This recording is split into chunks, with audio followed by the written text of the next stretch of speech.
Good morning, ladies and gentlemen. This is the City Planning Commission public hearing of January 22nd, 2014.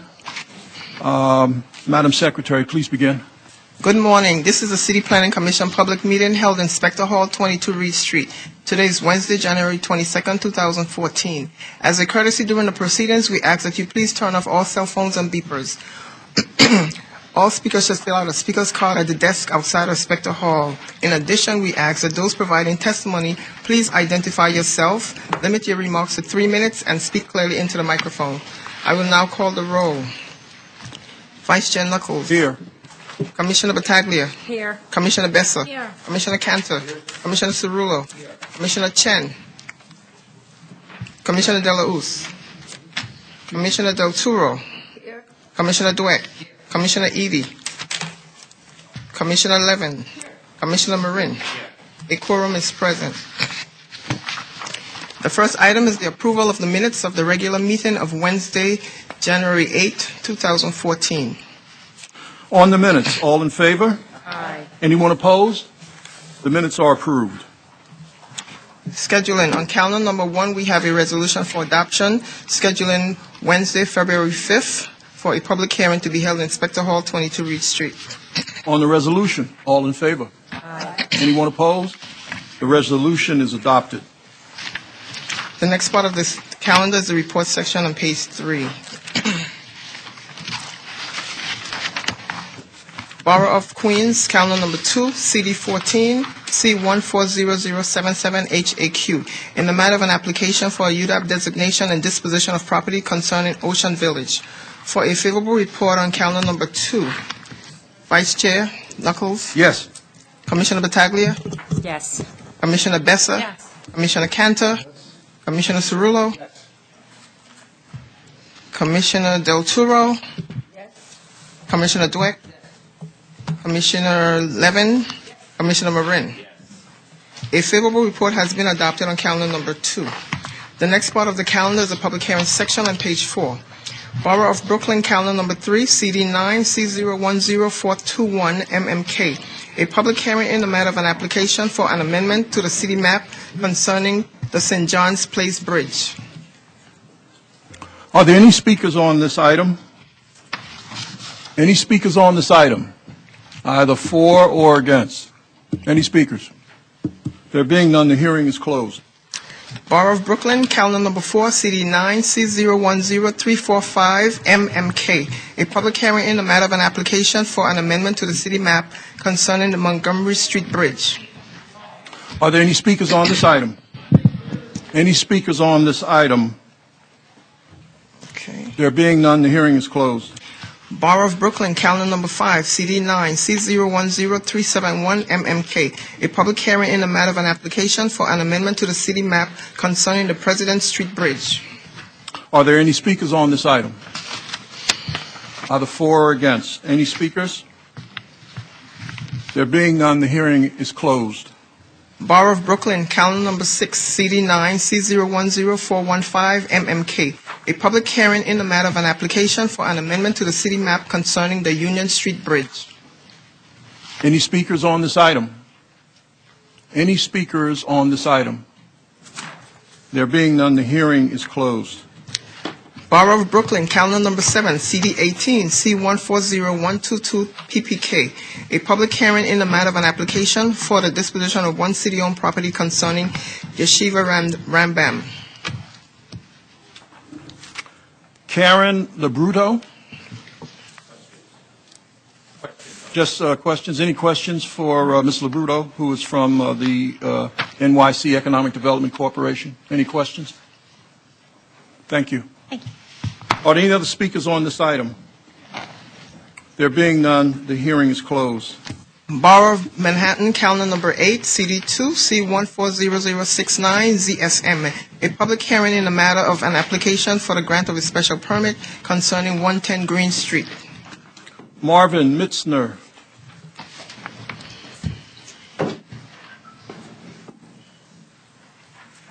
Good morning, Mr. Vice Chair and Commissioners. My name is Marvin Mitzner.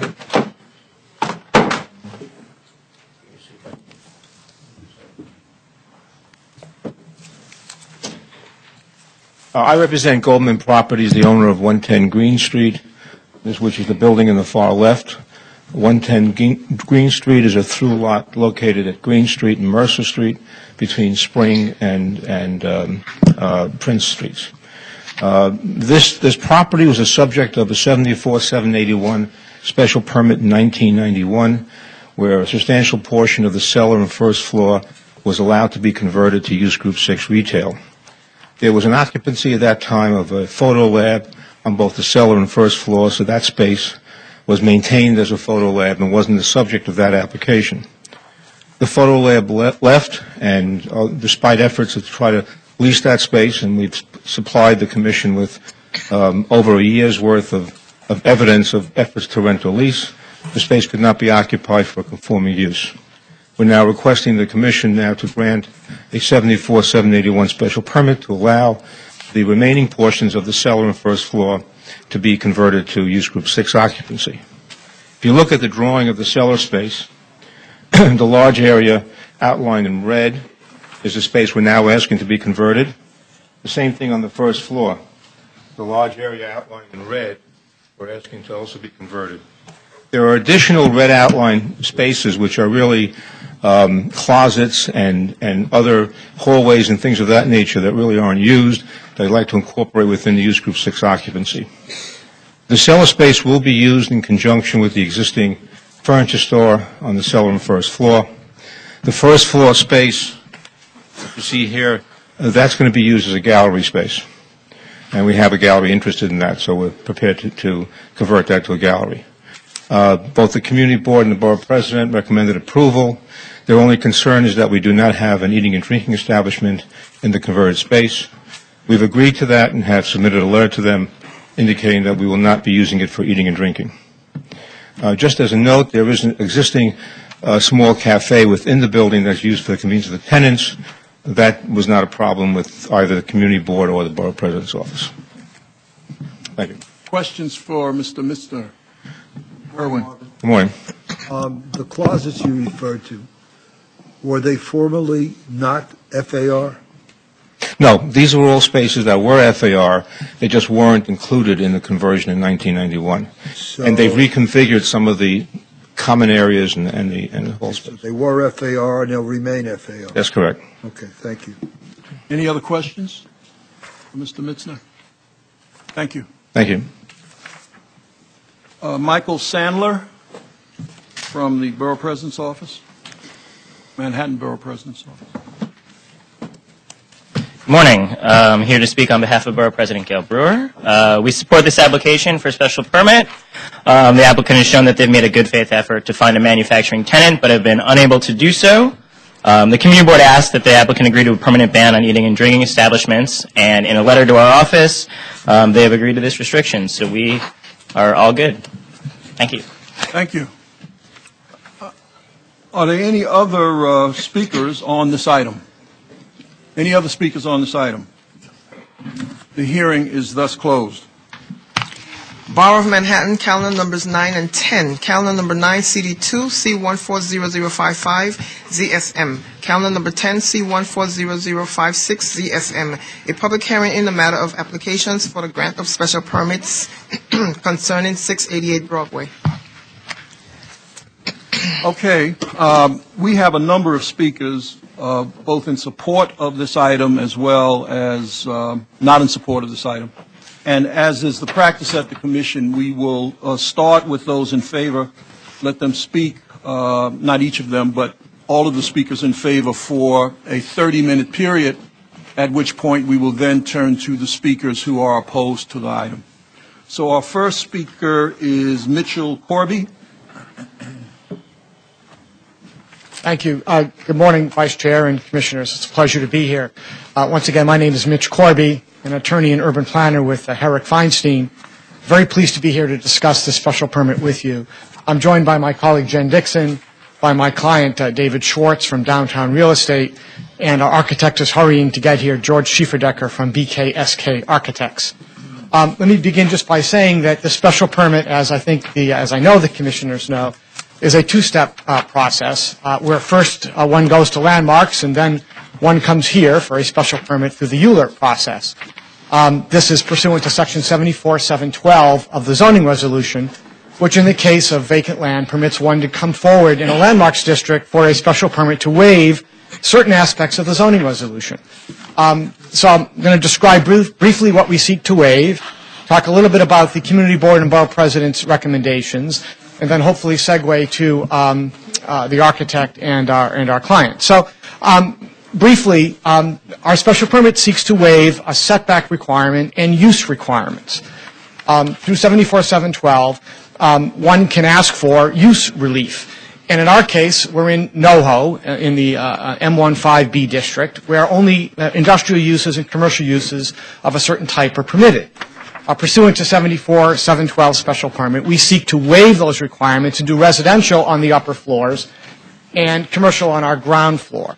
The current site is vacant, and therefore under 74-712, one can apply for a special permit on vacant land. In addition to our waiver for use, once again to do residential and ground floor retail, we're seeking a waiver from the setback requirement so our building can match up with all the other buildings along Broadway and avoid having a setback. The setback waiver is important for a couple of reasons. It was seen as very important at the Landmarks Commission because they embraced warmly our plan. In fact, in some ways it was unusual. We had a unanimous view at Landmarks on our Landmarks component of this application and sort of almost unanimity and I think accolades from the Landmarks constituencies out there. So very pleased with that. But the setback waiver, once again, allows us to line up along Broadway, allows us to meet the context of the area, and at the same time has an important side benefit of pushing our bulk towards, and our architect will go into this if he gets here on time. It allows us to push our bulk towards Broadway, freeing up a line of lot line windows, which I know was discussed yesterday at review session and has been an issue for our neighbor, the Silk Building. So by pushing our bulk towards Broadway, we have an important side benefit of doing the right thing in terms of contextual lineup, but also freeing up, or rather keeping free, a line of windows, and that's a good thing. So once again, a setback waiver pushing our building towards Broadway to line up, and a use waiver to allow us to do residential and ground floor retail through the special permit. The Community Board and the Borough President, of course, have weighed in on the application. The Community Board had a negative recommendation, not so much because of the findings. In fact, they believe that residential use is appropriate and ground floor retail is appropriate because they recognize, I think, that it meets the findings. The character of this area is, generally speaking, mixed use and residential. The character of this area is line up along Broadway. The Community Board instead focused on the lot line window question and our neighbor, the Silk Building, and as well as Great Jones Alley, which is a private driveway which runs behind our parcel on Broadway. Those are your 3 minutes, Mitch. Are there any questions for Mr. Corby? Irwin. Mr. Corby, I'm intrigued about the driveway. Could you tell me more? Thank you. That's very helpful, Commissioner Cantor. The driveway is private property owned by the abutters to the alleyway on either side of the alleyway. And as private property, it's a tax lot, or actually multiple tax lots. And we acquired a sliver of this tax lot a couple of years ago along the eastern boundary of the alleyway. And in a tax lot merger, filing at DOB and a filing at the Department of Finance, we merged that privately owned sliver, if you will, with our tax lot, which is, of course, the vacant parcel along Broadway. The abutters to our south continue to own their real estate. They're part of the driveway. Our title company, of course, has confirmed the ownership interests as I've described them. If I may, although this wasn't your question, the Silk Building, if that's appropriate, Vice Chair, I'd like to get into that just for a moment. If it's arguably responsive to the question, but let's not divert. No, it's not actually. All right. Okay. Okay. You have a question, Fred? Yes. Mr. Corby, can you just share with us some of the issues that might relate to the Silk Building? Thank you, Commissioner Sewell. I'm happy to do that, and I know it's a major issue. Yes. For the owners of that building or the residents in that building. In short, the Borough President recommended in favor of our application. However, like the Community Board, referenced the Silk Building and asked that we accommodate the Silk Building in a certain way by providing for air conditioning piping on our property and we're willing to do this on our property so that the air conditioning vents of the Silk building, which you see here, that's the Silk building. I'm just going to move over here. Silk building. These are the lot line windows. Forgive me. Those are the lot line windows and the air conditioning vents.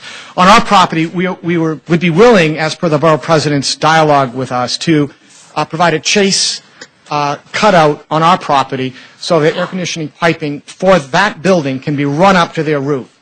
We're also willing, as per discussions with the borough president and in her recommendation, to assist with the financing of a new HVAC system on the roof of that adjoining building. This is an accommodation because it's the right thing to do for our neighbors, not because we have to do it.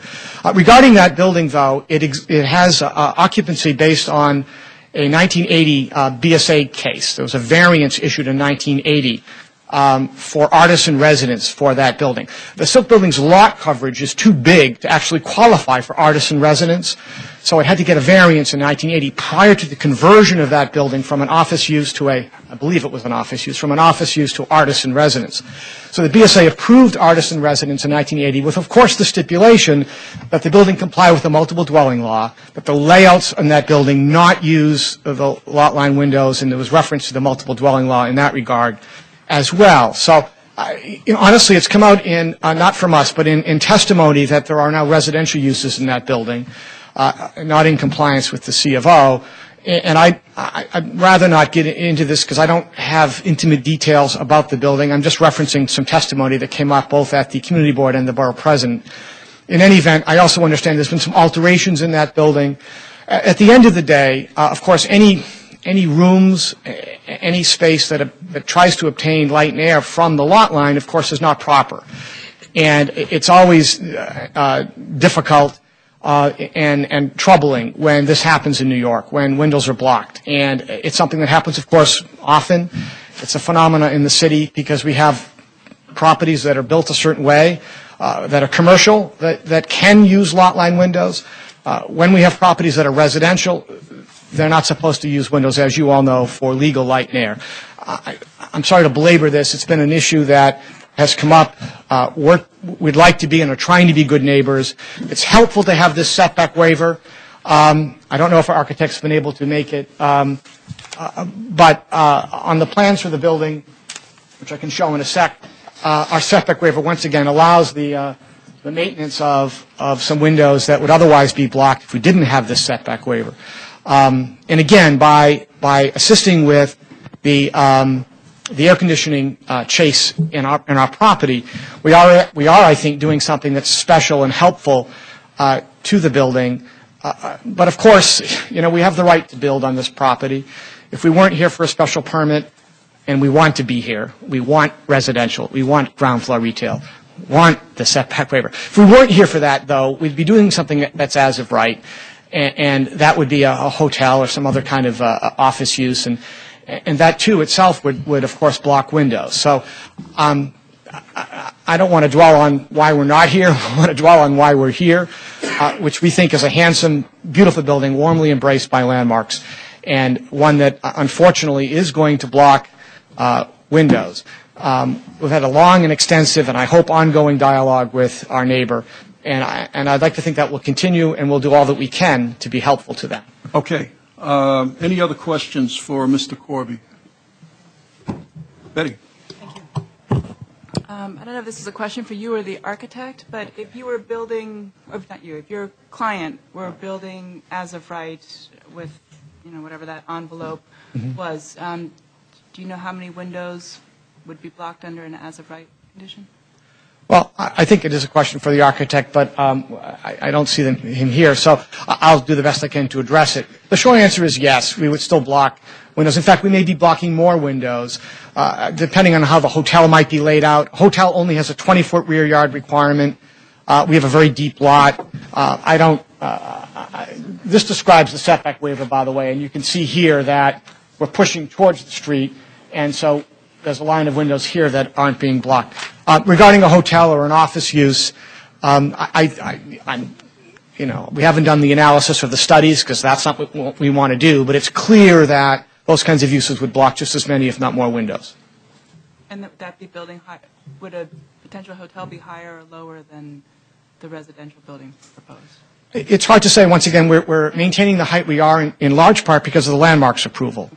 Because we're in a historic district, we have the desire, and it's a good thing to line up with our neighbors and to have a building that's contextual. So in all likelihood, it will be the same height. I don't think there's any way it would be shorter. Thank you. All right, other questions? This side, Richard. Good morning. Mitch, I just want to understand the Great Jones Alley a little further. Okay. If I understand correctly, your client currently owns the building, obviously facing Broadway, but the tax lot also now wraps around and continues down to what street? Great Jones. Great Jones, right? That's right. Yes, it does. Okay, so that's one contiguous tax lot. Correct. And then going towards Broadway, those are all individual tax lots that are in Great Jones Alley there on your other side of your client's property? Yes, these two properties here that face Broadway also, would have title to their portions to the halfway point of Great Jones Alley. And then going forward, if you were successful in building a building there, how would that alley then operate with the shared ownership? The alley exists pursuant to a very old document. In the 1830s, I believe, the alley was created. That document requires that the alley be open and remain in use for loading and for purposes that a roadway was intended. So, in a sense, certainly the roadway has changed since 1830 because there are now cars as opposed to horses and carriages, I suppose. But so today, every now and then, there'll be cars in the back of the alley providing loading and offloading opportunities. So the alley's use will change a little bit again in the sense that it'll have a residential component, if you will, but we don't expect any real traffic to speak of. There are only 16 units in our building. There will be the ability to drop off folks, in the back of the building, but with so few units, we don't imagine more than a couple of trips per day, in fact. So in that sense, the use of the alley is little different. Of course, it'll be dramatically improved. The alley's condition today is not so great. As per landmarks in our dialogue, there'll be Belgian blocks replacing, I'm not the best person to describe this, but, George, our architect, has now arrived. So maybe George can get into this a little bit more, Commissioner, but it'll be refurbished and heck, look a lot nicer than it does today. Thank you. Other questions for Mitch Corby? Irwin. Mitch, are you using the air from the alley? We are, because this is part of our property, we are using floor area development rights from it, yes. But no one's building over the alley? No one can. And no one can? That's right.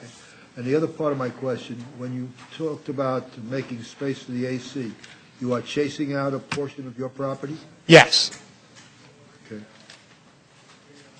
Thank you. Yeah, I think George can probably do it. I have a quick question. Sure, of course. The Great Jones Alley, is that through to 4th Street, or do you have to turn around and come back to, there's a dead end on?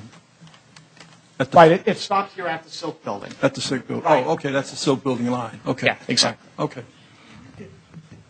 Other questions, Joe? There's no access to the Silk Building from the alley. I don't believe so. Okay. Rayanne? Thank you. Could you tell me if the fire department has reviewed and approved the use of the alley, and also who would handle the maintenance, ongoing maintenance responsibility? I can answer the second question. I think George can probably handle the first one. Regarding maintenance, it's been the ongoing responsibility of all the folks who abut the alley. So we've been maintaining it. These folks have been maintaining it, and I believe that'll continue. There's a dialogue with our abutters, which has been productive and helpful, and I think that'll continue, and I don't think there'll be any issues with that. Thank you. Other questions for Mr. Corby? Thank you. Thank you so much. George Schleifer-Decker.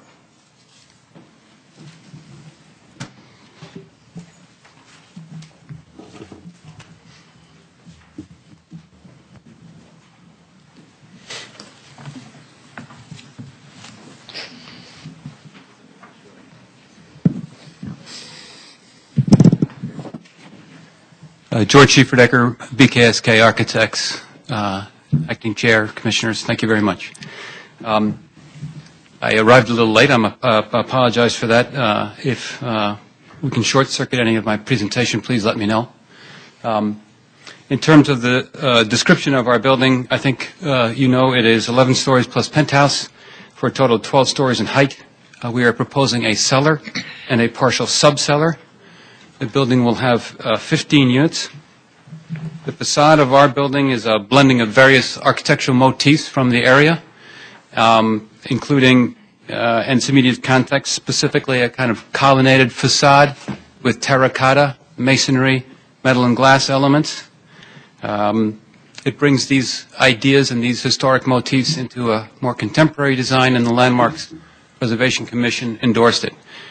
They also endorsed our request for a setback waiver because that was more contextual with the immediate area. There is only there are only two other buildings that have setbacks up and down Broadway for a distance of about 3 or 4 blocks, and they are more recent buildings and not historical buildings. So from their point of view, it was extremely contextual for us to go uninterrupted with no setback. The other advantage to no setback is that there is an implication for the lot line windows of the Silk building. In other words, if we keep more of our bulk forward on our site, there is less of an issue with lot line windows at the back. And a diagram that I have with me here can describe a little bit of that.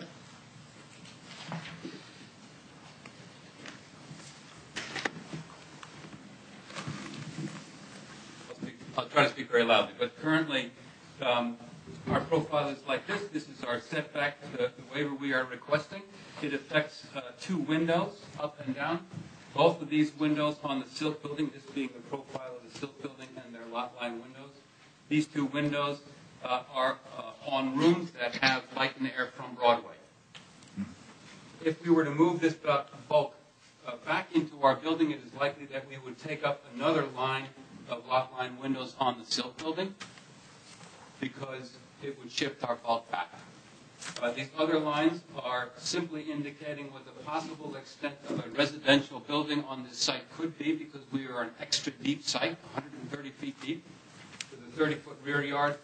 A residential building could extend further, and a hotel with a 20-foot deep rear yard requirement could extend even further, covering more lot line windows.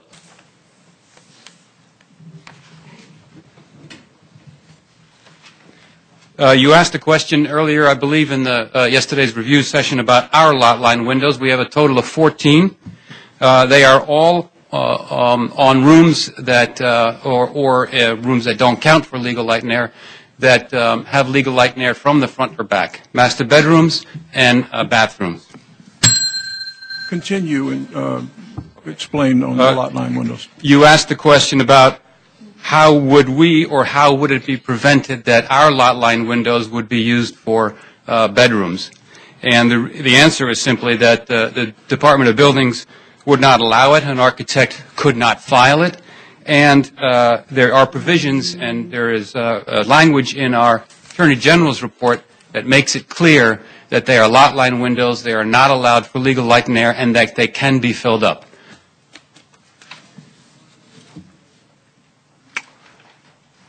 You asked about traffic and fire department. On the traffic issue, I won't speak to the agreements we have with other abutters, but I will say that our building is 15 units. As a residential occupancy, it'll have minimal in and out from the alley because it's simply a residential building. We are proposing that our entrance be off the alley in addition to an entrance off of Broadway. We intend to put a doorman in a location that provides a secure, additional security for the alley by providing a view down through the alley. And we intend to have, and we would like to have, some ability to pick up and drop off. I think we are certainly open to restrictions on commercial traffic in the area, in the alley, i.e. no trucks, and and no idling. Our commercial space does not have any loading facilities on the alley whatsoever. It's blocked off from access to the alley on our first floor commercial space. Fire department, We have been in contact with the fire department. I have a letter from the FDNY, and I have various email chain. The discussions have been primarily about the fact that there is an existing defunct hydrant at the end of the alley, and what they would like us to do in lieu of that, or to replace it, or to maintain it. An agreement has been reached about being able to get rid of it, provided we provide an additional Siamese at the back in a certain location. Okay. Any other questions for Mr. Schieferdecker? Irwin. Sir, they're reading the literature. There's concerns, among other things, not only of the lot line, but of the foundations. Have you retained a geotech? Yes, we have. And I can explain that briefly as well.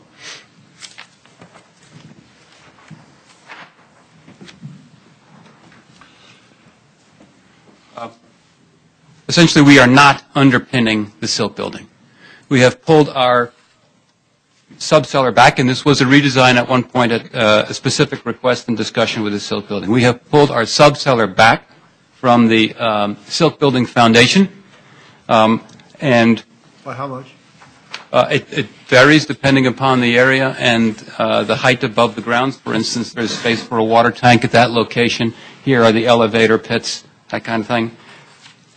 Our SOE design and our foundation design is by Muser Rutledge. They have done a very comprehensive submission to the TA, and they have currently advised us on the redesign. Basically, if this is the projected silk building foundation, this is the deepest point of our foundation, our elevator pits. We avoid the angle of influence by a substantial margin that they feel comfortable with. And the same thing on the other side with the building to the south. Is this a building on rock, soil, or pile? Do you know yet? I think that I'm not going to be able to answer that completely. I believe we have partial piles. I'm sorry. A section. And a plan indicating this is the property line, the silk building, our current subcellar, partial, pulled back from the silk building enough to avoid any underpinning. Is that true at the elevators as well? Yes, it is. The elevator pit. The section that I shown was taken at the elevator pit. I see. Okay.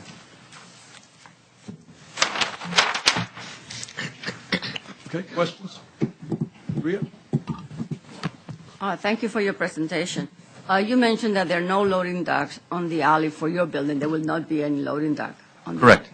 But my question is, are there any loading docks for the other two buildings?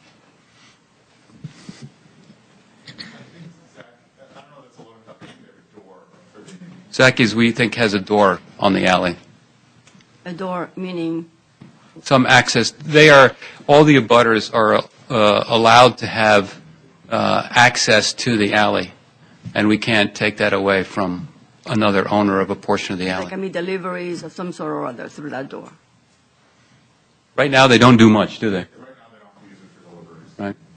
So there's very little traffic, in terms of pedestrian traffic or otherwise, right now in the alley. Some of the residents of 4 Great Jones enter through the alley. I see. The 684, some people park there on occasion. Mm-hmm. I see. And what will happen to them in terms of the construction, during construction? How will they be affected? I can't say for sure how the staging is going to happen, but I believe it will happen pretty much exclusively off of Broadway. Okay. Thank you. Commissioner DeWitt? Yeah. The rendering notes that you'll be covering about 20 of the lot line windows on the silk building. Do you have any idea how many units would not be in compliance, and the silk building would not be in compliance with with the C of O based on covering based on the lot line windows, on the lot line building that you're proposing? Well, there should be no units on the silk building that would not be in compliance because lot line windows cannot be used for legal light and air. And the original conversion plan for the building had all of their legal light and air from East 4th Street. And they were generally loft-style units that went front to back, or they had access from a corridor to the back for a room that was not considered a habitable room. So let me rephrase the question. How many units Are affected? are affected that use it for light and air? Do you have any idea? I see over 20 windows, but if you can give me an idea in units, it would be more helpful.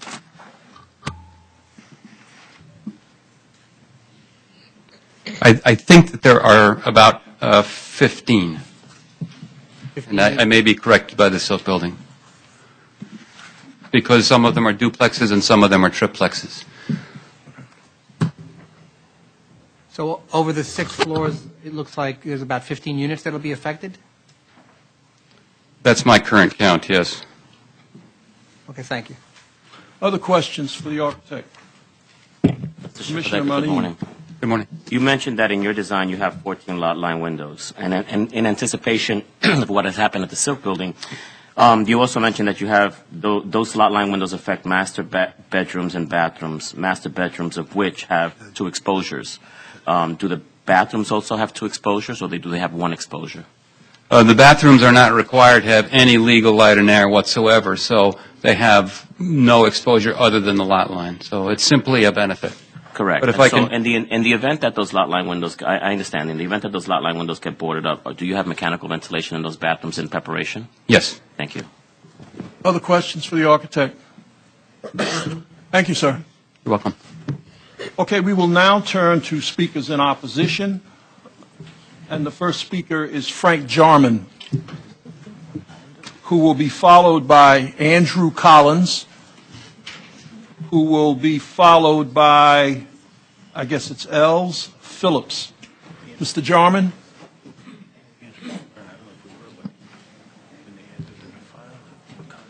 Jesus, they're not legal windows. You know that. It's Was it in okay.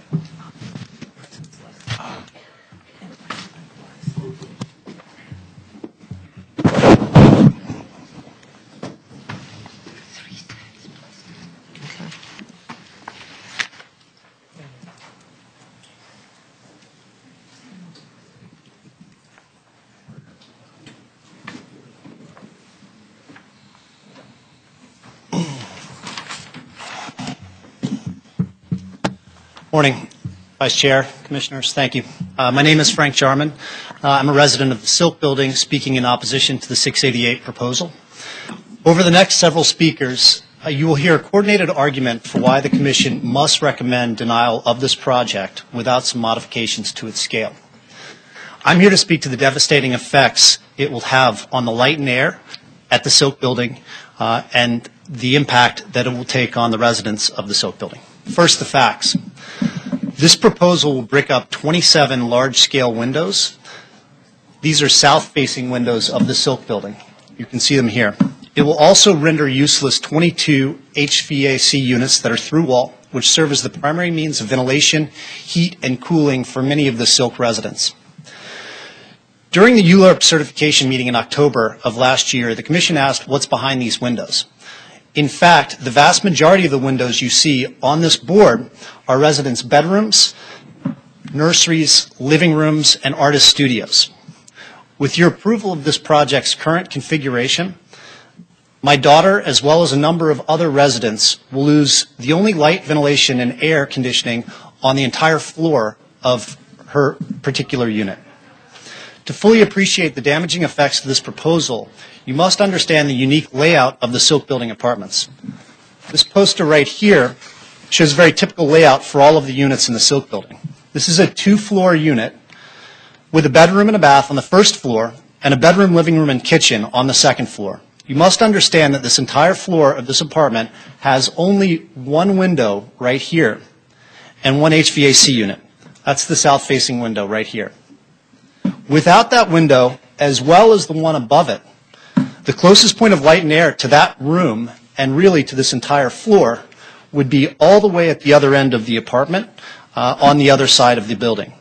That includes the AC unit as well. So clearly the effects would be devastating. Over the next few minutes, you're going to hear from speakers representing the residents of our building.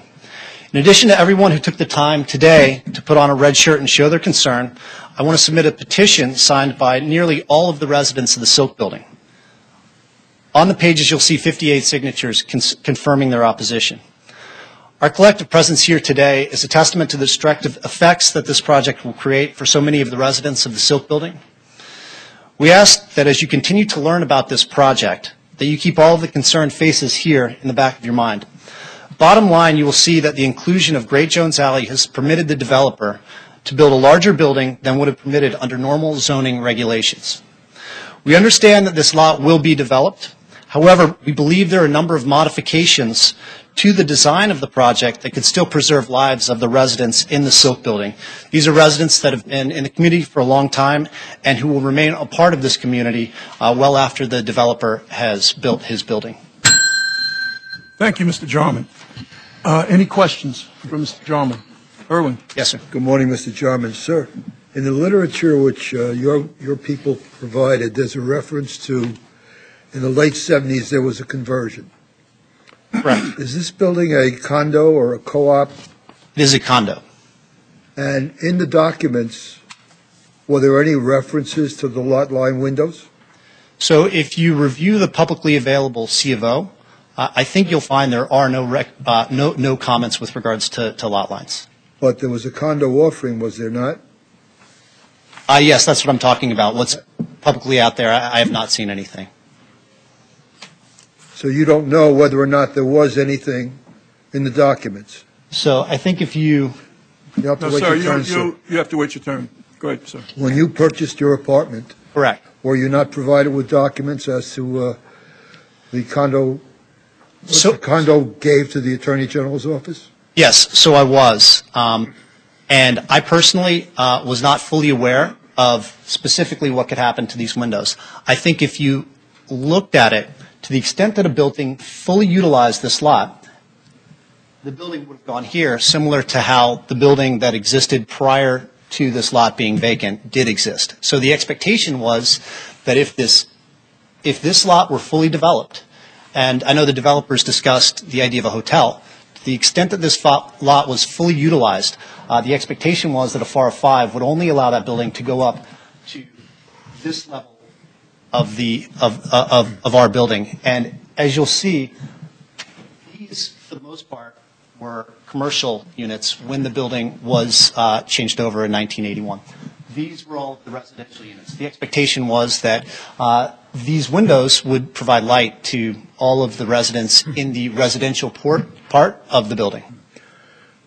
But at the moment, you don't have the facts as to whether or not, when you purchased or any of your associates purchased, whether there was a clear indication these are lot line windows and the implications. I do not know. I suspect are they wire glass? I'm sorry? Excuse me, are they clear glass? Are they wire glass? They are wire glass, but from my understanding, that doesn't definitively tell you whether or not they're lot line windows. No, but it's an indicator. But, okay, the answer is you don't know yet. So, yeah, I think the answer is you don't know yet, but I do want to make it very clear that the actual impact, whether the legal determination of the windows is or is not known, is very, very significant on all of these residents. To have a complete floor of an apartment without access to light and air is going to be very devastating to anyone who actually lives in that apartment. Questions from Mr. Jarman? Fred Cirillo. I guess this obviously, and from your point of view and your neighbor's point of view, I'm sympathetic to this issue, but what I find interesting in playing back the testimony of the developer's representative earlier, the idea at this point that whether this application proceeds as presented or an as-of-right development occurs on the site, that the issue that you're raising doesn't really get resolved.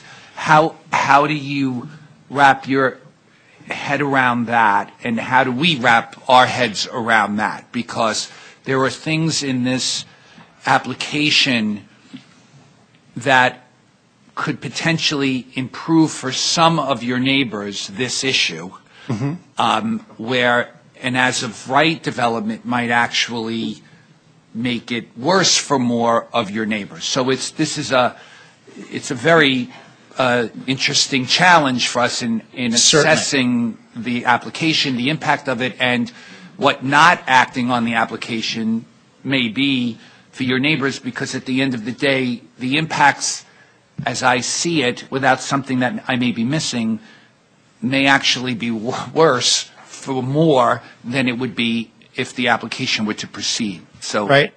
I think the point to think about is the fact that the current proposed development is a residential unit. They get paid more the higher they go. To the extent that it was a commercial building, whether it were an office or a hotel, it's very likely that they would fully utilize that lot. Therefore, at a FAR of 5, it would be very difficult to go much higher than this line right here. So purely by shrinking the width of the building, it allows them to actually build higher at a FAR of 5. And that's really one of our biggest concerns here. Thank you. Okay. Commissioner Levin, and then Commissioner Reade, and then Commissioner Battaglia. If I could just add one more thing. Having said all of that, we have had discussions with regards to modifying or at least changing the design of the building. I think we understand, all of us understand, that a residential or a commercial building will obviously go into this lot at some point in the future. And so it's our intent to effectively continue to discuss with the developer any types of modifications that could actually improve at least some of our residents' lives with regards to blocking some of the windows or all of the windows. Thank you.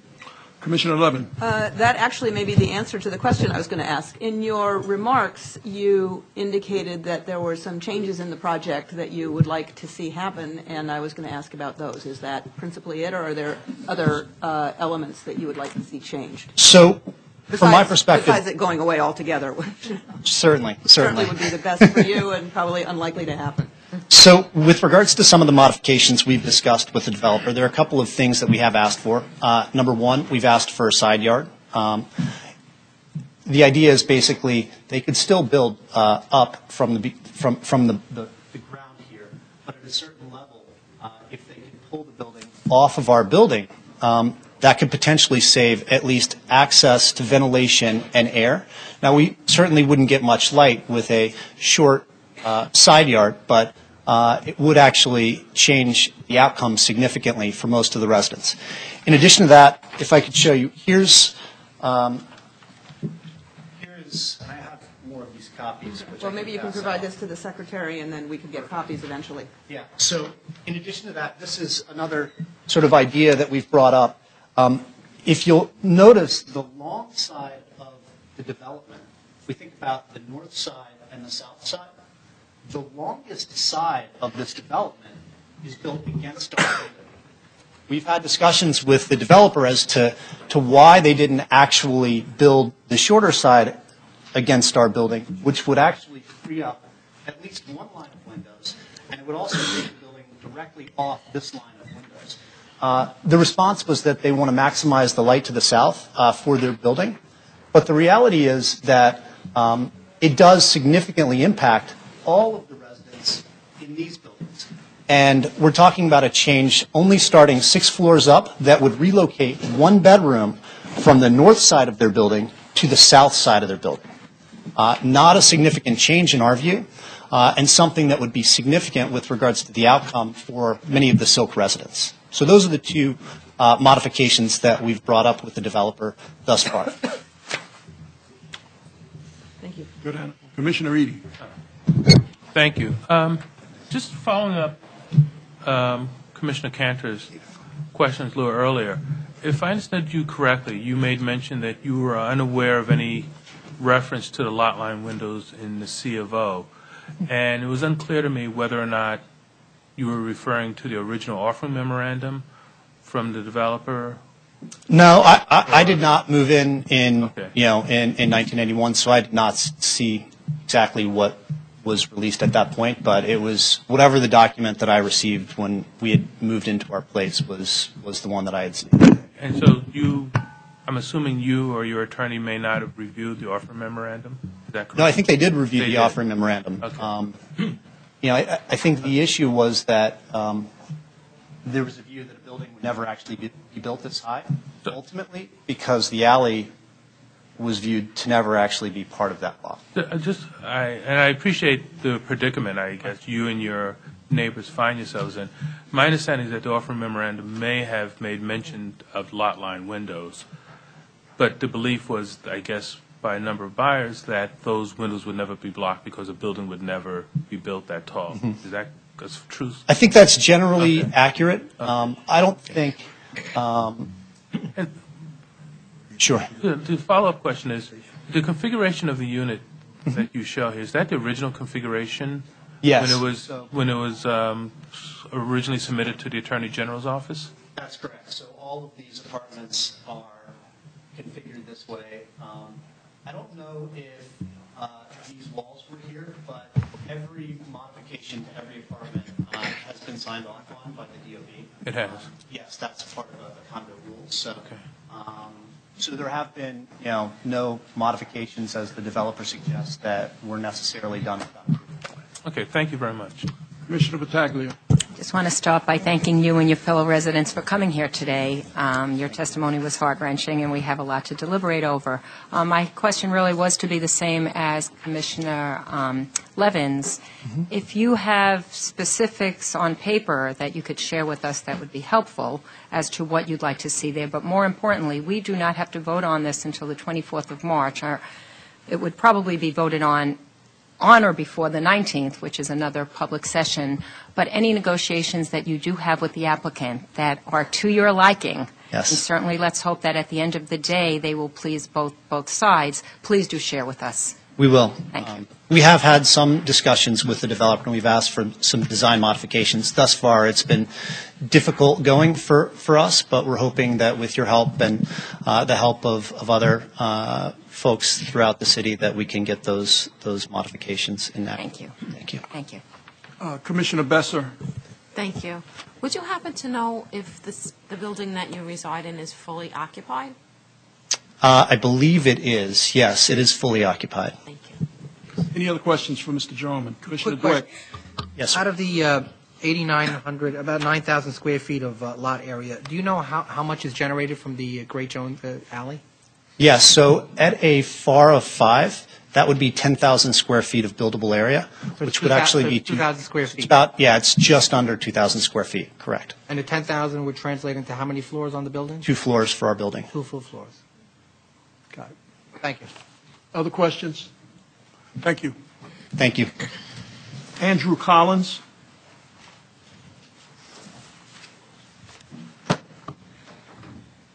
Good morning. Thank you for the opportunity to appear. My name is Andrew Collins. I'm a consulting engineer in the city, principal of PA Collins PE, and have been active here since 1979. I'm an owner of Unit 815 in the Silk Building, and I'm handling the technical interface for foundations and mechanical HVAC type drawings for what's proposed at 688 Broadway. We are in receipt of foundation documents only, so we do not really know what the full impact of this building is on the Silk Building.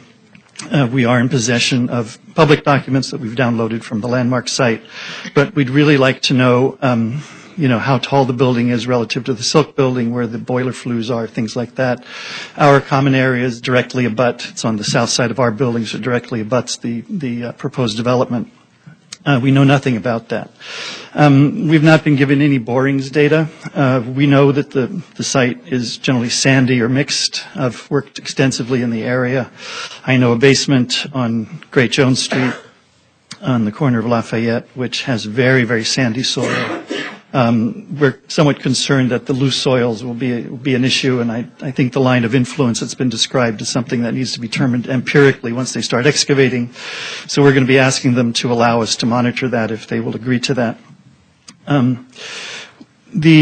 Speaking directly to the existing air conditioning sleeves which exist, those are approved by the DOB in 1983.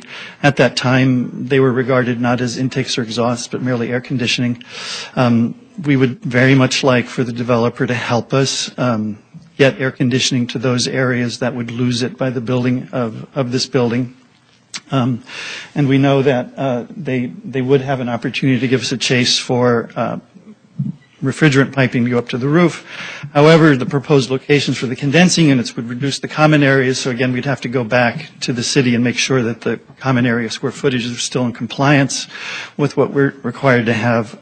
If we were to put additional sleeves now on the front of the building to substitute for the sleeves that are being covered in the rear, that would become a landmarks issue.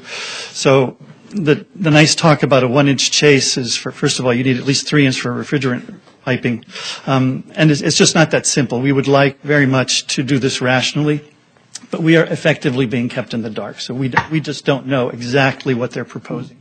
We'd like to work with them, perhaps ask them, as Franklin had indicated, to flip their floor plan and perhaps affect only the units at the western end of the site, which have facades that face both Broadway and 4th Street, and for whom the loss of a southerly window really doesn't impact them very much because they still have light and air from those two facades. We've not been really able to engage effectively with the developer. We've requested complete sets of drawings since last summer and have only ever been given the bottommost levels, which are essentially the SOE drawings from USER Rutledge, which we're happy to have, but we'd really like to see, really what else is going on. It's true that they have cut back the subcellar. There's no reason why they need to have a subcellar except to have it because it's storage and whatever and is helpful. They are, however, now proposing to build out underneath Great Jones Alley at the cellar level, which we're concerned about. Okay, thank you, Mr. Collins. Questions for Mr. Collins? Any questions for Mr. Collins? I would just say, sir, you are probably aware that the architect is here on the premises, so you should be able to get some basic questions about the building envelope. Obviously, there's lots of other issues that you'll have to negotiate. We would just like a set of drawings, that's all. Well, we have not been able to get them. I see him still here. Perhaps you should engage him. Okay. Seemed like a nice guy. I'm sure he'll talk to you. In fact, we know each other quite well. Mr. Chairman? There you go. Mr. Chairman? Commissioner. I believe the documents that we have are public record. Now, it's not working drawings, but it's certainly schematics, I think, at the very least, which will help you. That's correct. There is also no reason in my mind why you should not be able to get the drawings from the applicant, but there is data here which should help you. Yeah, and in fact, it's those documents which concern us because we'd really like to see where, as I said, boiler flues, rooftop equipment and such like. And those drawings show block diagrams, but we're not sure what those things are. They're merely colored rectangles. By the way, for the benefit of some people who might not know, SOE is supportive excavation. Thank you. And the SOE by Muser Rutledge is a requirement by the building department, and it's particularly sensitive when it comes to historic districts or landmark buildings. Thank you. Thank you, Mr. Collins. Els Phillips, who will be followed by Tristram Clemenson. I'm sorry. Tristram Clemenson.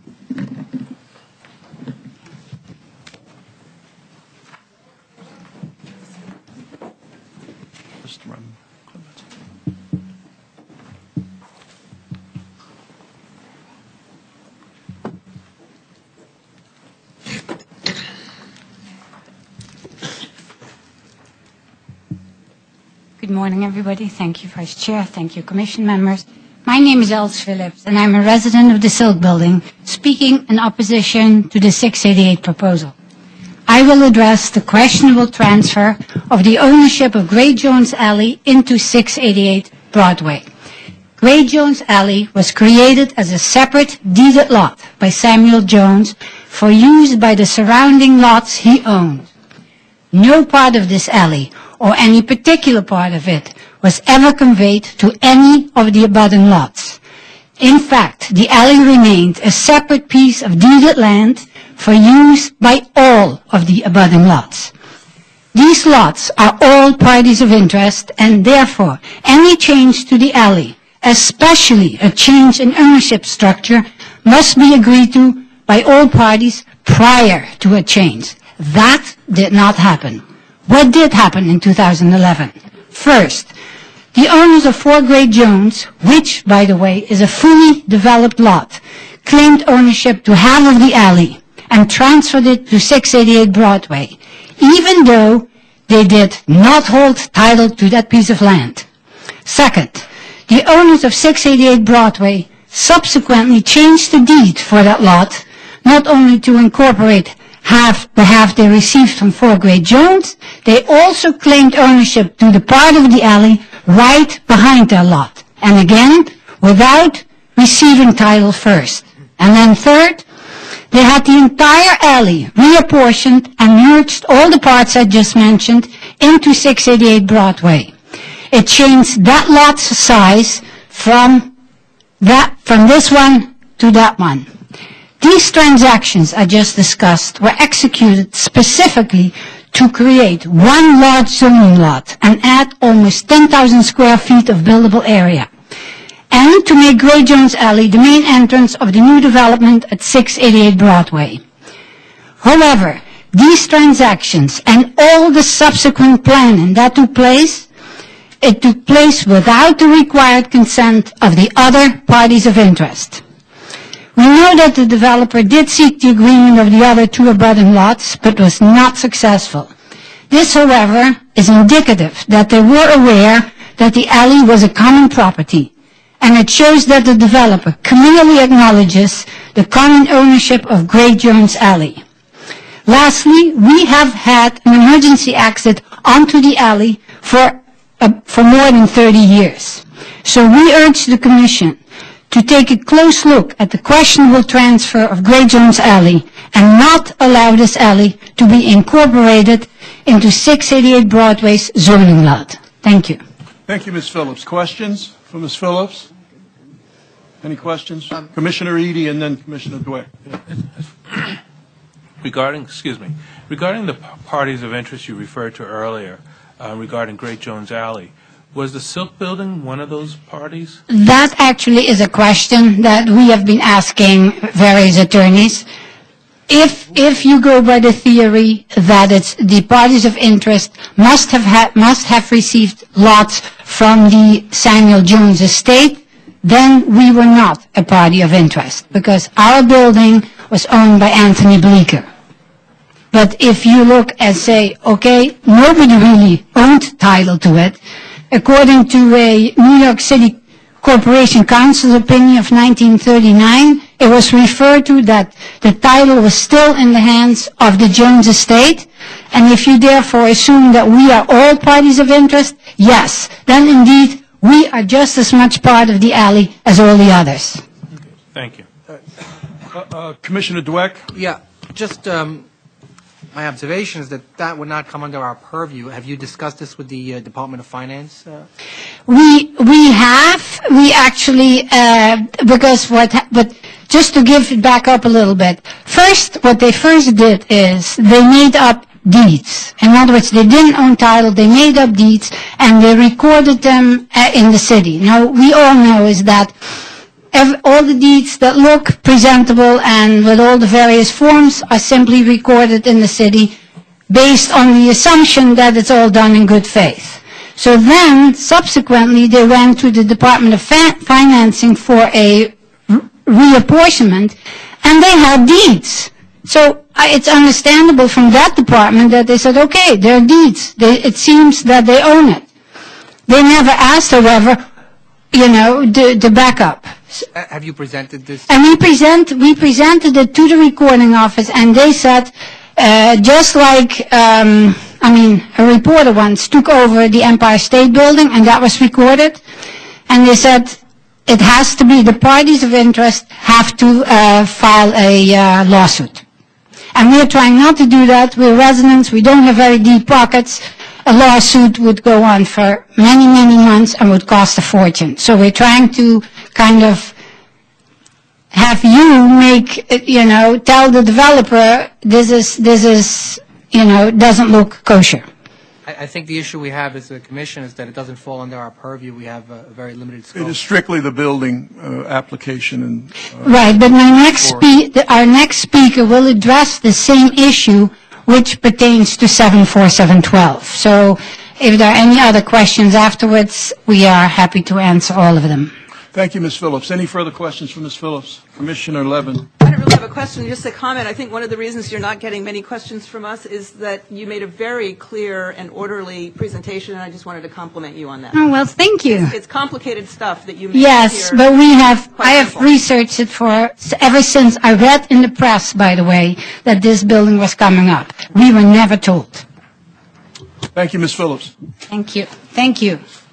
Tristram Clemenson. I hope I pronounced that somewhat accurately. Yes, you did. Thank you very much. And thank you, everyone, for your time today. My name is Tristram Clemenson, and I'm a resident of the Silk Building. I'm here to speak in opposition to the application.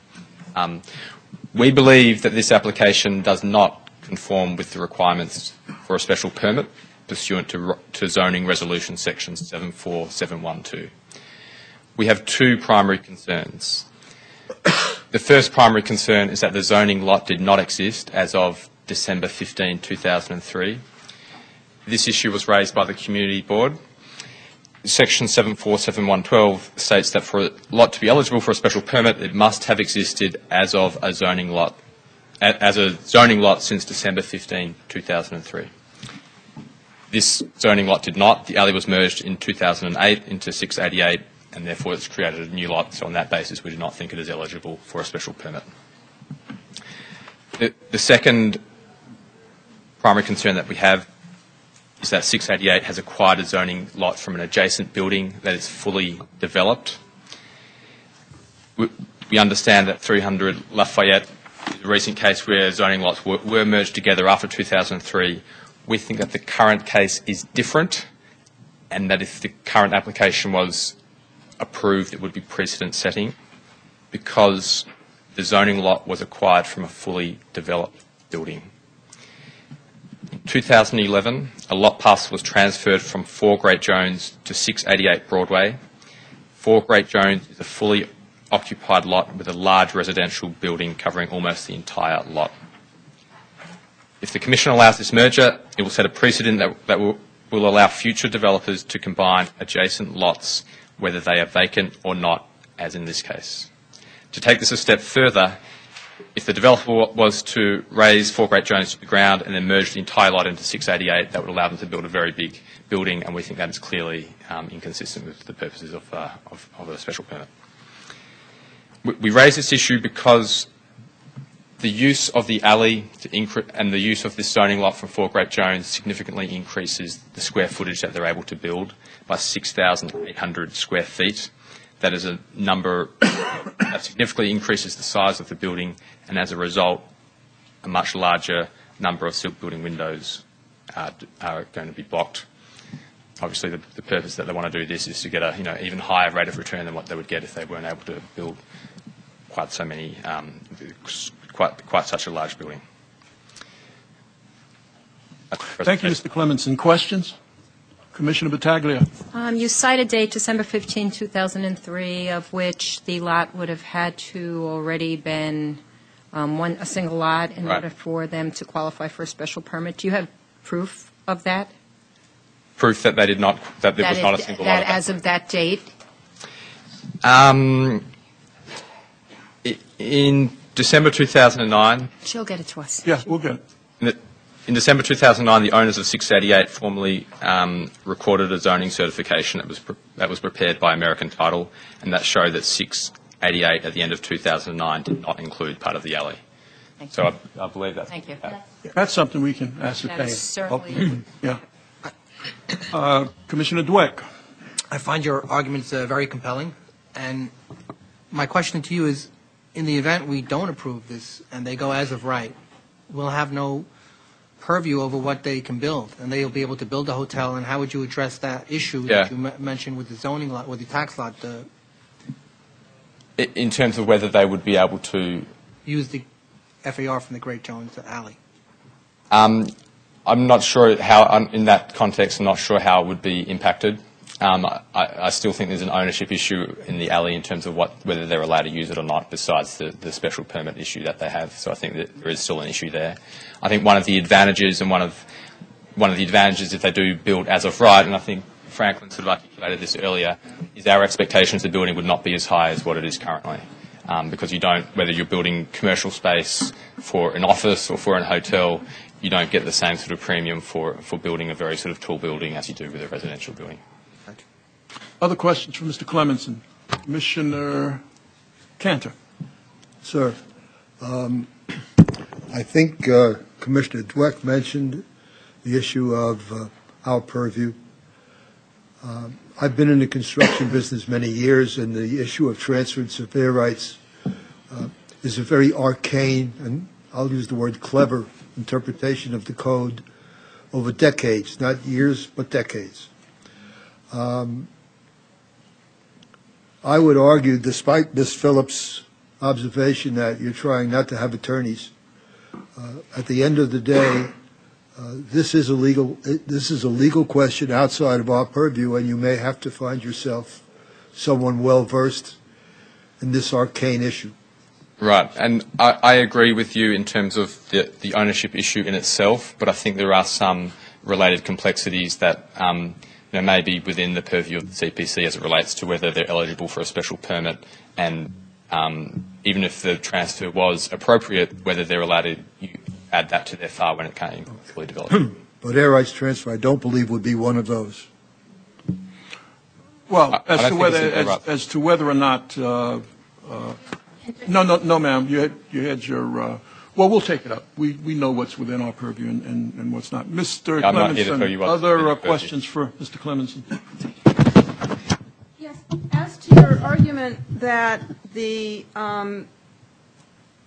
portion of the alley was acquired from a fully developed building for Great Jones. For Great Jones is on a separate tax lot from the part of the alley that we're talking about, and that part of the alley has always been vacant, right? It was owned by Fort Great Jones, but I believe it was not part of the same zoning lot. If there wasn't a subdivision of their zoning lot, I believe that's right. Yeah, which I think poses a real challenge for your argument about the lot having been fully developed, about their manufacturing their way into use of 74-712. But it really is one for the lawyers. But thanks for raising it. Thank you, Mr. Clemenson. Thank you. At this point, we will revert back to speakers in favor, starting with Michael Sandler. Michael Sandler. Versus when was the zoning, when did the zoning death? That's different because that goes to the special permit. When did the zoning lot exist? They're saying that even in the paperwork they had it was 2009.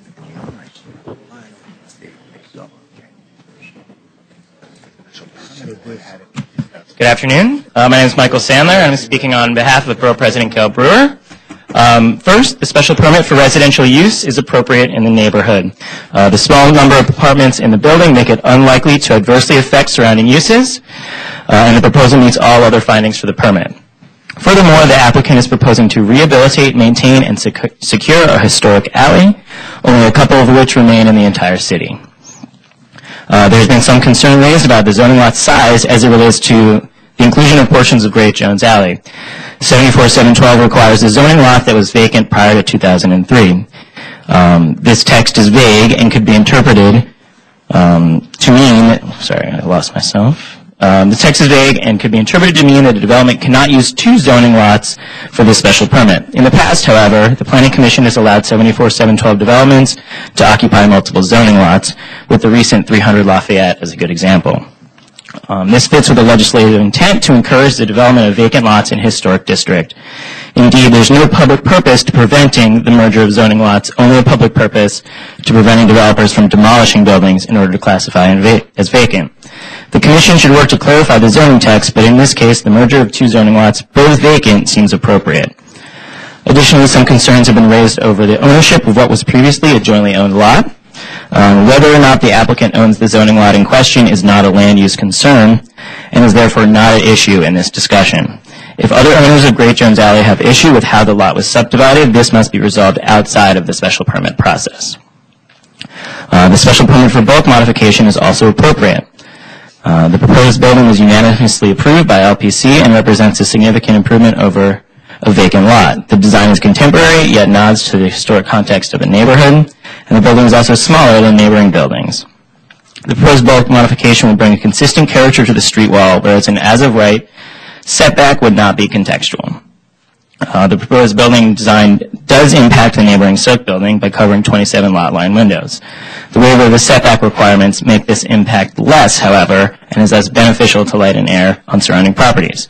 Regardless, the applicant should work with the Silk building, with the residents of the Silk building to minimize impact on the affected residents.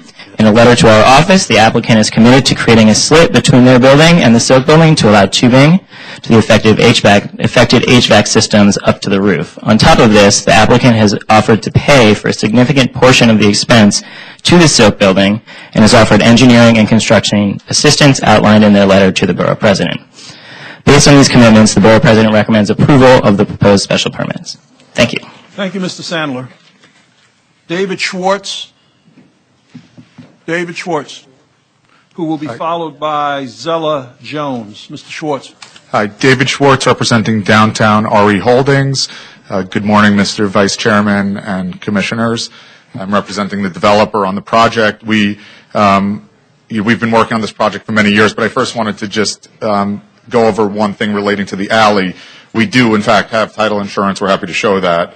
In terms of the ownership of the alley, title insurance was required in order to record the deed. So if there's any questions on to the title insurance, we do, in fact, own that and happy to provide that.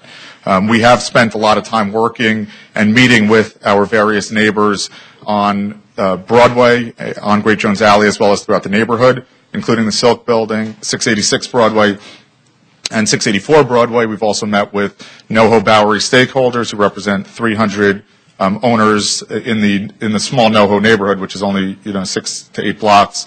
We've met with community board officials who have changed through the years, as well as other elected officials, to try to work through some of the concerns. The only concerns that we've had were from the Silk Building. They addressed really 3 concerns. One was underpinning of their building that they were concerned with, that they brought to us approximately 6 to 8 months ago.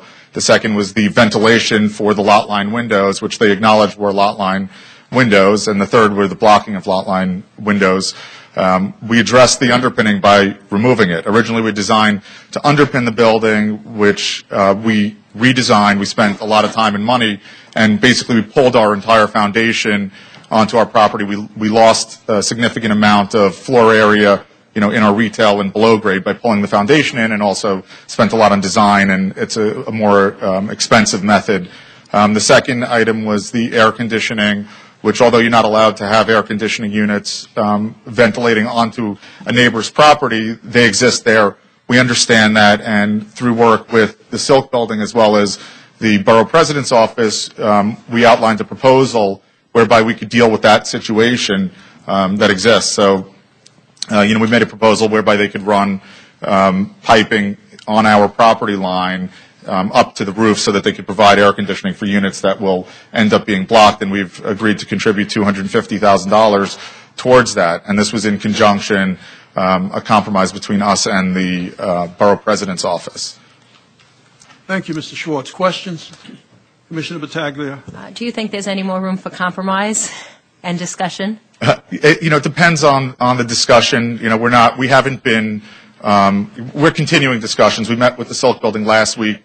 We've reached out to them to meet with them again after this meeting. We're going to continue to meet with them and, hope to have a, resolution. We have compromised quite a bit so far, and we will continue speaking to them.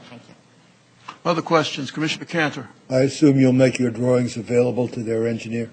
We have. As a matter of fact, we gave, at the meeting last week, we gave our drawings from User Rutledge to them in hard copy, and we emailed it. We also have made Muser Rutledge available to speak to their SOE engineer. We gave the name of our engineer, Keaton. We sent his contact information and asked at any point if they want to have a phone call, they want to have a meeting, we're happy to do it. We even offered to contribute some of the expense on their engineer because we thought we want to get the 2 soil engineers together because it's a very specialized field, and we've hired one of the best, and we want them to sit in the room and talk through the details. Can I ask a question that's probably out of scope? Wouldn't be the first time. I think I'm insulted. If you indeed were able or were willing to do a setback along that wall, and in return we're allowed to build the building higher to offset the takeaway FAR. Could it happen? Or is there any logic to it? And you can say no. I think it's a very tough question because there's a lot of, regulatory agencies involved and the timing. I think from all of you being in New York for a long time, it's, the question on what that exactly means is a hard thing to answer. Okay. And it is out of scope. That's correct. I didn't need you to know. Commissioner Eade. One of the residents, when they made reference to the architectural drawings, they had made mention of not just the engineering and foundation drawings, but drawings for the building as a whole.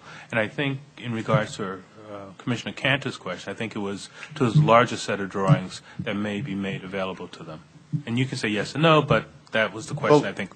So we haven't finished all the construction documents yet because obviously we're just in the special permit phase. We have been sharing drawings. We've asked, the presentation that the Silk Building has made to the community board. They've been unwilling to share that. We've sent them countless drawings, plans, et cetera. We've had meetings. We're happy to sit down. But it's really the structure and the architectural. We haven't fully designed the mechanical systems of the building and all the construction documents yet because we're not at the point of construction documents. If I just follow, I can appreciate that. If all I ask is if maybe you can continue the dialogue with your neighbors or future neighbors so that they understand what's happening and so that any points of conflict, if they can be addressed early. Absolutely. We will continue. And as a matter of fact, this morning I emailed them to set up another ongoing meeting, and we've been meeting sort of every 2 weeks, I believe. Thank you. Any other questions? Thank you, Mr. Thank Floyd. you. Zella Jones.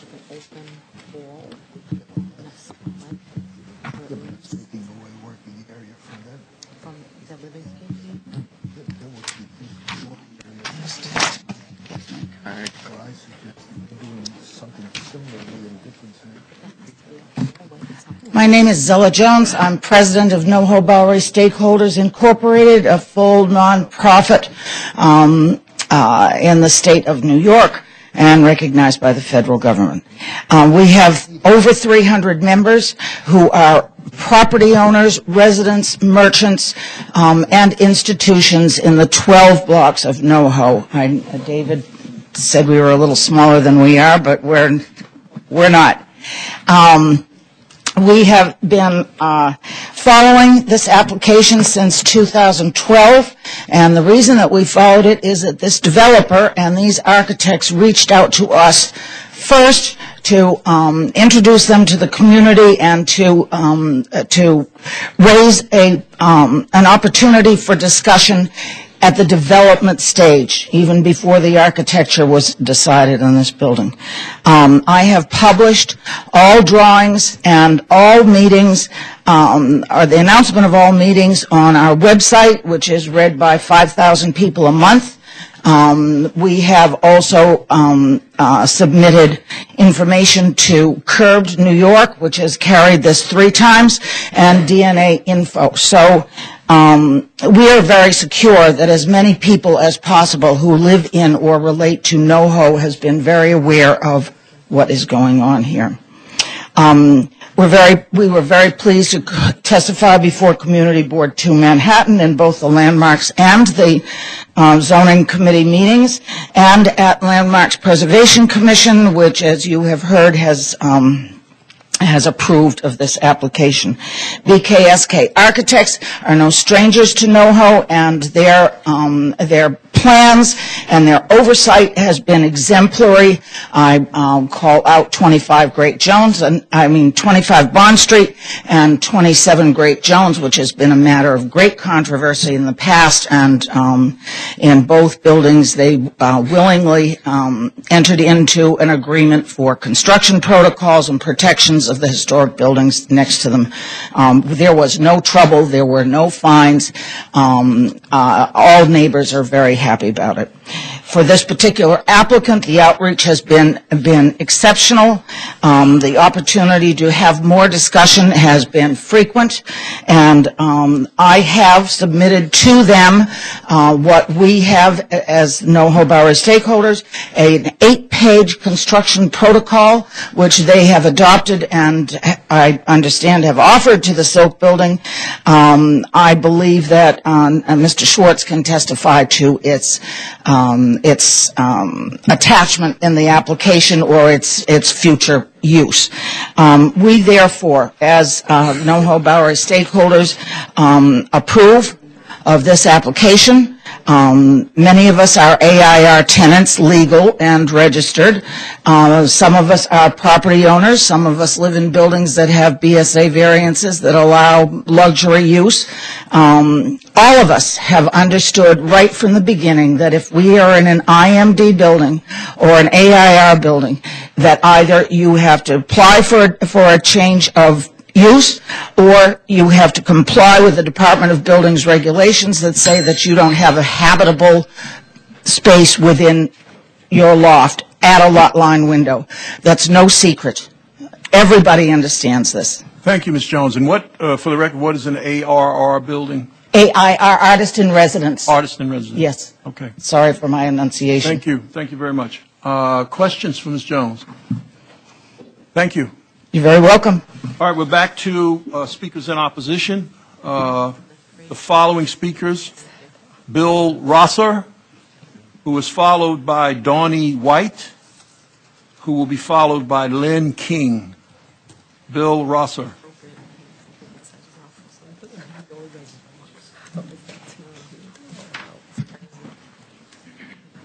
Thank you, Vice Chairman and Commissioners. Good morning. My name is Bill Rosser.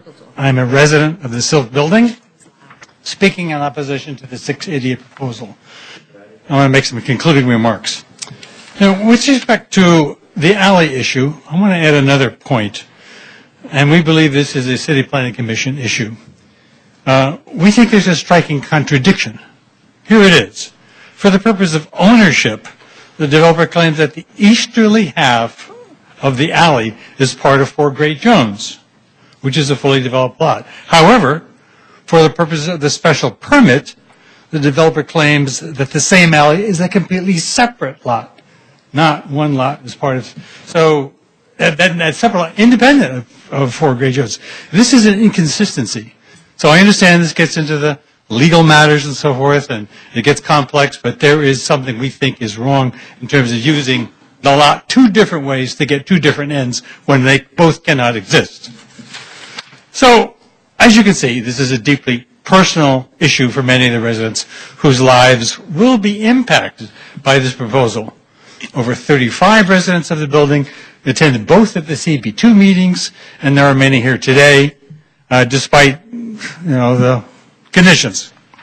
You have heard our concerns as it relates to the devastating effects this project will take on people's access to light and air. 27 windows, 22 heating and ventilation air conditioning units, full floors sealed dark with the closest access point to light and air being a floor above and across on the other side of the building.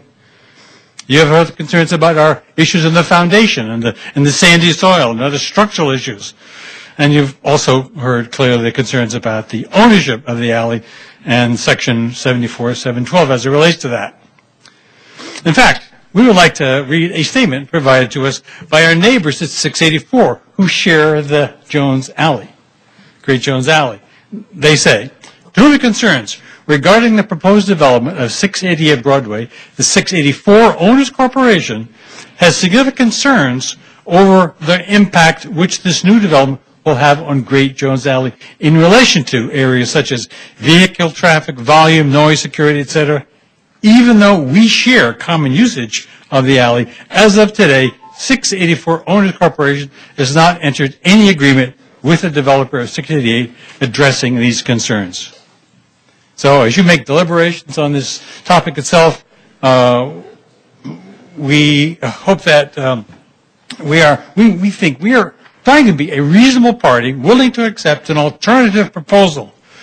We understand that the owners of 688 certainly have a right to develop this property, However, as a group of residents who will be in this neighborhood long after this development has been built and sold, we urge you to deny this special permit until some modifications have been made to incorporate an improved outcome for the Silk Building residents. Thank you.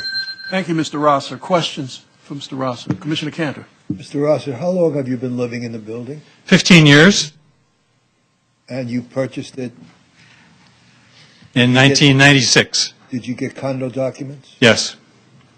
Did they mention, did they discuss at all the issue of the party wall? The lot line wall? In my recollection, no. I remember the physical outline of the various apartments shown in the offering plan, but whether they talked about lot line or what that meant, I do not recall. Thank you. Other questions for Mr. Rosser? Thank you, sir. Thank you. Donnie White.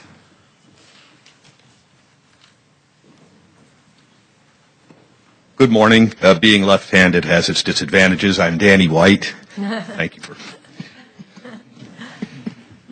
Hello. My name is Danny White, and I live at the Silk Building, 14 East 4th Street, apartment 1103, with my wife Valerie, who is one of the original tenants. I am here to voice my concerns and objections to the proposed new building at 688 Broadway. The Silk Building is L-shaped, and I live on the inside of the L overlooking the 688 Broadway lot, facing west, and I am disappointed about my potential loss of view and natural light based on the current design. There is also the plan to use Jones Alley as the main entrance for residents and visitors, which will include vehicular traffic such as taxis, limos, private cars, and deliveries. This will result in both increased noise and fumes due to close proximity to the Silk Building. As I am on the 10th and 11th floor, I am also concerned about the potential noise that will be generated by roof-mounted air conditioning and other mechanical infrastructure, as well as the increased light pollution due to proximity to the rear of the new building. There is also an issue for our common roof deck, which is on our building's south side. The new building will match the height of the roof deck wall.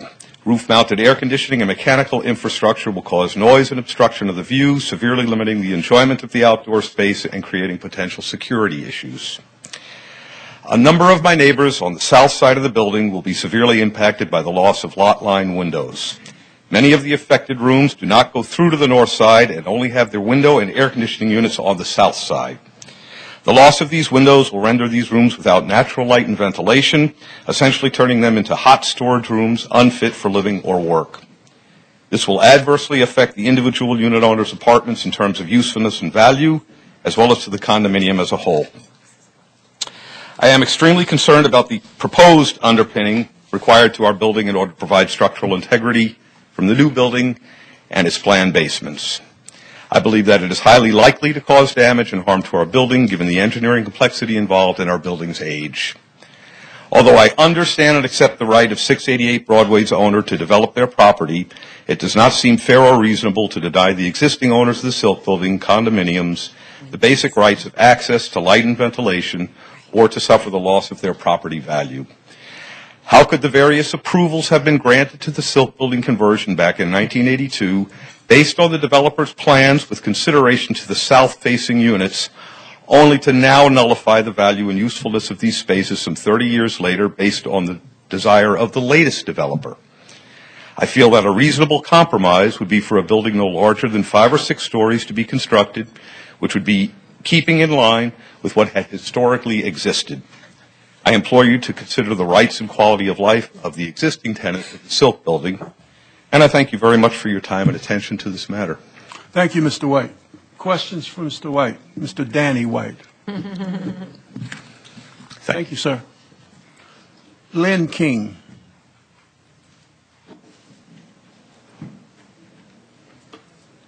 Thank you and good morning still. My name is Lynn King. I'm a resident of the Silk Building and have been for a number of years. And I speak somewhat last, if not least, in representing all of the residents of the Silk Building who couldn't be here this morning to tell you how strongly we are in opposition to all the things you've heard so far and how much we want a dialogue with the 688 people to more fully explore and more fully determine how we can be good neighbors and make this one of the situations in New York City in which, in fact, people suffer because of the continuing development of the city. We think it's possible today seems to be a good sign in that regard, and we look forward to that happening. So again, as a sort of final comment, I represent the rest of the folk in the building who feel as strongly as the rest of the people that you heard today. Thank you. Thank you, Ms. King. And as was noted earlier, I think by Commissioner Battaglia, there is a substantial period of time before we vote, and hopefully ample time for further dialogue and a meeting of the minds. Thank you. Thank you. Are there any other speakers on this item? If not, then the hearing is closed. Borough of Manhattan, calendar numbers 11, 12, and 13. Calendar number 11, CD4, C130336ZMM. Calendar number 12, N130337ZRM. Calendar number 13, C130339ZMM. A public hearing in the matter of applications for amendments of the zoning map and the zoning resolution and for the grant of a special permit concerning 606 West 57th Street.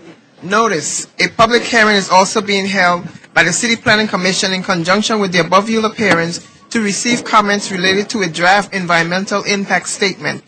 This hearing is also being held pursuant to the State Environmental Quality Review Act and the City Environmental Quality Review. Okay.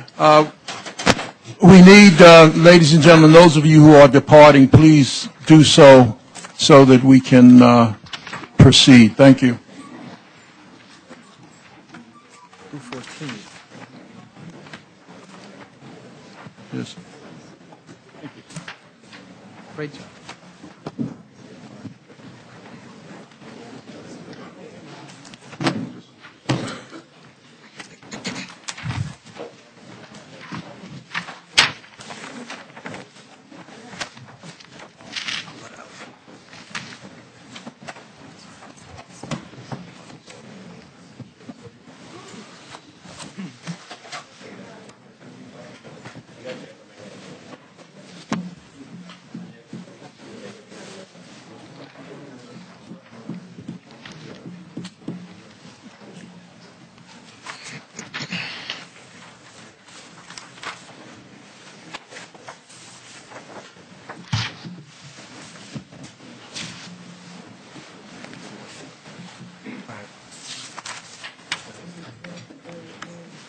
Oh, okay.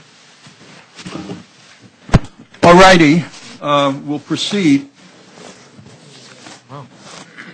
This is calendar number 11, 12, and 13, for which there are a substantial number of speakers, both in favor as well as in opposition. And as we did in the prior hearing, we will continue. We will have speakers in favor speak for 30 minutes, and then we will rotate to those in opposition, and then back to in favor until everyone on both sides of the issue has spoken. So, is John McMillan here?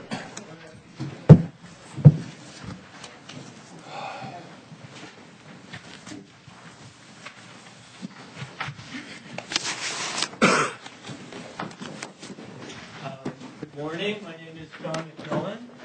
I'm with TF Cornerstone. We are the applicant. No commentary. Everybody speaks. Everybody speaks without disruption. Thank you. Perhaps you're not quite familiar with what TF Cornerstone is.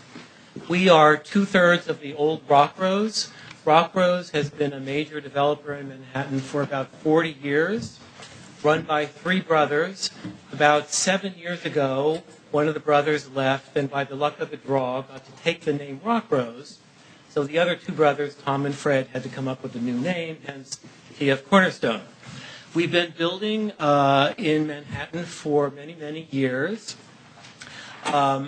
primarily residential, primarily in emerging neighborhoods like the Hudson Yards, Financial District, the meat market, back when it was still a meat market, and increasingly now in Queens and Brooklyn. But we are among a diminishing group of developers who are still trying to build rental housing in Manhattan. We don't do the $90 million penthouse condos, so it's very hard for us to compete now for new projects in Manhattan. This one, however, is a rental. It's an 80-20, and it will include approximately 220 affordable units. And I just wanted to say a few words about the context of the site and our general approach to it. What's interesting about this site is the very large scale of all the pieces that surround the site. There's the huge sanitation garage that we share the block with, almost 2 blocks long.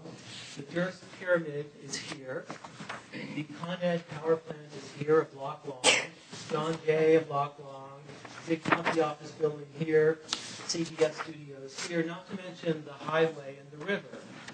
So we wanted to insert a form into the middle of all of this. It wasn't going to be sort of overwhelmed by these other pieces, and that would also kind of strike up an interesting relationship with them, most particularly, obviously, the pyramid. You know, how do you build next to the pyramid? How do you complement something like the pyramid?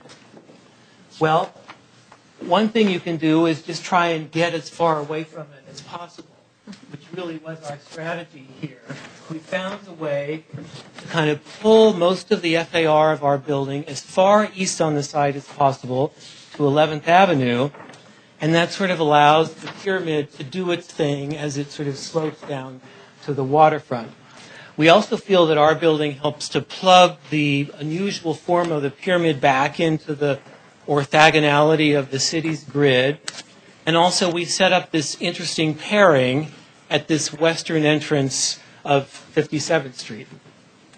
But we also wanted to bring some serious streetscape to this block to kind of shore it up with some rigid, strict street walls. So we have surrounded our site with street walls to help to bring an urban space to the block.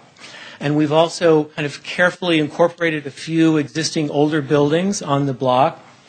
And everywhere at our site, pedestrians will encounter retail. Please continue that thought. I was going to say neighborhood retail, except for the possibility of the automobile use that you all discussed yesterday. If I could just continue a little bit with a discussion of some of the architecture.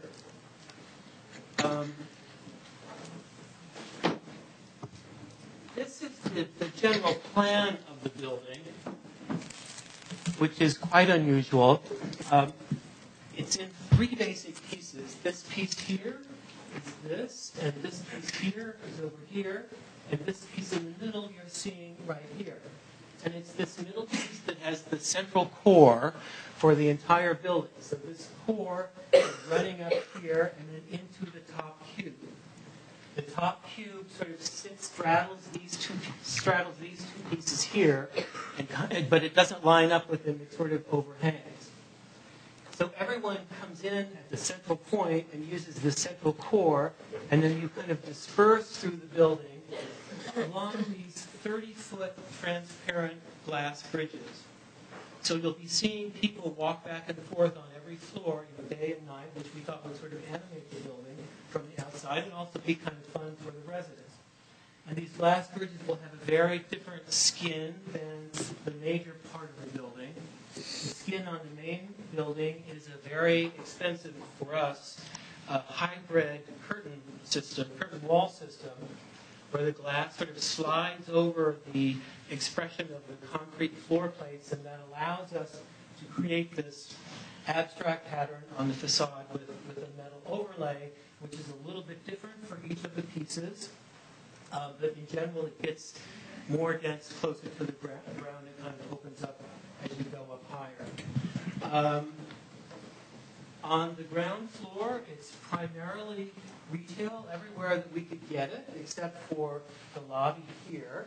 And we were very fortunate to have a little bit of frontage on 56th Street, which is next to the entrance to that sanitation garage, and where the sanitation garage goes over 56th Street. So that would be the entrance for either the parking garage or the automobile service use. But we've done something very unusual here. We have worked out a prototype system with the sanitation department where the garbage will come down into a container and is compacted, and sanitation will drive a truck into the building and pick up this container and take it away, and then bring it back empty. So the garbage is never handled by humans, and it never goes out onto the street. One last thing, there are roofs everywhere on this building, and they are all either amenity recreation spaces for the tenants, or they will be green areas that sort of help to collect stormwater runoff. And there's one very major inner courtyard behind this piece here, and that is the major recreation area for the residents. And what we've done is we've created a huge hole in the street wall, about 40 by 40, that allows our residents to come out from this inner courtyard and look out over 57th Street. And it also allows people on the sidewalk to look into this courtyard. And what you're going to see is the big 100-foot tall blank concrete wall, which is the back of the sanitation garage.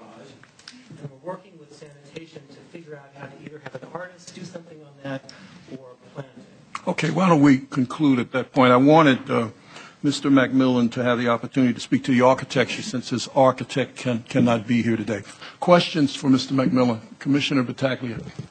I certainly think the architecture is very unique and desirable. I have two questions, one of which involves the affordable housing component. Our briefing package said that there would be 237 affordable housing units. You said 242. No, sorry, so 220? 220. So you're... As we design them, it's a function of how many units are in the building. And we're designing the building, and sometimes there are more units, sometimes there are fewer. Things are constantly shifting. And we probably won't know the exact number until a little bit later. But it would, it would be 20% of the number of units. Okay. Well, I know I speak for several of us, perhaps not all of us, in seeking the maximum number of affordable units in any development. And I wanted to ask you, were we to decide that this area would be included in the inclusionary housing designated area, but were to decide that we should not exclude the commercial square footage from the formula, would you still build, and would you still build the required number of affordable housing units? That's the first question. Can I explain, give a little explanation for that? The history of that is that we spoke to Gail Brewer, and she was very much in favor of the automobile service use at this site because it's high-paying union jobs. And so we said, okay, let's try and do that. And we imagined that the service use would go below grade. The showroom would be on grade. But when we started talking to automobile people after Sandy, none of them wanted to go below grade this close to the river. So then we thought, okay, well, let's bring it above grade, maybe on the second and third floor. And that's when we thought, well, maybe we need this commercial exclusion for this above grade commercial space. It's not looking like this is going to happen. And so I think, if we don't have the commercial, we're not really now planning to do commercial above the ground floor. So yes, we would still build. And my second question, Mr. Chair, following in the footsteps of my esteemed colleague, Commissioner Cantor, is a little bit out of our purview, but since we have such a wonderful and passionate representation of the Union 32BJ, would you be willing to enter into an agreement with 32BJ? We have already sent a letter to the union confirming that this will be a union building. Great. Thank you so much. Other questions? Commissioner Reade? John, good afternoon. How are you doing? Did I understand you correctly to say that you probably won't have commercial space above the second floor at this time? It's not looking like it. We were briefly talking to Steinway. They were interested, and they wanted to go above grade, but we have no active prospects at this point. Okay, thank you. On the second and third. Right, understood. Thank you. Other questions for Mr. McMillan? Commissioner Levin. Yes, John, what's the intended unit mix here, or do you not know yet? Well, it's, I'm going to guess it's around 60% studios and ones and 40% twos and threes. So these are mostly small households? It's typical rental? Yeah. What challenges does this location pose for marketing the building? How are people going to get back and forth? A number of the other buildings along 11th Avenue and West End, as you know, run shuttle buses. do you plan to do that? Well, I mean, we're kind of used to building in these marginal areas. We do run a shuttle bus from the 10th Avenue buildings, 505 and 455. It's something that we have been asked to do. It's something that we would ordinarily do on our own accord if the residents express that. Some people object to there being too many shuttle buses. I'm not quite sure what the right answer is. I think things have changed with the city bike program. We have a ton of bike storage, required storage in the building. But we'll just do, whatever our residents, I think, want us to do. Okay. At the moment, how actively used is the shuttle bus from the 10th Avenue building? How often does it run, and how many people I think ride it's it? kind of a morning. It's mostly a get to the subway in the morning thing. People come back at different times of the day, but they're all kind of going to the subway in the morning. And it's also somewhat seasonal, so cold weather in the morning, but not all day long. So would this building presumably would have the same I would guess it demand, would be although the maybe same. even a little more because it's one block closer? Same kind of thing. Now, we have been asked to work with DIRTH to cross the street to coordinate shuttles, and we're perfectly happy to do that. Other questions for Mr. McMillan? Commissioner Cerullo. Thank you. I just, and this, I believe this came up yesterday at the pre-hearing review, but I wasn't, unfortunately, I wasn't a participant in the discussion, but perhaps you can share a little bit about the review or assessment of the impact of this development. You did a very good job of outlining what's happening in the area and the surrounding area and the other developments and what's already existing and what's underway. The impact of this development in the context of what's happening in this area and what that means for this area. I mean, given its location and its proximity to. Well, I mean, I would say that this is an emerging residential neighborhood, and it needs more people living there in order for it to support essential neighborhood services. And we certainly will do our part to bring neighborhood retail to this block, and I think that's the main thing that is lacking. I mean, I don't think that the streets and sidewalks are too crowded in this area. You're at the edge of the island, and you don't have people passing through the area. It's mostly people who live here, who are here. Okay. Other questions, Rick? Other questions? I'm good. No, I'm good. Other questions for Mr. McMillan? Well, I realize, I think another one of the topics that we've heard about from the community board and the borough president, and I suspect we will hear about from future speakers, so now's your chance. The question of the capacity of parking. And we have a request from the community board that we reduce it. I think that's been supported by the borough president. Would you like to tell us anything about your calculation of the need for parking and its desirability for this property? Do you want me to? Or do you have someone else? Let me just say one thing. So there's a 1,000-car garage on the site. We're knocking that down.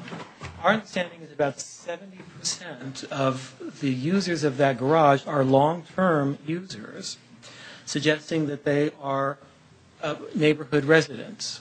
So if we only put back 500, you are eliminating some spaces that are being used by neighborhood residents. Plus, we're bringing in 1,100 more residents. So it does seem that there is a demand for parking here, and there are all these complicated new rules at city planning for calculating parking. We went through all of that, and apparently it's all justified. We don't think our residents are going to be using cars to get to work. It's more kind of a weekend getaway thing. But we perhaps have more to say on that. Okay, so you're following the formula Exactly. calculations in the zoning resolution. It sounds like it's not a critical commercial piece of your operation. Thank you. Questions for Mr. McMillan? Thank you. Carol Rosenthal.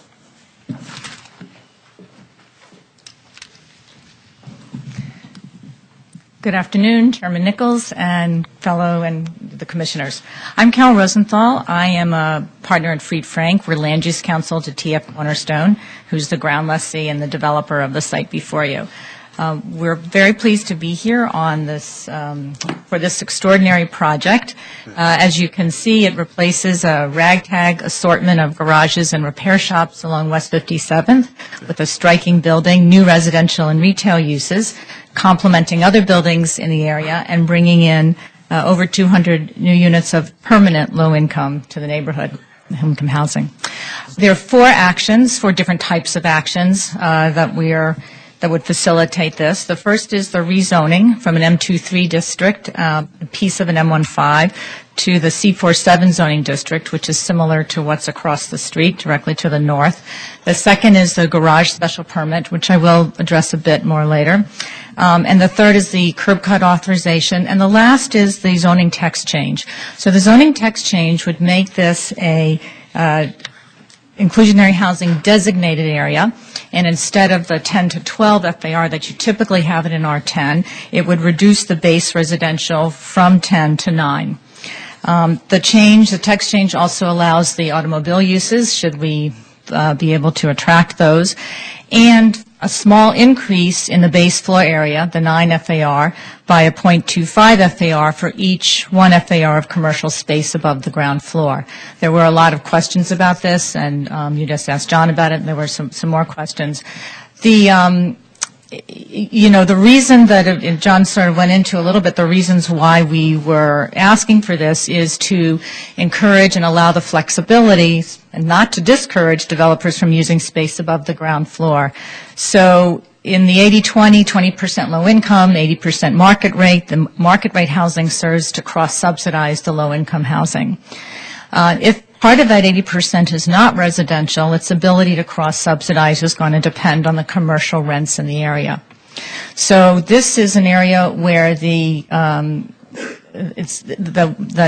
calls out for and would be benefited by ground floor retail and by additional retail. It's something that we understand is very important from a policy perspective to be able to encourage the retail, and that's for the ground floor, and then above the ground floor it was to give the flexibility to have that.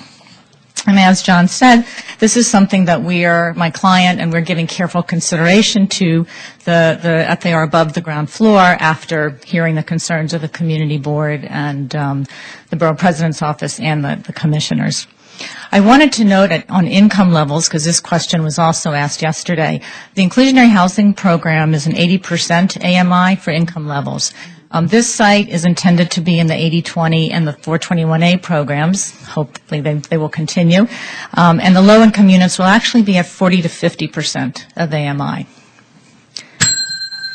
All of the low-income units will be at 40 to 50% AMI? Yes.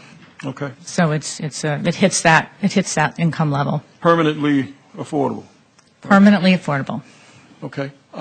Questions for Carol Rosenthal? Commissioner Cantor and then Commissioner Battaglia. Ladies first. Okay. Well, mine is a quick comment. Thank you for the clarification on the income levels. That is certainly very palatable to me. And I thank you, and I thank the previous speaker for elucidating a little on why the text amendment was being asked for. Now, Commissioner Cantor. Good afternoon. Perhaps I should have asked this question of Mr. McMillan, but you might know the answer. Forgot the question. I can answer that one easily. Oh, come on, Cantor. I'll pass until my mind catches up to my mouth. Commissioner Dwight. Just a quick question, because you said the prior speaker said that a letter was sent to 32BJ. Do you know when that letter was sent? Last week. Do you know if they received that letter? Or? I don't know. Well, no, I don't know. Okay. I don't know. Thank you. Now, Quick, before I forget again, will you? I've jogged the memory of. And just to be clear, that's obviously a matter of great interest, but not within our purview, the 32BJ. Right, but I didn't want to lose her. Okay. Speaker. All right. Okay. Erwin? Yeah, quick. The memory caught up with you. Mr. McMillan made a comment regarding groundwater, if you will. Is the street level above the floodplain or below the floodplain? Do we know? I believe it's mostly above. We're just, on the west of the line, for the floodplain, the 100-year floodplain line. So if they wanted to build below grade, they still could, because they would not be caught in any surge. They would have the basic issue of groundwater, which is commonly addressed. And the reason I'm bringing this up is because, as I understood Mr. McMillan, he was saying that the water problem was an issue which wanted them to go up one level, above grade rather than below grade. And I don't quite see it that way, if indeed the street level is above the new high water level. Okay. Fair enough. John McMillan was speaking to the sort of the perception out there in the world about people's being very concerned, regardless of some of the realities of what's there, and responding to the discussions that he had with some of the users. So. Okay. Other questions? I just also want to say, in terms of the second floor, there were also some preliminary discussions that didn't go anywhere with some museum users. There's a whole, Steinway at one point, if they were going to come in, they were talking about a second floor rather than spreading out over the entire ground floor. So it was really to give that level of flexibility in an area where we're not quite sure, what the market conditions are going to provide. Again, having said that, this is something that we understand how important it is, and we're giving careful consideration to how that can all work. I want to disabuse the perception, if you will, where we are in bona fide flood conditions. We have already made revisions to the code which allow people to build up. But the circumstance which we have right here does not fit that same context. And I just wanted to get that out. Okay, understood. Okay, other questions for Ms. Rosenthal? Thank you, Carol. Thank you. Bernardo.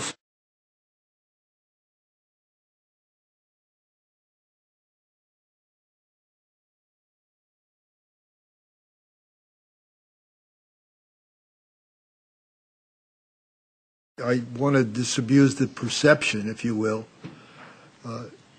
where we are in bona fide flood conditions. We have already made revisions to the code which allow people to build up. But the circumstance which we have right here does not fit that same context. And I just wanted to get that out. Okay, understood. Okay, other questions for Ms. Rosenthal? Thank you, Carol. Thank you. Bernardo Fonte Bresch. That's the architect who's the architect. unable to make it. No pressure. Charlie Fields. Charlie Fields. My name is Charlie Fields. I'm here for AKRF, representing the developers team. I'm just here for questions. I have nothing to say at this time. Very good. Questions for Mr. Fields? Boy, he's in a hurry.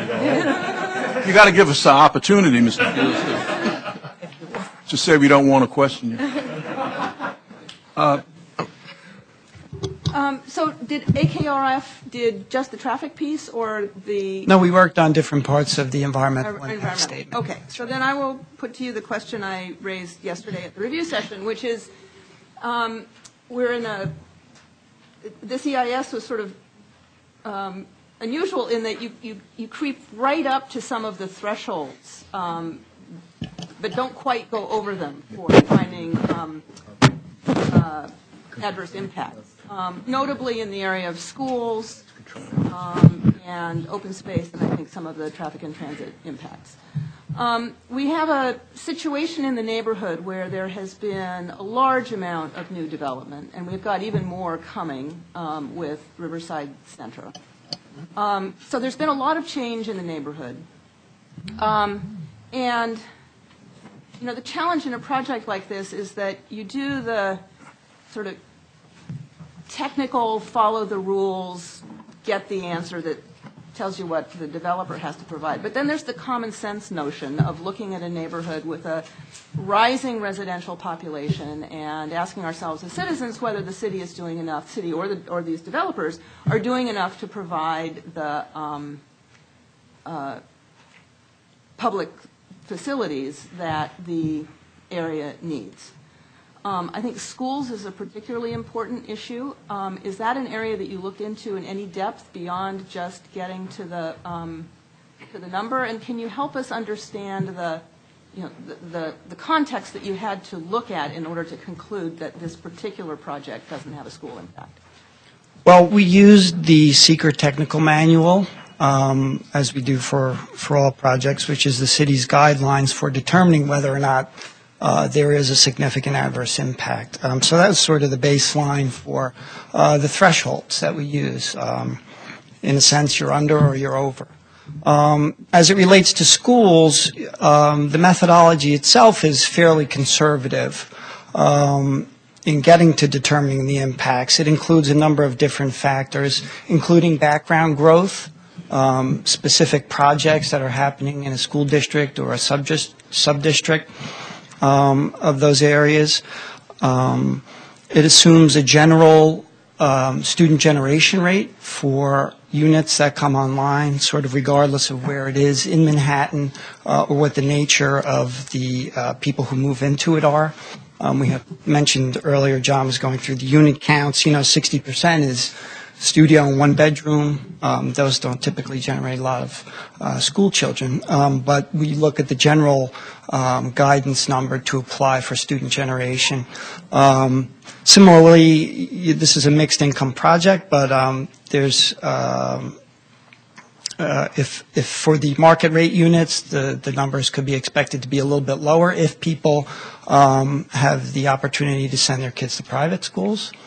Charter schools are not accounted for in the methodology of the secret technical manual analysis for schools, even though in reality some people do choose to send their children to charter schools.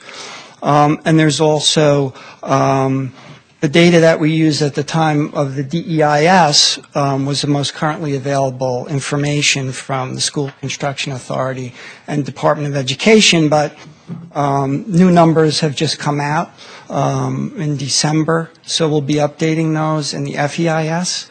Although those don't have too much specificity, looking at the numbers, it looks like there's 3,000 school seats that are coming online in the school district that aren't reflected in our analysis that was in the DEIS. To the degree that we can determine for the FEIS, working with the city and with SCA, where those seats might actually be, we can include those numbers as well in the analysis, which would help if we can take credit for 3,000 school seats that are coming online, or even a portion of those.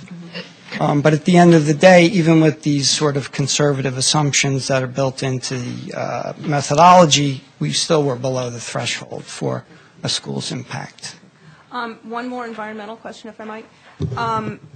It's a reality that a number of buildings, newer buildings in this area, use shuttle bus service to get people to the subways. How does the secret technical analysis look at that, or it doesn't? It doesn't call it out specifically.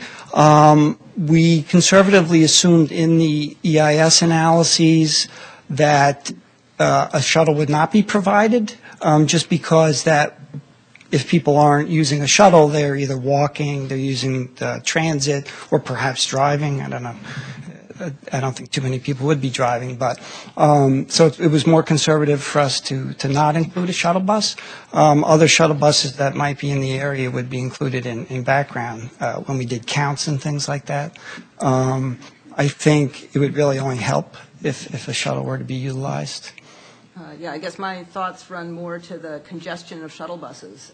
So it's the background, whether the understanding of local conditions takes into account that we have a lot of these shuttle buses running around, and their congestion is really around Columbus Circle. It's not so much out at these locations, but everyone is trying to go to the same place in an already very congested part of the city, whether that has been considered. It's not in the secret technical manual as a specific item, so it wasn't accounted for. To the degree that we can say something in the FEIS, we will. Other questions for Mr. Fields? Thank you. Thank you. Council Member Helen Rosenthal.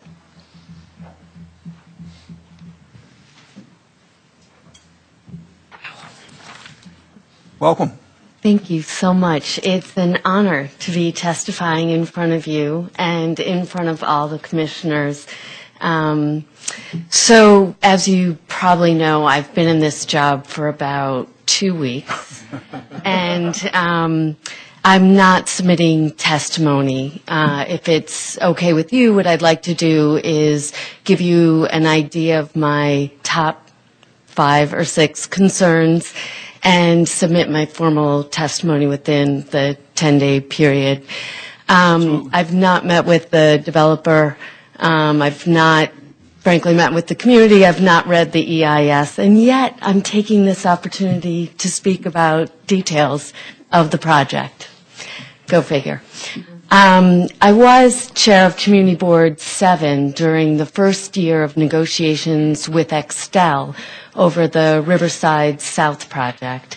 I'm very familiar with the impact on the environment north of 59th Street. So the issues that Commissioner Levin was just raising about the impact on schools is one that I'm very familiar with, and the impact on traffic and safety. So I'm going to speak to those specifically, but those are things that I know we have to take very seriously along that corridor with new buildings going up. So there are 5 preliminary issues of concerns around the requested rezoning. The first has to do with affordable housing. I appreciated your comments very much. I'm concerned about the formula that's going to be used to determine the amount of affordable housing. I'm concerned about whether or not 20% is the number that we should be aiming for, or perhaps it should be more. I'm concerned about integrating the affordable housing fully into the building. I'm concerned actually about the affordable housing targeting the 40 to 50% AMI population. It's, as we've looked at the numbers for Riverside South, that's not necessarily the population, the affordable housing population that we're concerned about. The loss of middle income, lower middle income housing is one that's of serious concern to the community, the current residents. My second area of concern has to do with the parking garage and traffic, the amount of parking, accessory versus public, and particularly in terms of safety, as you may or may not know, over the last 2 weeks we've had 3 pedestrian deaths on the 96th Street corridor, directly, most likely related to getting on and off the highway. So the idea of bringing on more residents, first of all, but also traffic in this area, I think has to be studied very carefully. I am concerned about the labor practices of Cornerstone. Again, I really appreciate your bringing up that point. I'm interested to see the letter. But I have not spoken with 32BJ, although I too see the passion in this room, and I'm looking forward to speaking with them. Fourth, I'm concerned about the impact, as Commissioner Levin spoke, the impact of the new residents in this building as it has to do in the context with all the new development coming on board in this area. The impact on schools, the impact on transportation, on sewage, all of these things I'm going to want to spend a lot of time looking at. You know, when I heard someone say, you know, this population that will be coming into the building will more likely than not send their kids to private schools, that raises all sorts of red flags for me. That was the same thing that was told to us about the Trump buildings going up. And, you know, 15 years later, I was part of the team that really documented to the School Construction Authority and the Department of Education that the impact of those Trump residents, new residents. The impact was overwhelming on the local school. It required us to do a lot of machinations in District 3 around starting a new school and displacing a middle school to a whole nother area. That was of great concern to me. May I continue just a little bit? If you could just conclude, Council Member. I'm sure we'll hear a lot more from you. Lastly, I'm concerned about the commercial retail space and whether or not the developer would be interested in supporting our local independent business owners. Thank you very much. Questions for Council Member Rosenthal? Commissioner Battaglia. I certainly want to start by congratulating you on your election, and I certainly know now why you were elected. You're in a unique position, as you know, because once we vote, it goes to the City Council and you can make changes. I'm hearing you about the income levels. I obviously come from a different persuasion, particularly in the area where I grew up and served, but I try very hard, although sometimes it is hard, not to second-guess the community. The community board didn't raise that as an issue. So I think moving forward, you represent the entire community, that it would be obviously in your hands once the vote takes place. But I just wanted to acknowledge your being elected and congratulate you and thank you for raising the points that I did. And I appreciate the comment you just made, so I'll look into that. Certainly, I've been looking at north of 59th Street and am thinking about that population. I don't know south of 59th Street as well. So thank you for reminding me. Very good. Other questions for the Council Member? Thank you. Thank you very much. Congratulations. I appreciate the work you do. We now will go to those opposed, starting with Melissa Amernick, who will be followed by Steve Cohen, who will be followed by Michael Sandler, who will be followed by Frank Carucci. Ms. Amernick? Thank you. The city needs to ensure that all development done with public subsidy are made possible through the granting of lucrative rezoning and land use changes is done responsibly and with the maximum benefit to our communities for all New Yorkers across the city. My name is Melissa Amernick, and I'm the Research Director at SEIU, Local 32BJ, a union that represents 145,000 building service workers from Boston to Miami, 75,000 right here in New York City. 32BJ asks you to vote no on TF Cornerstone's proposed application because of the applicant's record of bad labor practices, irresponsible behavior, and outstanding complaints from tenants in their buildings. I'm here to outline some of that record for you today. Before I do that, I want to point out that TF Cornerstone is already heavily subsidized by the public. For fiscal year 2013, they are on track to save, they saved over $40 million in city property taxes because of subsidies across their portfolio. The real story in New York is that it is getting increasingly difficult for ordinary New Yorkers to live here. In times like these, it's all the more unacceptable that TF Cornerstone continues to undercut the total wage and benefit standard for exemplary residential work, a standard that has been set citywide by our hardworking members. TF Cornerstone denies its workers access to a secure retirement, training, and advancement programs. These are the very same programs that 75,000 members of 32BJ have been able to take advantage of in order to ensure better lives for themselves, their families, and for the communities for now and also for the future. In addition to cutting corners when it comes to job standards, TF Cornerstone also has a questionable record with respect to construction safety. In January 2013, a crane collapsed at one of TF Cornerstone's large projects in Long Island City. A construction crane owned by a firm with a checkered past collapsed on the Queens waterfront, pinning 3 workers and injuring 4 others. there were reports that the crane operator was trying to lift an overweight load. And this isn't the first time TF Cornerstone has had issues with safety. TF Cornerstone's irresponsibility extends to tenants. Last April, the Manhattan U.S. Attorney filed a federal civil rights lawsuit alleging that TF Cornerstone's 2 Gold Street is inaccessible to persons with disabilities. TF Cornerstone settled, paying a $35,000 civil penalty and setting aside $300,000 to compensate those harms.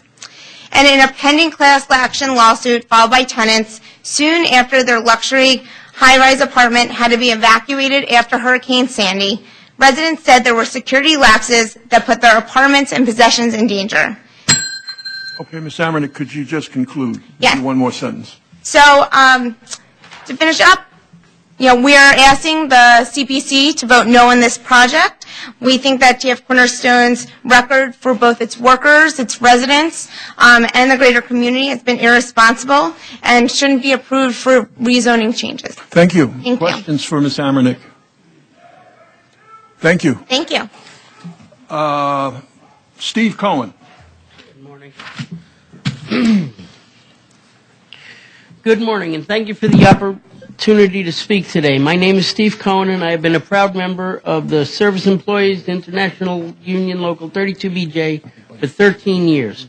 SEIU Local 32BJ represents 70,000 New Yorkers like me in the property services industry. We are the security officers, the doormen, porters, janitors who help make the city home. Over 400 of us work right here within the Community Board 4. On behalf of my fellow 32BJ members, I'm here to express our concerns about TF Cornerstone's proposed project. Being a member of Local 32BJ, I have access to the Thomas Shortman Training Fund. This is a unique resource for me and my fellow members in the industry. Through the fund, I've been able to take classes in carpentry, plumbing, and I was disappointed to learn that TF Cornerstone doesn't offer training opportunities for its workers. I feel like this project should not be allowed to go through if this is the case. The developer should offer all their workers across the city access to the same opportunities that 30,000 residential workers like me have been fortunate enough to enjoy. By making sure this development creates good quality jobs with training and a pension that also creates a future for workers in this neighborhood, in a time of grave inequality, the City Planning Commission should take this opportunity to guarantee that development in the city works towards repairing the city's fabric and make sure that all New Yorkers can thrive and raise family in the city, not just the wealthy. Thank you, Mr. Cohen. Questions for Mr. Cohen? Thank you, sir. Thank you. Michael Sandler.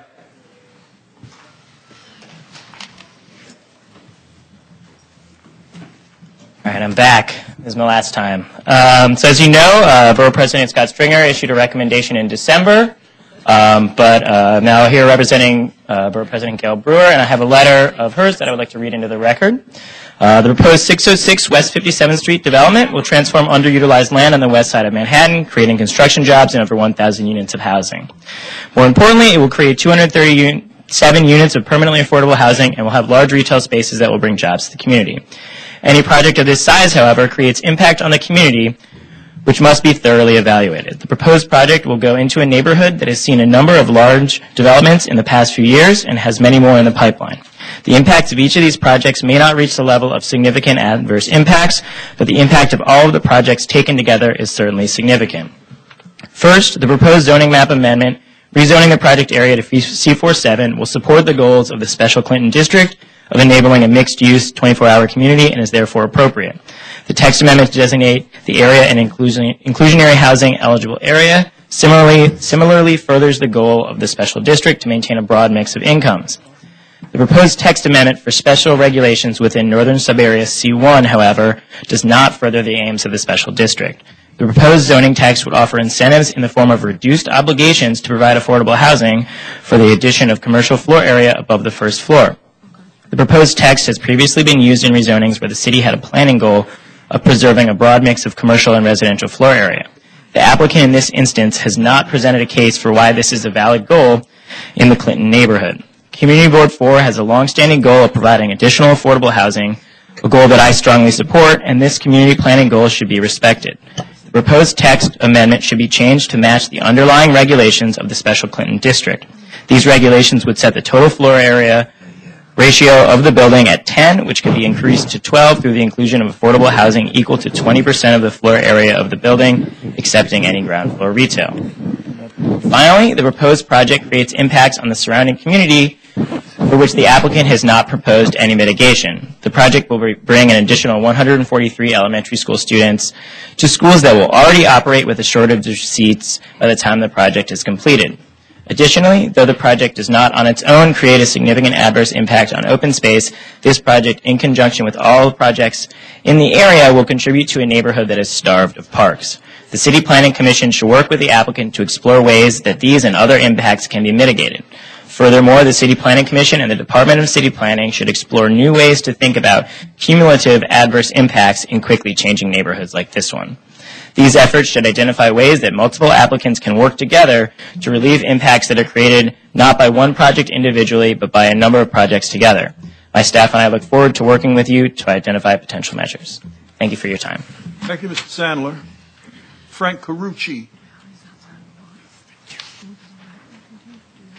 Good afternoon. My name is Frank Carucci. I thank you for this opportunity to express my concerns as a native New Yorker, and I speak on behalf of my fellow residents in the area. I'm expressing our concerns about the 606 West 57th Street project. While we commend the positive possibilities like increased job opportunities and affordable housing, we question the density ratios that we use to make this one of the largest housing complexes in New York City, located in one of the most problematical traffic areas in New York City. The floor area ratios for the lots were originally 2 and 5, and now we're asking for variances for up to 12. We think 606 should not be assessed as an individual project, but must be considered as part of a group of at least 6 major new buildings that will seriously impede traffic flow in and out of Manhattan and negatively impact the flourishing tourism in the theater district and the Lincoln Center areas. The buildings acknowledge that from 13 to 17 cross-sections in that area will be negatively impacted. They also acknowledge negative impact on the bus line street crossings. Emergency vehicles already fight to get through traffic to Roosevelt Hospital. A few years ago, that Riverside project in the Trump buildings were put up, and they were given a variance that closed traffic exit from the West Side Highway onto 72nd Street. So now all that traffic exiting the West Side Highway goes downtown and exits on 57th and 56th Streets. As a teacher, as a theater producer, and a theater patron, I can tell you how frustrating it is and heartbreaking when you buy tickets months in advance, pay hundreds of dollars, and then get caught up in highway traffic and arrive late to the theater. Sometimes you can't get down the street, you can't park the car, you miss the show. Very, very frustrating. This project adds thousands of people to an area, and ironically removes an existing parking garage for 1,000 cars and replaces it for one with about 500 cars. This at the very foot of 57th Street by the West Side Highway. That included with the auto dealership, which will provide street services, plus all the other regular building traffic, would make 56th Street and 57th Street an obstacle course for all vehicles trying to exit or enter the city. We feel that good, responsible, long-range planning should be looking at ways to broaden these streets and make them more efficient pathways to the highway. This project does just the opposite. We urge that the scale and scope of the project be reduced and explore its impact on the city traffic and how it impacts tourism. Just Conclude, sir. I was going to say, just yesterday morning, there was a minor fender bender at 56th Street and 12th Avenue, and within minutes, traffic was backed up to 80th Street. I heard that on the radio before the snow had even accumulated. So I think this is sort of the wrong project in the wrong place. Thank you very much. Mr. Carucci, questions? Jessica Bondi, who will be followed by Kathy Gaffney, who will be followed by Joe Restuccia, and then Paul Sawyer, I think, or Sangier, I don't know. Hi there. How are you? You must be Jessica Bondi. Yes, I am. I'm a native New Yorker. I'm very concerned about my community. My family's always been active on the community boards, and I'm grateful to all of you because I know how hard it is to do what you do. But we have to be responsible, particularly lately, as things are seemingly getting out of hand with development. I represent many others who, for the sake of avoiding redundancy, aren't here, and I'm going to present my case to you. They'll submit petitions and letters later on. I ask that you oppose the applications made. Oh, I did give you each one of these. I've left them with the secretary, and it's very useful information. It's actually my environmental impact statement, if you would, which in many times contradicts what they've said are their unavoidable adverse impacts. I ask you to oppose the applications made by 606 West 57 LLC. They seek to rezone and construct the largest building ever erected in the Special Clinton District and the largest residential building in all of New York City. What they're requesting is in stark contrast to the character of the neighborhood. Our neighborhood is in no need of their proposed revitalization. It's already residential, and to subsidize for the housing when they're making that much money off their 1,000 units, the other 1,000 units is ridiculous. They don't need additional income.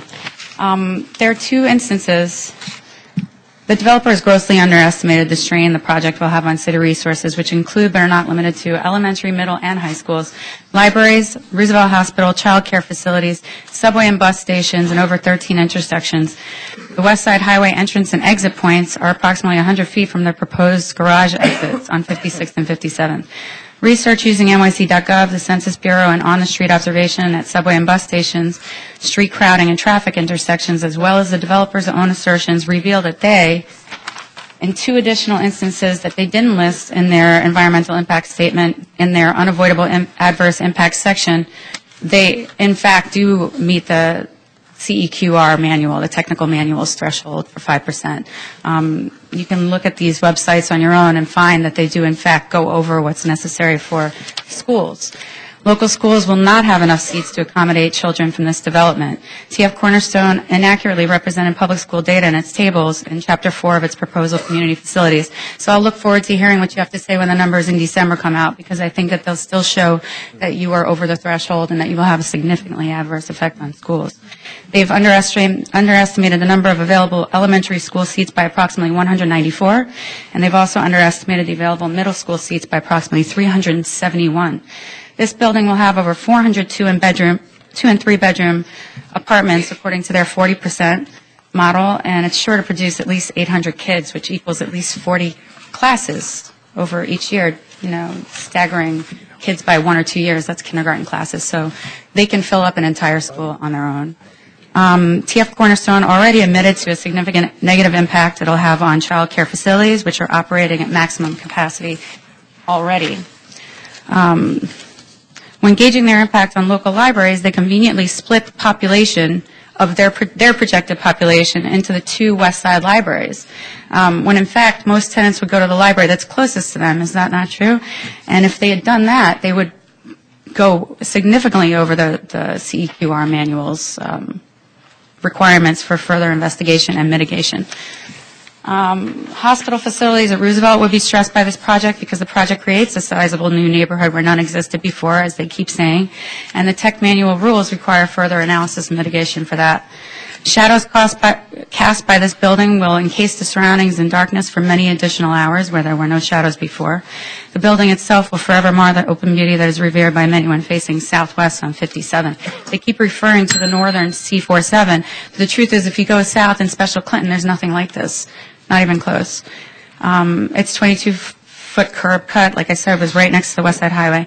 Granting these applications with knowledge of all the negative impact it will have is unconscionable. When you consider the consequences of adding approximately 40% of Manhattan's annual average population change within the confines of one street at one subway station along one bus route, with the few local schools and hospital at or over capacity, it would be negligent to grant these applications. Thank you, Ms. Bondi. Questions for Ms. Bondi? Commissioner Levin.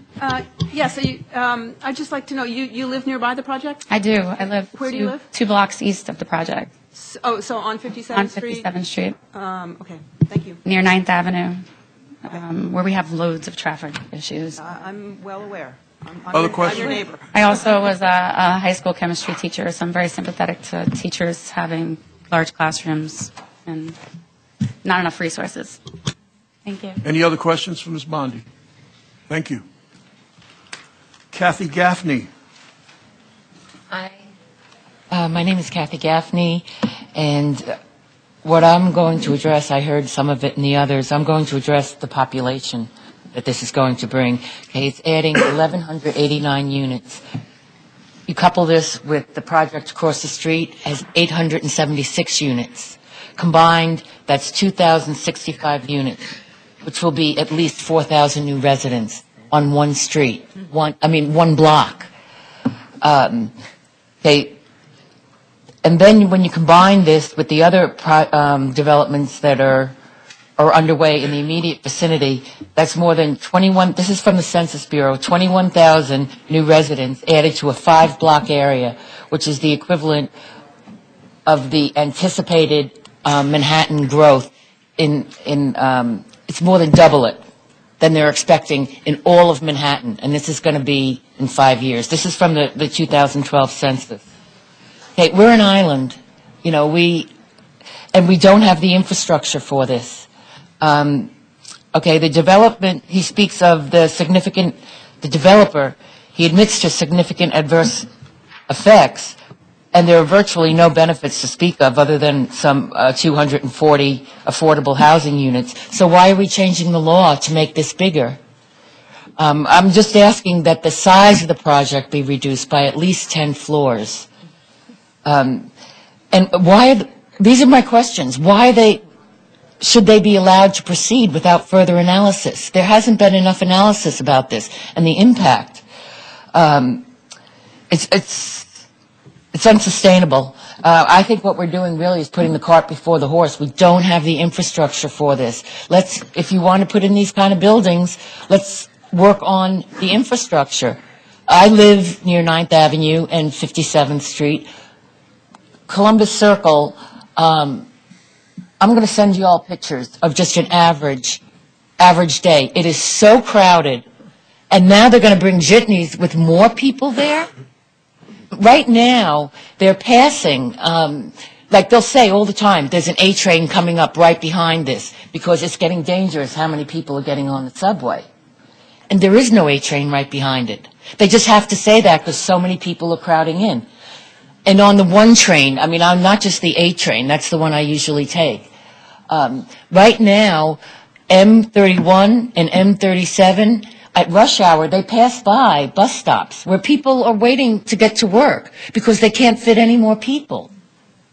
This is just too large. And actually, one of the things I've heard them saying is that this was advocated by Community Board 4. I was there. I talked to all the Community Board 4 members, and this is just as an FYI. I asked them why did they approve such a building. And I got up and spoke there too. And they said because if they didn't, and I spoke with practically every single member. If they didn't, it would be approved anyway, and at least they could get some concessions. But Community Board 4, I can tell you, if you talk to the members, they think this project is way too large also. I think I'm asking that it be reduced by a minimum of 10 floors. It's just too big. Thank you, Ms. Gaffney. Questions for Ms. Gaffney? Thank you. Thank you. Joe Restuccia, followed by Paul, it's either Sawyer or Sawyer. Okay, good. All right. And then Matthew Green. Joe? Hi. My name is Joe Restuccia. I'm the co-chair of the Housing Committee, Committee Board 4, representing the board today. As the total representation, everyone else is ill who was supposed to come to today's hearing. I'm sorry. The Committee Board is supportive of the rezoning from M23 and M15 to C47. We feel it's consistent with the rest of the rezoning that's happened along the west side. However, we have serious issues regarding the text amendment. And specifically the text amendment, our concern was that this is a very heavy area of automotive uses, showrooms and repair shops. We wanted to make sure those could continue if this building were able to manage that. So the text amendment, we support that in concept. However, the unintended consequence is it brings down the base FAR against which the affordable housing is bonused. So we are working with the developer, and we'd like the Planning Commission to recommend that bringing down the base FAR not be included. In the special district 96-20, the perimeter area, it allows a bonus against the total floor area, not the total residential floor area. And that provision has been in existence since 1973. So it's not a new provision. The inclusionary housing regs, by being brought in via reference 23-90 to this, exempts out the first floor, and the text amendment exempts out the second floor. The delta difference between the affordability could be 10 to 12 units. So we're talking, we don't want 220 units, we want 20% of the units, which is 237 as expressed in the application, and we want to make sure that additionally those 10 to 12 units are on top of it. That is one of our main issues here. As for the parking spaces, we asked the parking to be reduced. Yes, it is 1,000 spaces, but the site is being redeveloped. Our concern is we do not want to encourage parking in our neighborhood. We are a dense central, adjacent to the central business district, and we specifically said 400 spaces if there were auto uses, because the developer represented those would be used for the auto business, and 295 spaces if it was just residential uses. So we have supported 32BJ. We're happy to see that the developer has actually given them a letter. And our real concern is making sure we resolve this issue with the affordable housing. Thank you very much. Thank you, Joe. Questions? Erwin, and then Angela Battaglia. Thank you, Erwin. Joe, you should never apologize for being the one to speak in lieu of others, because we're always happy to see you here. Thank you. In my personal view, you're the best to represent the board. I just wanted to go to, and I should know this without having to bring it out today, but the board also asked that the affordable units be spread throughout 80% of the building. I thought we approved text some while ago that ensured that would take place. No, actually, the regulation says 65% of the buildings. Okay. And our community board has been very successful in negotiating with every developer to bring that to 80% of the floors. And in some cases, we've gotten to 100% of the floors. So I just want to go on record that I do agree with you, and anything I can do to make that happen, I certainly will try. And just bear with me. I certainly hope, and I'm actually just saying this to you, Joe, so that the applicant can hear me, that the fixtures and finishes are identical throughout, because anything less than that, in my view, is unacceptable. This applicant has agreed. We have had many applicants who have agreed and then gone back on it. We now get it in writing from every applicant to make it part of the actual approval. Thank you, Joe. Erwin. Good afternoon, Joe. Sorry. Question. It was very interesting, your observation regarding the number of unit count. Have you ever determined, whether it be for this job or any other, not the unit count but the floor area? In other words, is it 20% of floor area, or is it 16% of floor area with a lot smaller apartments, so to speak? It's actually, the regs read, it's 20% of for the 80-20 of the units. And because many of the market drives these smaller units, we're actually getting more units. Our issue is we're getting more smaller units, studios and one bedrooms. Actually, this proposal has 40% two bedrooms. That's a very large percentage than we normally see. So we were pleased that at least we're getting more family apartments here, because if you get 40% two bedrooms, 20% of those are going to be also affordable. Our problem has been we have lots and lots of studios and one bedrooms and nothing for families in our neighborhood, produced by inclusionary housing. So is there and I'm not addressing this particular job, is there a loophole in the law that enables them, the development community, to work on piece count rather than square footage? No, I think the portion we found, which honestly our community board missed with Mercedes House, when this text amendment was created, It's when you increase this commercial square footage, you decrease the base against which you do affordable housing. That's the loophole, and that's the big one. Well, that one is easy to understand, but I'm also asking the other one. Let's suppose commercial weren't factored into this conversation. Mm-hmm. If they were to offer us 20% of the number of units, and to take the extreme position, and they were all one-bedrooms, that would not be representative of the building. Correct. The problem, we have the overlay of the federal law for the 80-20 tax-exempt bonds, and that requires the unit mix must be mirrored affordable versus the market mix. Our board has met with a housing finance agency at the state level. It is very clear this is a federal matter. That is our problem. It is not a state matter or a city matter. I see. Thank you. Commissioner Cerullo. Hi, Joe. Hi. Just a question, and this is, it's part question, maybe part philosophy, and certainly Community Board 4 is not alone in this. We see this a lot, and it's about parking and the parking garage-related issues. In this case, given the fact that there's a 1,000 car lot there now, the use issue or the desire or lack thereof of people parking in the neighborhood wouldn't be a new one. It's not going from 500 cars to 1,000 cars, which then perhaps that I understand that argument. Right. Although I do know over the years I've heard that, if you build it, they will come argument on parking. But I also view the concept of what most communities complain about with respect to vehicular traffic is the fact that there are cars in the neighborhood. And I often view parking garages as an opportunity to get the vehicles off the street faster, especially given the location of this development coming off the West Side Highway or coming down a major artery or one of the major arteries, on 11th or 10th or wherever.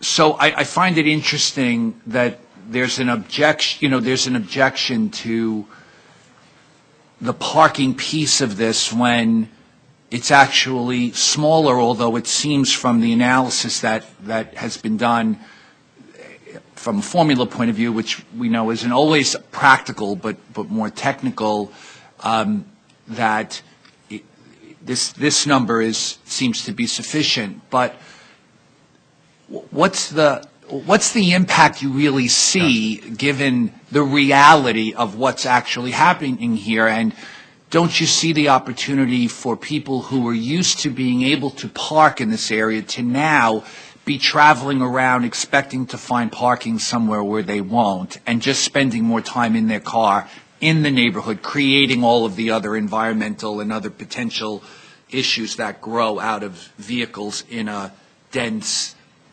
pedestrian-friendly residential community? Couple thoughts. First one is, our neighborhood in the 60s and 70s had a lot of demolition, created a lot of surface parking lots. So those lots were not there historically. That has meant we have incredible amount of parking all over the place that just has really become now a magnet for people who are going to events in Midtown. I have a great number of family in New Jersey. I have been amazed to watch that they stop driving now. They take the ferry, they take mass transit. In the last 15 years, the tunnel traffic has made basically the idea of driving and getting someplace in Midtown to be a complete useless thing. I sat on the number 11 bus for 45, 55 minutes to go 10 blocks with groceries. I think that's our problem, is that the capacity in this part of the city is not there anymore, and every single parking space we're able to eliminate means that there's one less person who says, I'll just get in my car and I'll go there. Because if there were huge garages historically, I understand. They're not. In the city's history, they're kind of relatively new. By the parking being diminished, it really makes a difference. I've seen it. It makes a difference. At Hudson Yards, we had required parking. There was a huge lawsuit that got settled, and that has made a difference already. People had to build large garages. That means you're going to drive in if there's more spaces. I mean, I know it sounds like an odd thing, but this is our daily experience. Yeah, and I respect that. I know that we're getting more into the sort of the philosophical part of this that I referenced, but I I know you know your neighborhood certainly better than I do, so I'm not challenging you on that, but I don't know if that's the same in every single neighborhood. No, it isn't. I was just interested in understanding the analysis that the community board went through. We're on a major transportation node with the tunnel and Penn Station, all these things that link together. If we were in another location, maybe we wouldn't have the same point of view at all. Yeah, I guess it's just I look at the fact that the people who know, like you say you have family who come in and they're aware of either the lack of opportunity to park or what the stress level will be, we'll call it, in getting in. As somebody from a borough other than Manhattan who, for the most part, does use my vehicle to come in and out of Manhattan, I'm one of those people who experiences the stress level of what it means. And sometimes I wish I didn't really need to, but just circumstances require that for me. But at the same time, I think we market New York City regionally and never mind internationally, but regionally for people to come, whether they come by mass transit or they come in their vehicles to experience Broadway or to our restaurants, and they expect that the city has provided for them to actually do something with their means of transportation that they are coming in with. And so again, this is more philosophical than anything, but I appreciate Every European city has a municipal parking system that people use that is slotted and figured out. We don't have that. No, I know. And it'll be a long time, and I realize that this issue will only become bigger, and probably my argument will be, not that I argue this in every case, but I think that, my point of view will be crushed as time goes on, because there really is a move against, parking garages, which I don't necessarily agree with all the time for a variety of reasons. But I appreciate your sharing the point of view of the community board and the experiences of the community with me. Thank you. Commissioner Levin. Yes, thank you, Joe. I have two follow-up questions on both related to affordable housing. Maybe I was a little slow on the uptake here, but your discussion of the text amendment focused on the base FAR of 9, right, and reminded us that there is currently provision in the Special Clinton District text that works off a base of 10. That discussion is not really in the community board's letter. The community board's letter says it's all okay except that you should use all floor area above the ground floor. Is this a change in position? We actually had spent some time on this letter, and the final little amendment didn't get in. Oh, gee, I wonder how that happened. Yeah. So I apologize to the Commissioner for that. We found the citation in 96-20, so we will give you a follow-up to give you the detail on it. Okay. And then continuing with affordable housing, we've had a discussion with previous speakers about income levels. And I guess the reality is of the financing of this project is that we'll be looking at very low income levels for this project, which is admittedly a need in this city. But for the sake of understanding this neighborhood's context, who's the population that needs affordable housing in this neighborhood? Right. I mean, first of all, we take a broad range of housing, and I speak to Angela on this, that our issue is the very lowest income. Our folks are really between 80% and 100% of AMI, and they're never reached with inclusionary housing that uses the 80-20 overlay for the tax-exempt financing. We have been desperate to get that kind of housing. We understand, though, with this overlay of the 80-20, we're stuck. And that's a problem for us. We have people who make $400, $500, $100 a year too much to qualify. It's really painful to watch. However, when we have a project that has inclusionary housing, that is permanent, we're definitely going to embrace that. And our concern here is how do we work with the City of New York on a policy basis to figure out a way to make this a broader range. In Hudson Yards and in West Chelsea and now on Clinton Urban Renewal Area, we're bringing in inclusionary housing for people making up to 25%, 165% for moderate middle, which is great. But again, the financing mechanisms don't support it, and that's the problem. So I can't fault Cornerstone for using a financing mechanism that is used nationwide. Okay, but the reality is that this affordable housing, while helping the city as a whole, doesn't necessarily help That's folks correct. who are currently in the neighborhood. That's correct. Yes. All right, thank you. Thank you very much. That's good. We have two more speakers in opposition, which I think we should allow to proceed, and then we'll revert to the remaining speakers in favor. Paul Sawyer, and then Matthew Green. Hi there. Good afternoon. I'm Paul Sawyer. I'm here to deliver testimony on behalf of Assemblymember Linda B. Rosenthal. I'm Assemblymember Linda B. Rosenthal, and I represent the 67th Assembly District, which includes the Upper West Side and parts of Clinton, Hell's Kitchen, and Manhattan. I am testifying today in regard to 3 applications before the New York City Planning Commission by 606 West 57 LLC on behalf of TF Cornerstone, Inc. for 606 West 57th Street in my district. As the Assemblymember representing this site and a member of the New York State Assembly Committee on Housing, I am pleased that this project will create 237 new permanently affordable housing units for the Clinton, Hell's Kitchen community, and that the developer has made some commitments, including adding street trees and greenery to the block to address in response to community concerns. However, I cannot support this proposal unless and until critical changes are made to the applications before the Commission today. While New York City is in dire need of new affordable housing, TF Cornerstone is proposing to include a significant commercial component. This in turn would limit the amount of affordable housing that would be built, as the inclusionary housing program typically excludes commercial floor area in calculating the amount of required affordable housing. Additionally, the Special Clinton District in which this site is located was created to preserve the residential character of and affordable housing in the neighborhood. TF Cornerstone's proposal, contrary to typical developments on 11th Avenue in the Special Clinton District, would allow commercial uses not just on the first floor but also on higher floors as well, potentially. The more commercial use that is built on site, the less affordable housing would be required. The city should not provide incentives for reducing the amount of new affordable housing, especially in a district created to preserve it, and when market rate commercial tenants already ensure substantial profit to developers. The Commission should instead require that the total floor area of the building be used to determine the amount of affordable housing built on site. I concur with Manhattan Community Board 4 that, as with other affordable projects in the Special District, TF Cornerstone should commit to distributing the affordable units throughout 80% of the building, providing the same fixtures and finishes in all apartments, and providing reduced rates for any building amenities to the affordable tenants.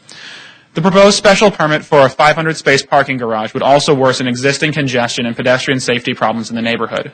While there is a need for some parking at this new site, the applicant has arrived at its stated parking needs by aiming for a 90% rate of use for the garage, which maximizes profit, rather than 100%, which minimizes impact.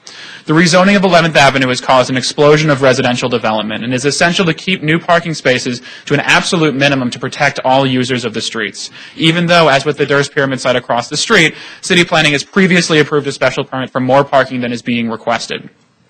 I agree with the views expressed by former Borough President Scott Stringer, Borough President Gail Brewer, and CB4 that the number of parking spaces permitted should be limited to 400 spaces or 295 if the applicant has an automotive use in its commercial space. Additionally, serious concerns have been raised regarding this site's potential impact on city and other services. TF Cornerstone's application, for example, does not meet City Planning's guidelines for open space for every 1,000 residents and would increase school seat shortages within its sub-area of Community School District 2 by 4.7%. Similar concerns have been raised regarding the development's impact on public transportation, public libraries, daycare centers, and other community services. The methodology used by the applicant in determining its impact on these services has also been questioned, including the assumption that Pier 97 of Hudson River Park will be completed by 2017, despite the fact that at present the project is not fully funded. As with parking, this application... Thank you. Thank you. Okay. I think our final speaker in opposition is Matthew Green.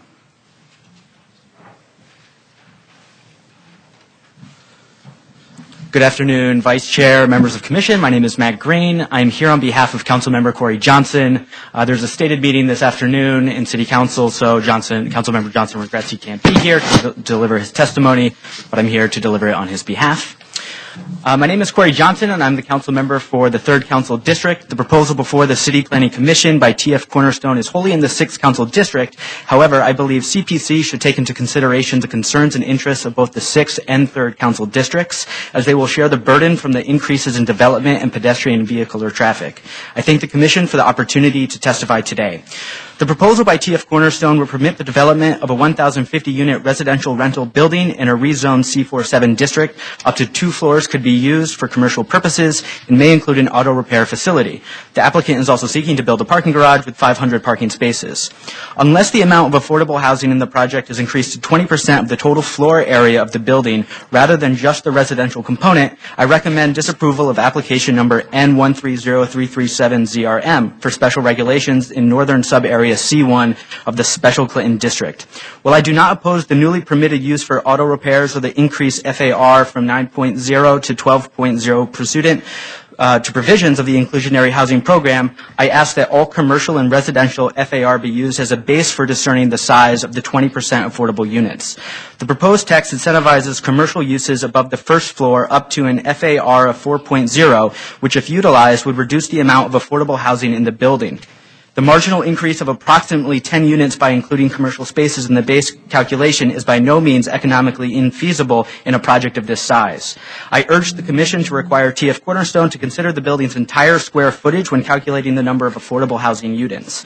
It is also important that the tenants in the affordable units be treated as full residents of the building. The building must be fully ADA compliant, and the affordable units should be distributed throughout at least 80% of the building. The fixtures and finishes in all the units of the building should be the same. All building amenities made equally available, including the provision of a reduced fee schedule to assist the affordable tenants in enjoying the full breadth of the building's facilities. These are important considerations in ensuring that the tenants of the affordable housing units experience the full benefits of the inclusionary housing program. The applicant is also seeking a special permit pursuant to ZR 1345 for a parking garage for up to 500 spaces or 395 spaces depending on the ground floor. Community Board 4 issued a recommendation of conditional disapproval for the special permit for a parking garage for this proposal. It is the experience of residents in Hell's Kitchen and the Clinton neighborhood and the membership of Community Board 4 that this area has become a regional parking hub for commuters, and as a consequence, residents in the area are overburdened with very large parking facilities. This contributes greatly to Hell's Kitchen's high asthma rates, traffic accidents, and pedestrian fatalities. I support the Board's recommendation that the application for special permit pursuant to ZR 1345 be approved if and only if the garage is for accessory parking only and the maximum is 400 spaces with the auto use and 295 without an auto use. Finally, I'm gravely concerned about this developer's history of irresponsible labor practices, poor worksite safety conditions, and a disregard for tenants and the building's employees. Approval of this proposal would permit to rise one of the largest residential buildings in Manhattan. This building will intensify an area already burdened infrastructure on the west side, from bus routes and subways to overcrowded schools. 606 West 57th Street is zoned for Public School 111. It is a school that needs many improvements and is already overcrowded. If I may just finish. The west side has a tremendous amount of development in the past decade, and the raise trend is not expected to ebb. We must continue to plan for and protect those who have contributed to the fabric of our communities for decades, while also planning for those who have yet to come. Such planning demands. Mr. Green. Thank you. Thank you very much. Thanks for the opportunity to give my testimony. Thank you. Melissa Chapman. No. No.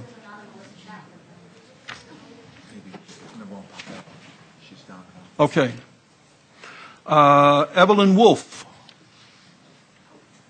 Evelyn Wolf. She had to leave. Okay.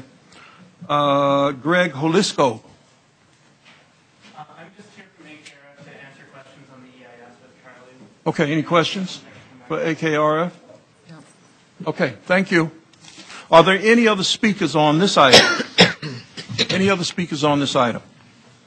If not, then the hearing is closed, but let me hasten to add that the record will remain open for 10 days following the closing of this public hearing for comments on the draft environmental impact statement.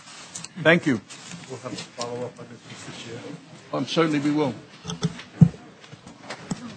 Can I recommend a 5-minute break? No, I'm good. You're good? You can, okay. Yeah. Okay. Thank you. Yes. All right.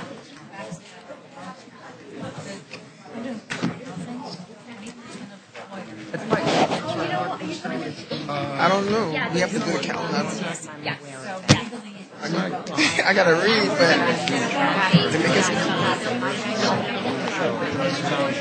they'll get everything.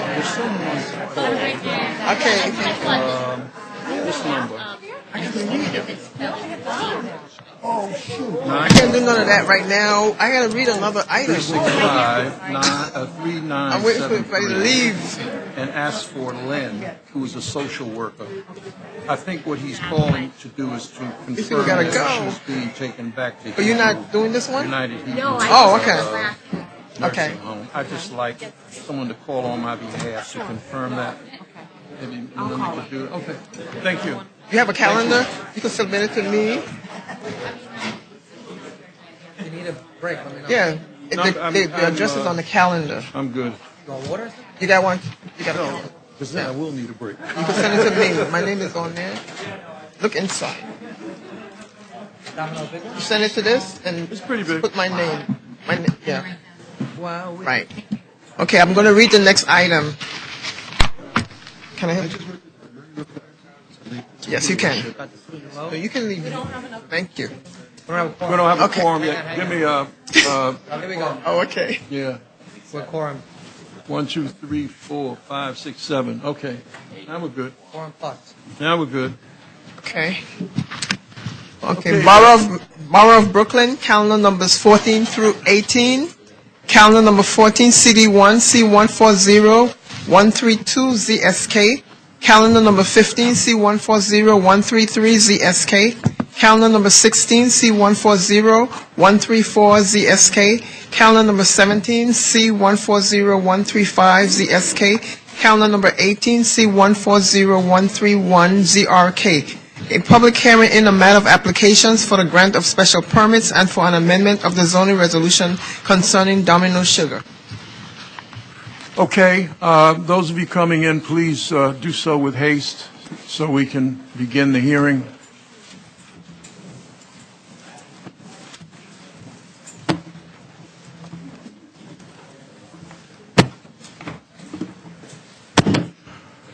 Okay, as was the case with the prior two hearings where we had a substantial number of speakers, both for and in opposition to the application, we will accord 30 minutes for speakers in favor and then 30 minutes for speakers in opposition and then back to in favor and so forth until we've exhausted all of the speakers. Our first speaker in opposition is Vishan Chakrabarty. In opposition, did I say? I'm sorry. I'm sorry. I'm in opposition to that. Sheriff, I'm in opposition. We're in trouble. In favor. Vishan. Good morning or afternoon, Commissioners. I'm Vishan Chakrabarty, partner of Shop Architects and master planner for the Domino site. I will describe the plan and will be followed by Jed Walentis from Two Trees, who owns the site and will address a number of significant issues, including the neighborhood, the mix of uses, and especially the enhanced commitment to affordable housing. He will cover that. As you know, this site was rezoned a few years ago for some 3 million square feet. The site was approved predominantly for housing with few other uses. The waterfront open space was said to be the primary public benefit of the plan, but analysis has shown that this space was lacking in both quantity and quality. Our proposal stands in stark contrast. Community Board 1 voted 24-4 in favor of this plan, and so like the master plan that they requested, the quote, the zoning amendments will lock in the shape and size of the buildings according to the Shop Architects master plan. I'm going to quickly walk through these diagrams. You can see this was the previous plan. We have about a 40% increase in public space from that previous plan. The buildings are taller in this case. In that plan, the building maximum height was about 399. Here we're looking at about 399 was basically 400 feet. Here we're looking at about 535 feet. But the trade-off for that is what we did is we pushed the buildings back. We brought River Street, a new waterfront street, through to separate the buildings from the waterfront, as has been done at Battery Park North. We aerated the buildings, as you can see from the model. So the buildings have a kind of porosity with light and air that gets back from the water to the neighborhood. We raised a lot of the mechanical infrastructure in the building in order to make it more flood resistant. And in terms of the context, we really looked at 3 different scales. The scale of the neighborhood in terms of the fairly low buildings that exist there today, and all of our buildings reflect that scale, especially on Kent. The scale of the refinery, including the bridge, and then the skyline scale. And so you've probably seen some of these images. This is the resulting kind of skyline. In the overall view, you see that waterfront park, about a quarter of a mile, roughly 6 acres of new park development. And again, with these heights, we've been to the community extensively, and I think the community has very much seen the benefit of higher, more slender buildings in order to render more open space on the site and much more usable open space in terms of the way the grid accesses it. On the neighborhood side, we've broken down the scale of these buildings to start approaching the scale of the neighborhood. And as Jed will describe, there will be lots of independent retail and other uses that actually enliven the neighborhood. Now, this is Kent Avenue we're looking at? Kent Avenue, that's right. Okay. And then on the park side, in terms of new parks, and also, as Jed will describe, also the change in uses. For example, the refinery building will be new tech office space as opposed to the previous proposal where it was going to be condos. We think that's very important in terms of having the right mix of uses here and having the right neighborhood vitality. So in summary, we're just very proud of the process that we've held to date with the community, and we think, as you'll probably hear in other testimony, that we garnered a lot of community support for the changes that we've made in this plan as opposed to the 2010 version. So thank you. Thank you, Vishan. Right on time. Questions? Commissioner Battaglia, starting. Vishan. Hi, Commissioner. I have a lot of issues with this development. I do acknowledge that the community board overwhelmingly supported it. I thought the development we approved in 2010, although I supported it because of the 30% affordable units, was too tall. This particular development goes 22 and 32 stories above what is legally permitted in this zoning on the waterfront, as you know. However, it represents just 13 stories above what was approved previously, and I should use that as my benchmark, right. And I will use that as my benchmark. That being said, the distribution of the income levels of affordability, I understand that for this particular development, it's about 70% of AMI. I reviewed the recommendations going back, and the community board has asked for a different distribution. So I will support the community board on the height issue, but I will also support them very strongly on the distribution issue. That being said, they are asking, in the last rezoning, about at least 50% of the units, I believe 50% of the units were going to come in at AMIs at 60% of AMI. At least 20% were probably 30% or lower, including the 100 senior units, which made that development, despite the height, really palatable for me. The community board is asking that 30% come in at levels lower than 40%, that 25% come in at levels lower than 60%, and you know the rest. More importantly, or perhaps as importantly, is the the configurations of the units. We know that the people being affected most by displacement are the low-income families. I know, because I work in that area, and I know it really well, that the families that live there, they're not earning 80% of AMI. In many cases, they're 60%, 50%, 40, 30% of AMI. They are families, however. They are families. And the unit configurations right now, in my view, are inadequate. So I'm going to just go on record as supporting the community board, and then I'm going to ask you what your response is. That at least 50% be 2 bedrooms, that at least 15% be 3 bedrooms. To tell you the truth, for me, whatever you do with the studios and 1 bedrooms, they draw pretty much the same population, so it doesn't concern me as well. But I certainly think that if we are going to approve a development that goes that far above the height limits with other amenities, that we should accommodate the population that lives there. I know I'm asking for a lot, Vishan, but I feel, as you can see, very, very passionate about this. Well, Commissioner, as you know, I'm just a dumb architect, so I'm going to primarily let my client, Jed Walenta, speak to. I figured I'd give him a few minutes in advance, well, that's good. I'm sure this is why I ask you, and I also respect you a lot, as you know. Thank you. No, and I appreciate that, and I appreciate your passion for it. I would just say a couple of things on this. One is, I think it's very unclear what the true commitments were in the previous plan, as opposed to objectives. And I think it's important to keep those things clear, and I think Jed will speak to that as well. I just want to interrupt you for a second. Yeah. I normally wouldn't do this, but I believe the commitments were clear in the last rezoning. Well, again, I think Jed will speak to that issue, but I think that's an open question. Okay. But I also think it's important that the height issue. I mean, because there was a sort of correlation between the height and some of the other issues that you raised. The height issue is primarily one of this trade-off between what was really a luxury housing project, where the open space was very much of an enclave for those luxury units. And, I actually did not realize this until I started working on this, that this was a rezoning in which the affordable housing was allowed to be in a separate kind of garage building on the back of the site, separate from the luxury residential.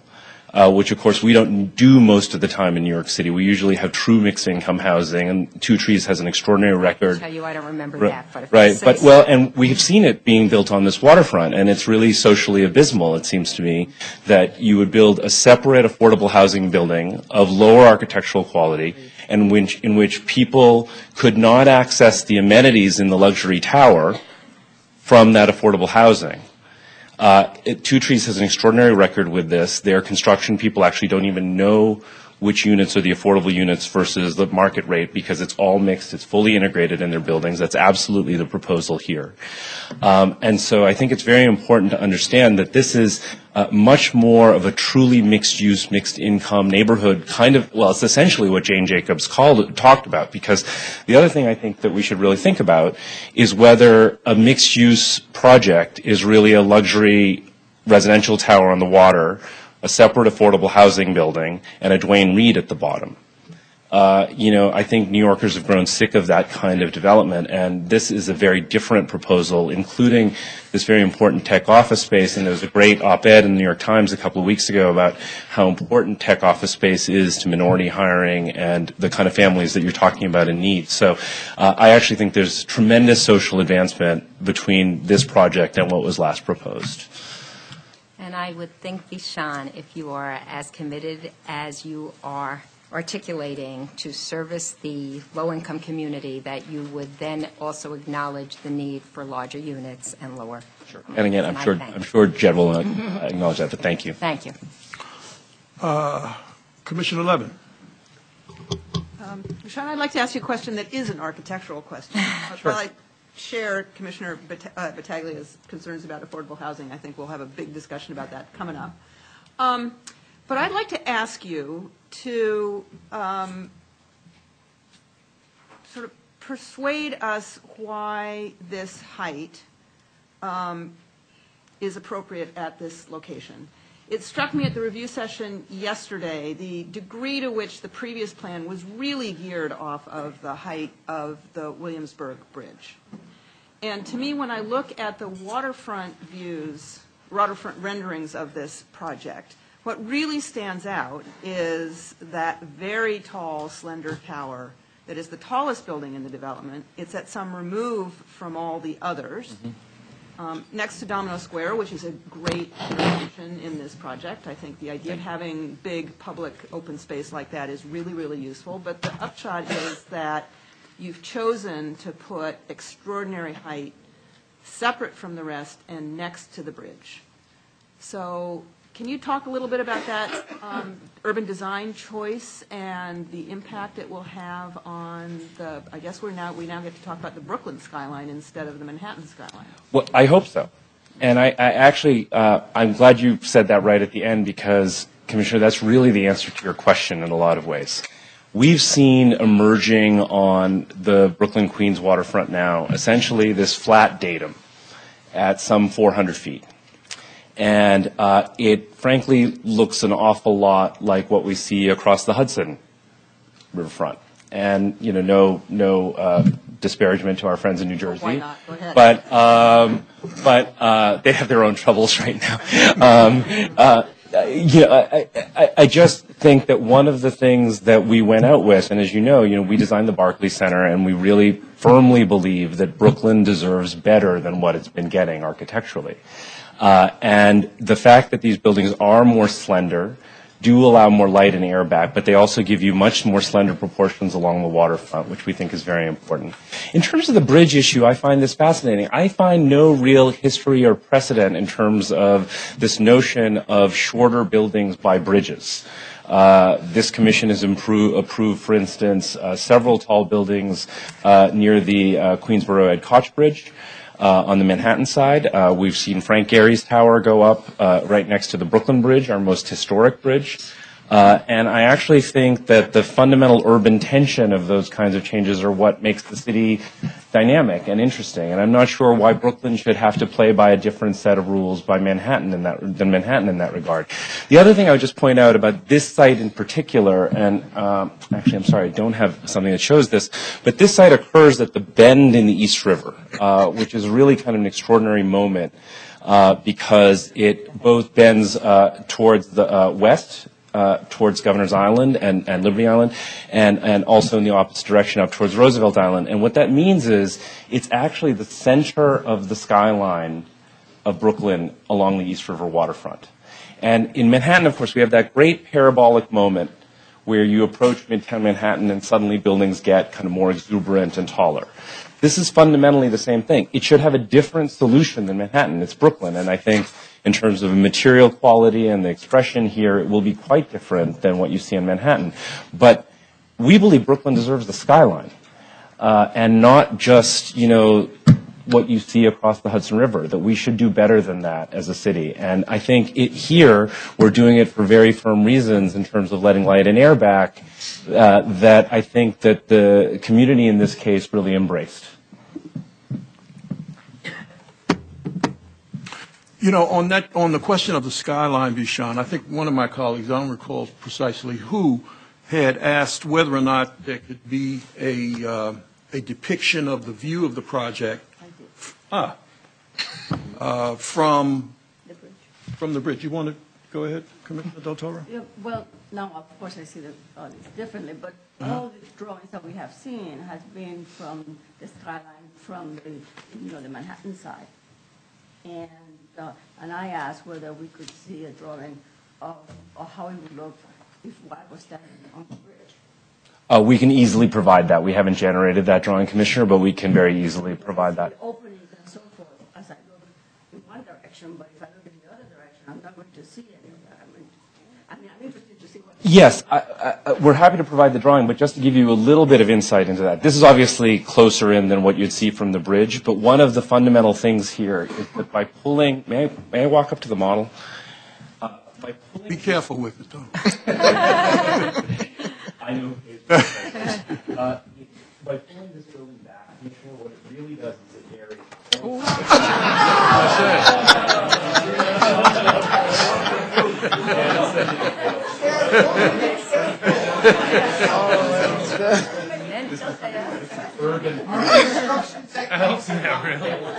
I didn't know that was a prescient question.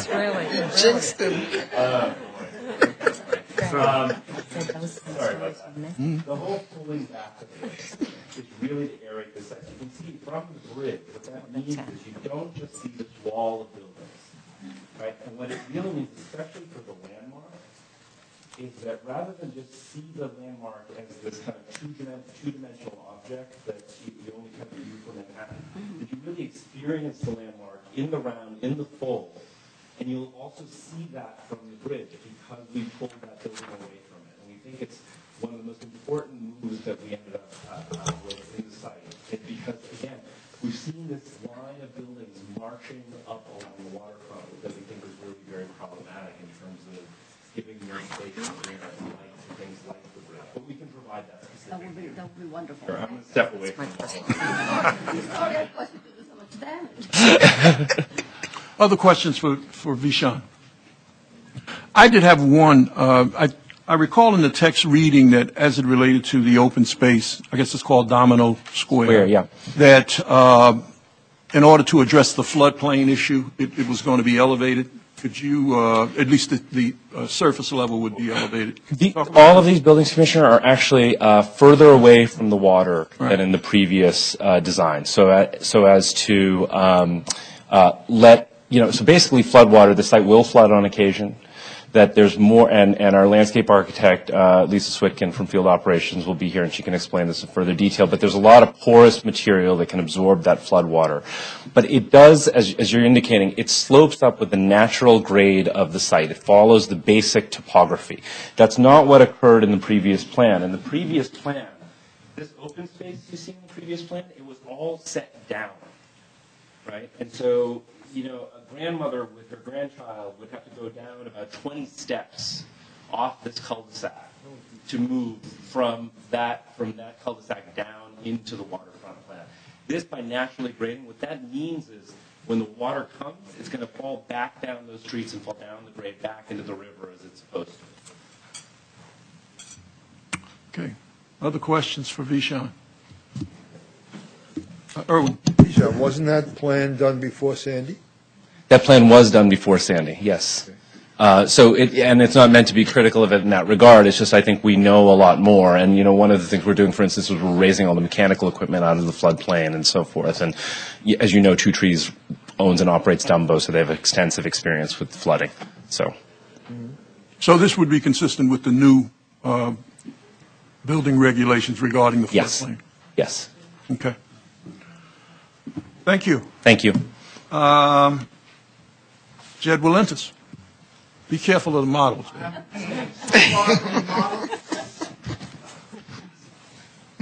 Although I'm already going to have to pay to rebuild it once, so we might as well take some wax. Good afternoon, Mr. Chair, Commissioners. Thank you for having us. I'm going to spend a couple minutes just trying to articulate what we as a firm are trying to accomplish here, and then I'll take a lot of questions and try and get into some more specifics. As you well know, there's an existing plan here that was approved several years ago. We could go build that plan as of right today, and it could be tremendously profitable for us. Us as a firm, when we looked at the plan, really did not think it was what we wanted to spend our next numerous years of time doing, and we don't think it represents what this city should become and great urbanism.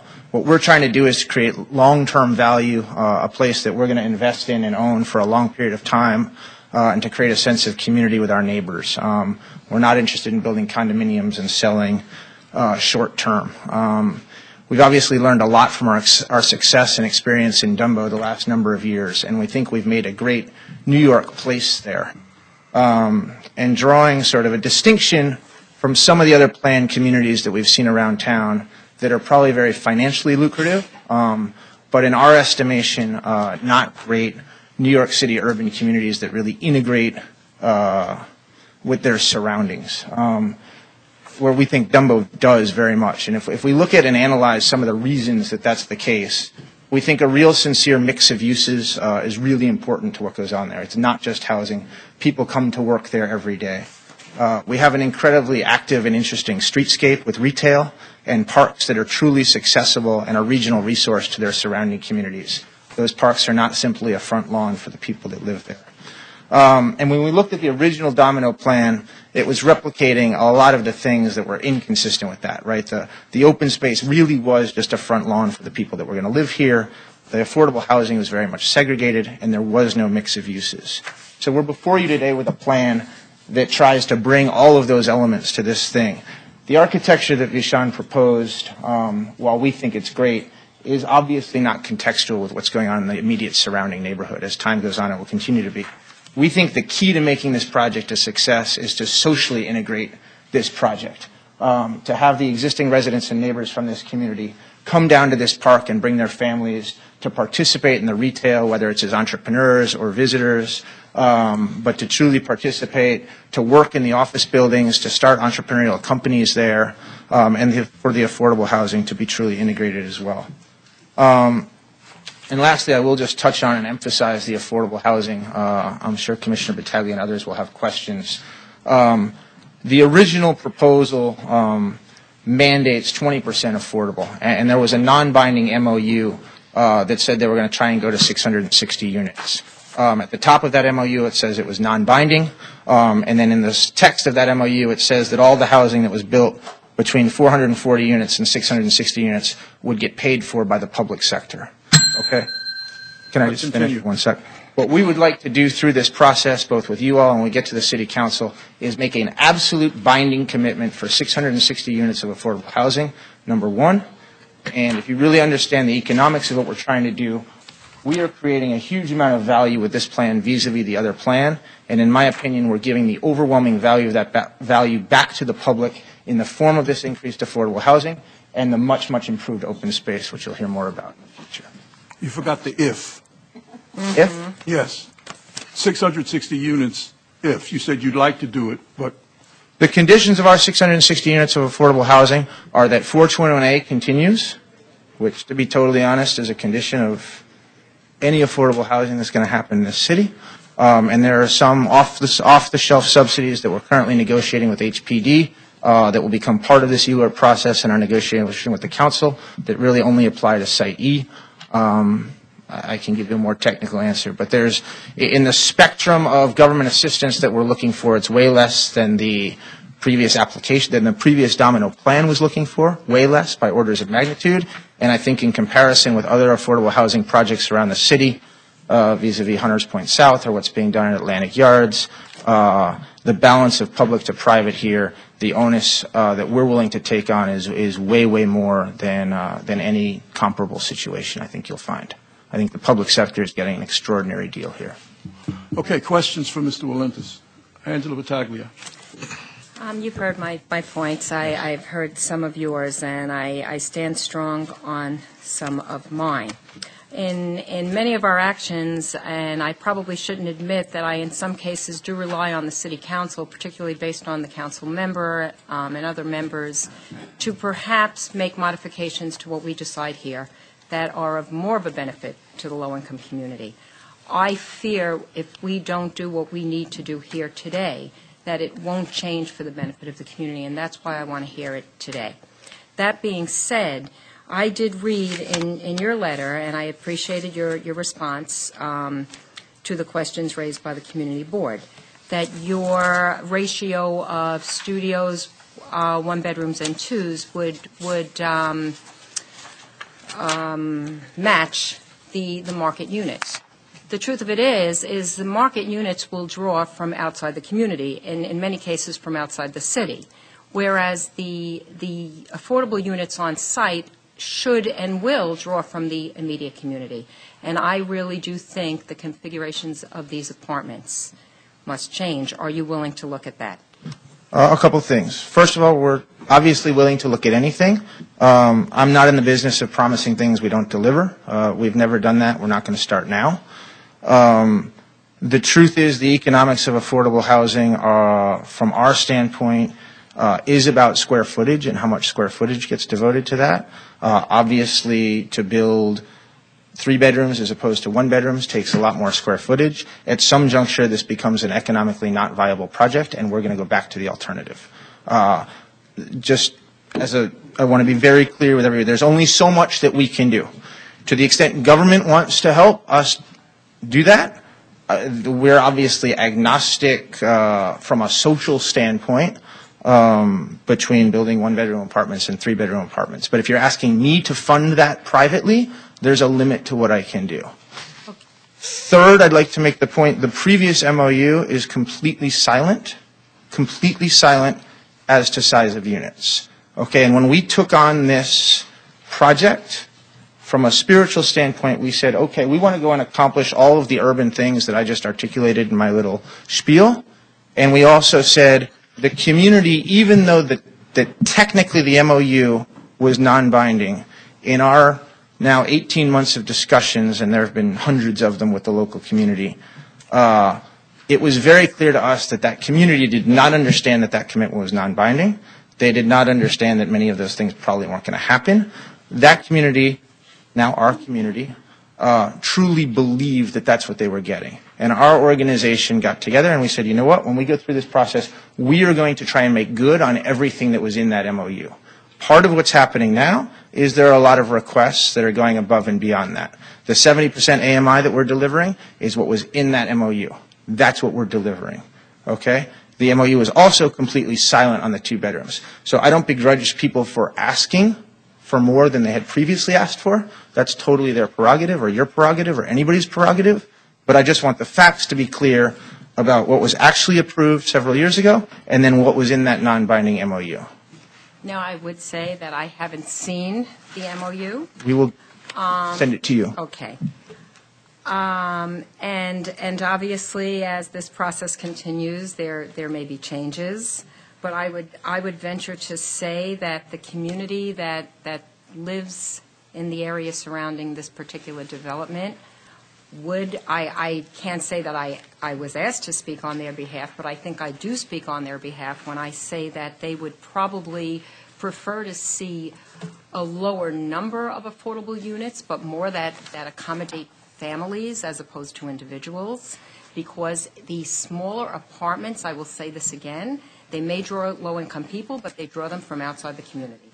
Very important that people that benefit from this development live in the community, even though there's a 50% community preference. Someone could move in yesterday and be a community resident. I've devoted my entire career to affordable housing. I know how this works. Can I just respond briefly? Yes. One, we've already started working with numerous organizations in the community on this challenge. We're totally committed to achieving well more than 50% from within the community.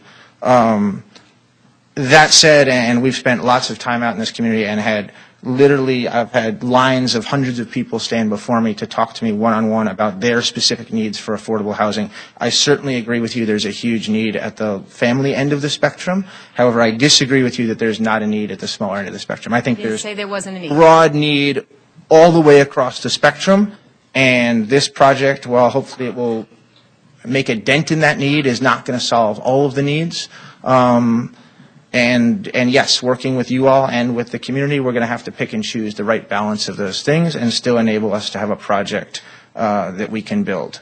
Because the project 3 years ago that couldn't get built has delivered 0 units of affordable housing so far, and that's not helpful to anybody. That is correct. I had one. Now I'm having a senior moment. I certainly recognize the economics of any development, particularly with affordable units. But I'm really losing my train of thought. That's the passion at stake here. Just give me a minute. We can come back. Okay, we're going to come back to the point that I wish to raise. Okay, other questions for Mr. Walentis in the interim.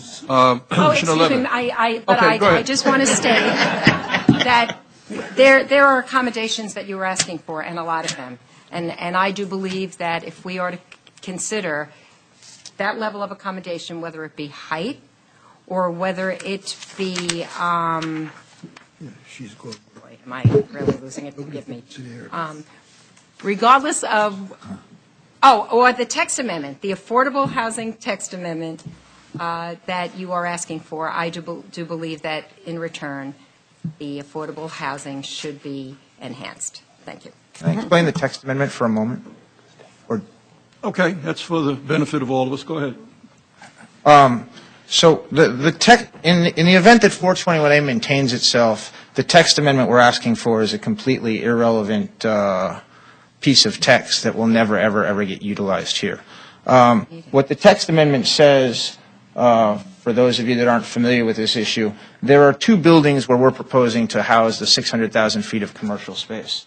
One is the refinery building that's here, which is the landmark building, and the second building is what we call Site A, which is this site here, which is mainly a residential building, and this piece of the building here houses commercial office space, and then there's a large community facility at the base of it.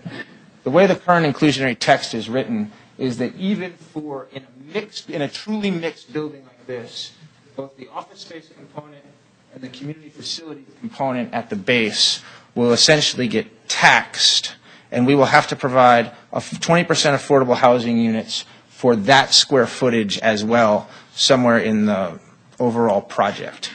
We don't believe, that that's good policy. I don't think that taxing office space being built in the borough of Brooklyn for these kinds of uses is good policy, but I'm highlighting that only for you all to think about. It doesn't really affect our project. And the same with community facility space. So we would have to build 20% housing even in the commercial and community facility segments. Because of our commitment to build the 660 units, which we're happy to make completely binding, it becomes completely irrelevant to our project, assuming 421A goes forward. Okay? To the extent 421A does not go forward, okay, everything that we're talking about here with affordable housing changes, and the impact of not having the text amendment will mean that we're not able to build this job-creating office space, because what's already a marginal economic use becomes completely uneconomic the way the text is written. So that's why we proposed it as a worst-case scenario to the extent that the state does not extend 421A next year. In the normal set of circumstances where 421A gets extended and this project basically gets built as we're describing, the text change is completely irrelevant to this project, and in all cases it does not affect how much affordable housing is going to get built. It's really going to affect the economics of the office space and the community facility space that we're trying to build to enhance this community. So if 421A is extended next year, yes, how many affordable units? We'll build the whole 660. If it's not extended, I can't really answer that question. The economics of our whole plan without 421A become very problematic. Okay, let me go to Commissioner Levin, and then we'll come back this way. So related to that issue, I guess you keep emphasizing the extent to which you are prepared to make a binding commitment to the 660 units, which is a tremendous goal. Good for you for trying to pursue it. But I think we need to understand here what else has to happen before that commitment really is binding. And we've heard 421A, right? If we don't get 421A, there's no commitment to the 660. Is that correct? That's correct.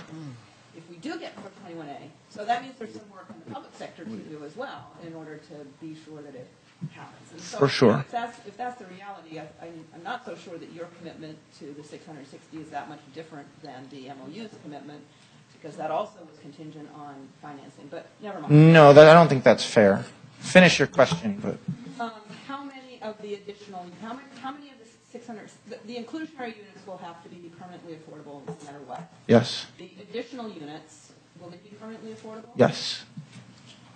So they'll go beyond the 30-year commitment that's standard? Yeah, we envision all the affordable housing that we build on the site, whatever it ends up being, will be permanently affordable, it will be fully integrated, and it will get built exactly to the same finishes as the market rate units.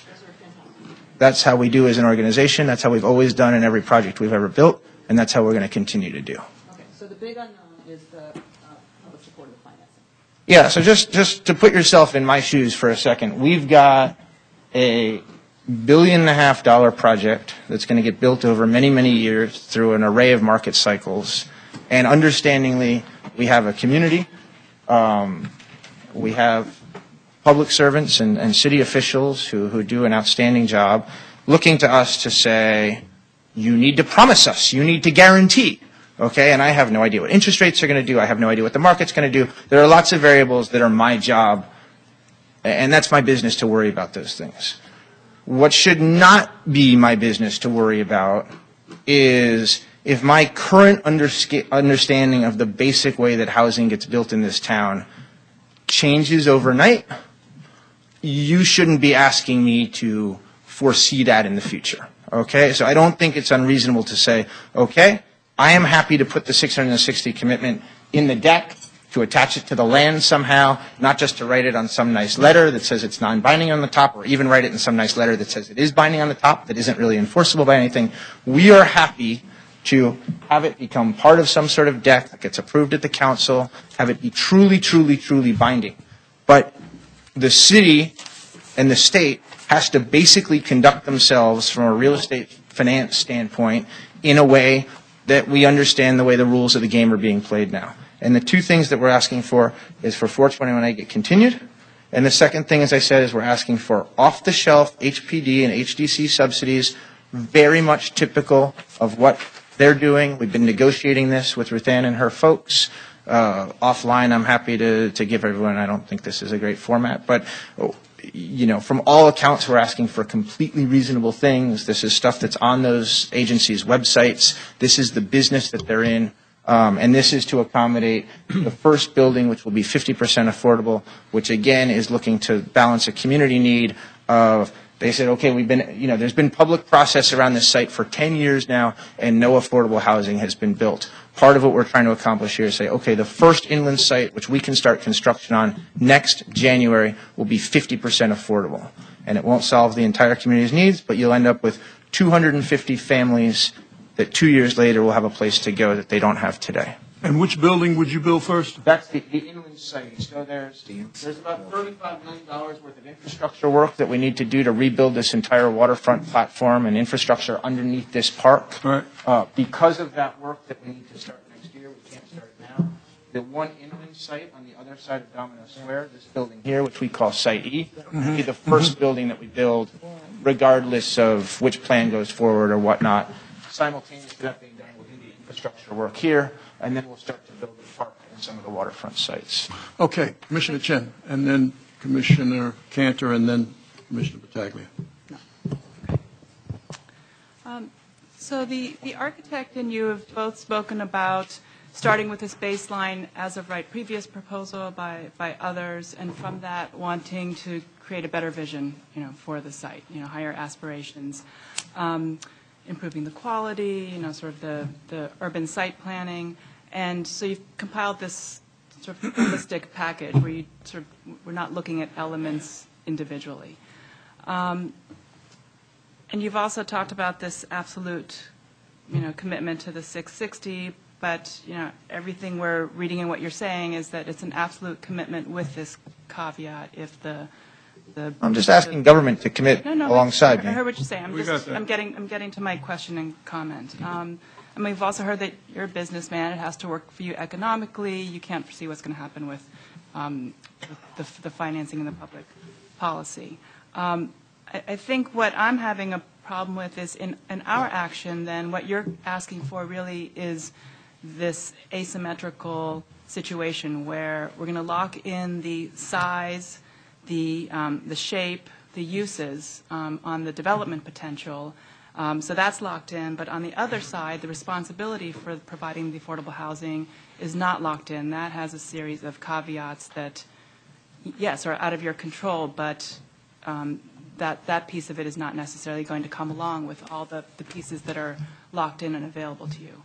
So, how would you address that? I mean, if you're sort of in our position to say, like, how can we look at I'm looking at this as an asymmetrical situation. I'm not sure how you can really see it that way. If in your current plan, or our current plan, or whoever's, the city, including the planning commission at that time, approved a plan 3 years ago that had basically the same amount of density. We're adding about 250,000 square feet of density in commercial. We're subtracting about that much from the residential. The revenue generating potential of the two projects is identical on day one. Okay, it's basically the same amount of built density. Your inclusionary housing text is the same. The amount of housing that's required by law, by zoning law, under the two projects is the same. And we are locking in a different urban form. I would argue that this urban form is better architecture, better urbanism, and it also locks in a 40% increase in public open space. And I think even if you take the additional housing promises that are being made out of it, I think you're getting an overwhelmingly improved plan in every way here. Understand that the inclusionary housing text between the old plan and the current plan is identical. Okay, all of the conversation about 660 in the old plan was in a non-binding piece of paper that meant nothing, and now it's in a discussion forum that we're looking to become binding. But in either case, nobody's pulling guaranteed housing off the table. Okay, we're trying to create a mechanism. That was not part of the previous application. That is new to this application. Right, but neither was all the commercial space that it's trying to exempt. So it's kind of that's irrelevant. It's not irrelevant to our consideration of the precedent that it says for other projects.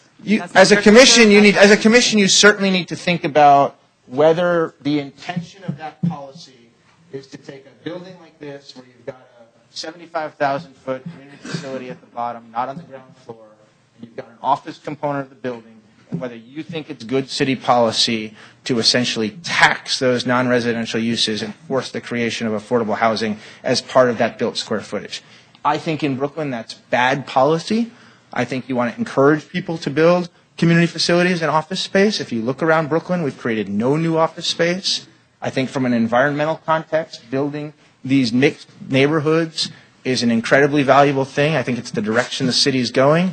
I think it's going to take tremendous pressure off the transit system. I think it's going to decrease the pressure on people to drive places. I think having entrepreneurial local folks from this neighborhood come and start businesses in these two buildings is an incredibly powerful thing.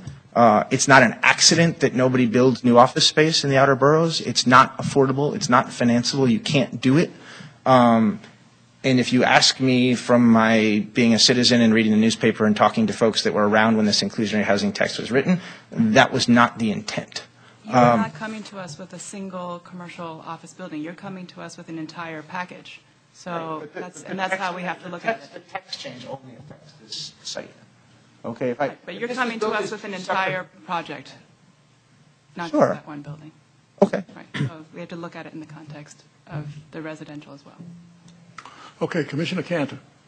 Mr. Walentis, Two Trees has an excellent reputation. Thank you, sir. Two Trees builds good. Two Trees is one of the better companies in the city of New York in terms of development. Thank you. And you've learned well from your father. Now, having said all that, at the end of the day, when you were speaking to Commissioner Battaglia, I think you were a little bit out of character in the sense that you were saying, effectively, you've got a bottom line, and you're presenting it. Let me finish, please, okay? But your bottom line includes 200,000 extra square feet. Forgetting the product mix for a moment. You're also reducing the residential floor area by 165,000 square feet, most of it, if I'm correct, or a large part of it, if I'm correct, by diminishing the size of the affordable housing units. Why are you shaking your head no, sir? Am I incorrect? Finish your question, but you're incorrect about that. Okay. I'll stop right there. Okay. First of all, I can't totally speak to what the other developer exactly planned to do with the affordable housing units, except what we know for sure, which is that they were going to be segregated and that they were going to be paid for entirely by the public. Okay? Our project is doing none of those things. Okay? We're paying for the 20% you all created by the inclusionary text amendment. You've created an incentive structure where if we want X amount of density, we have to build X amount of affordable housing. Okay, that makes sense. That's clear. Economics of this support that. In terms of your assertion that you're providing us with extra square footage and that should help pay for the affordable housing, I disagree with that. I'd like to, I touched on it a minute ago, but I'd like to be more thorough in helping you understand what we're trying to accomplish here. Commercial office rents in this neighborhood are about $30 a foot, $25 to $30 a foot. Residential apartment rents in this area are about $55 a foot.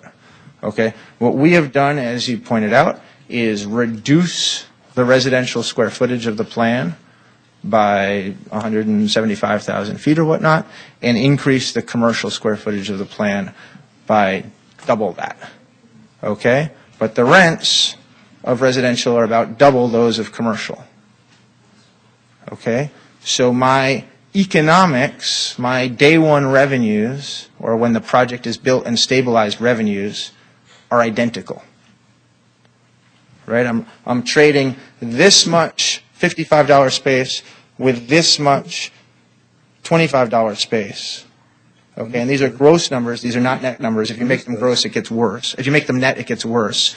Because we think it's the right thing to do to create a more valuable, more interesting long-term neighborhood.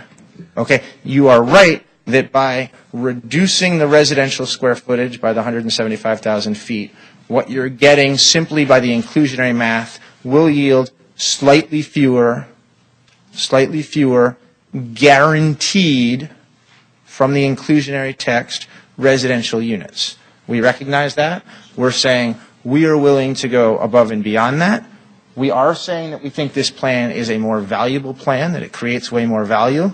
And what I'm telling you, and if you want me to go through more economics on it, we are taking the value of the improvement here and we are giving it back to the public in the form of the open space, in the form of more affordable housing than we would be mandated to do.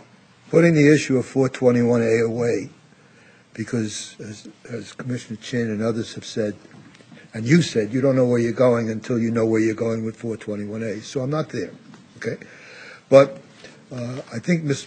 Battaglia in her opening comments was very strong about the product mix for the affordable housing. And I guess I'm coming back to that one. Assuming 421A were alive and well, is there not room to readjust the product mix in the affordable housing? There's certainly room to readjust. We've been having a conversation with this community for a long time. They have made it very clear from the beginning that they would like to see larger units, or many of them have made that clear. We have probably a little room to adjust on our own. But I am sincere when I tell you that when we put this plan forward, we put our best foot forward. This is not a normal ULURP where somebody has an M-zone thing that they can't do anything with, and they're coming to the public and saying, we need a rezoning. We want the public to give us a $100 million value boost, and then there's some weird negotiation that takes place over how much of it goes to the neighborhood and the public sector and how much of it goes to the developer. Okay, this is not that situation at all. It's not that situation because, A, we try not to do things that way, but more importantly, we do have a real alternative that we can and will build, and I don't mean that in a threatening way. It's not what we want to do. It's not why we're spending tens of millions of dollars and lots of time to go through this process. This isn't like an amusement for me. This is what we do. We take it incredibly seriously, but at the same time, we're not in the philanthropy business. I mean, we're a little bit in the philanthropy business, but this is not that. And so we can do a little bit more, but we can't do a lot more. And to the extent that HPD and HDC and other agencies can come forward and make building larger units more financeable and more palatable to us, we're certainly open to it. And this is not the first time we're hearing this. We're aware that this is an issue. And I think as a city, to be totally frank, and the real estate community has to play a huge role in solving this problem. This is an issue because people have framed the broader citywide debate in terms of a number of units. And the truth is the economics of this issue is a square footage issue, and those things are all in tension. Which is why the issue of carving out FAR from the basis for the square footage is of such great concern to us, because it is a square footage issue. Indeed. But if I may I finish? Yes. But going back to, now I'll go back to the 421A. There are, your concerns are nothing to discuss, they're valid. But we're being asked to make a firm commitment today, while you can't, I didn't say won't, I said can't make a firm commitment until you know what happens tomorrow. How do we reconcile this? But I think, maybe on a couple of things. You have the same inclusionary zoning in place that you have currently, right?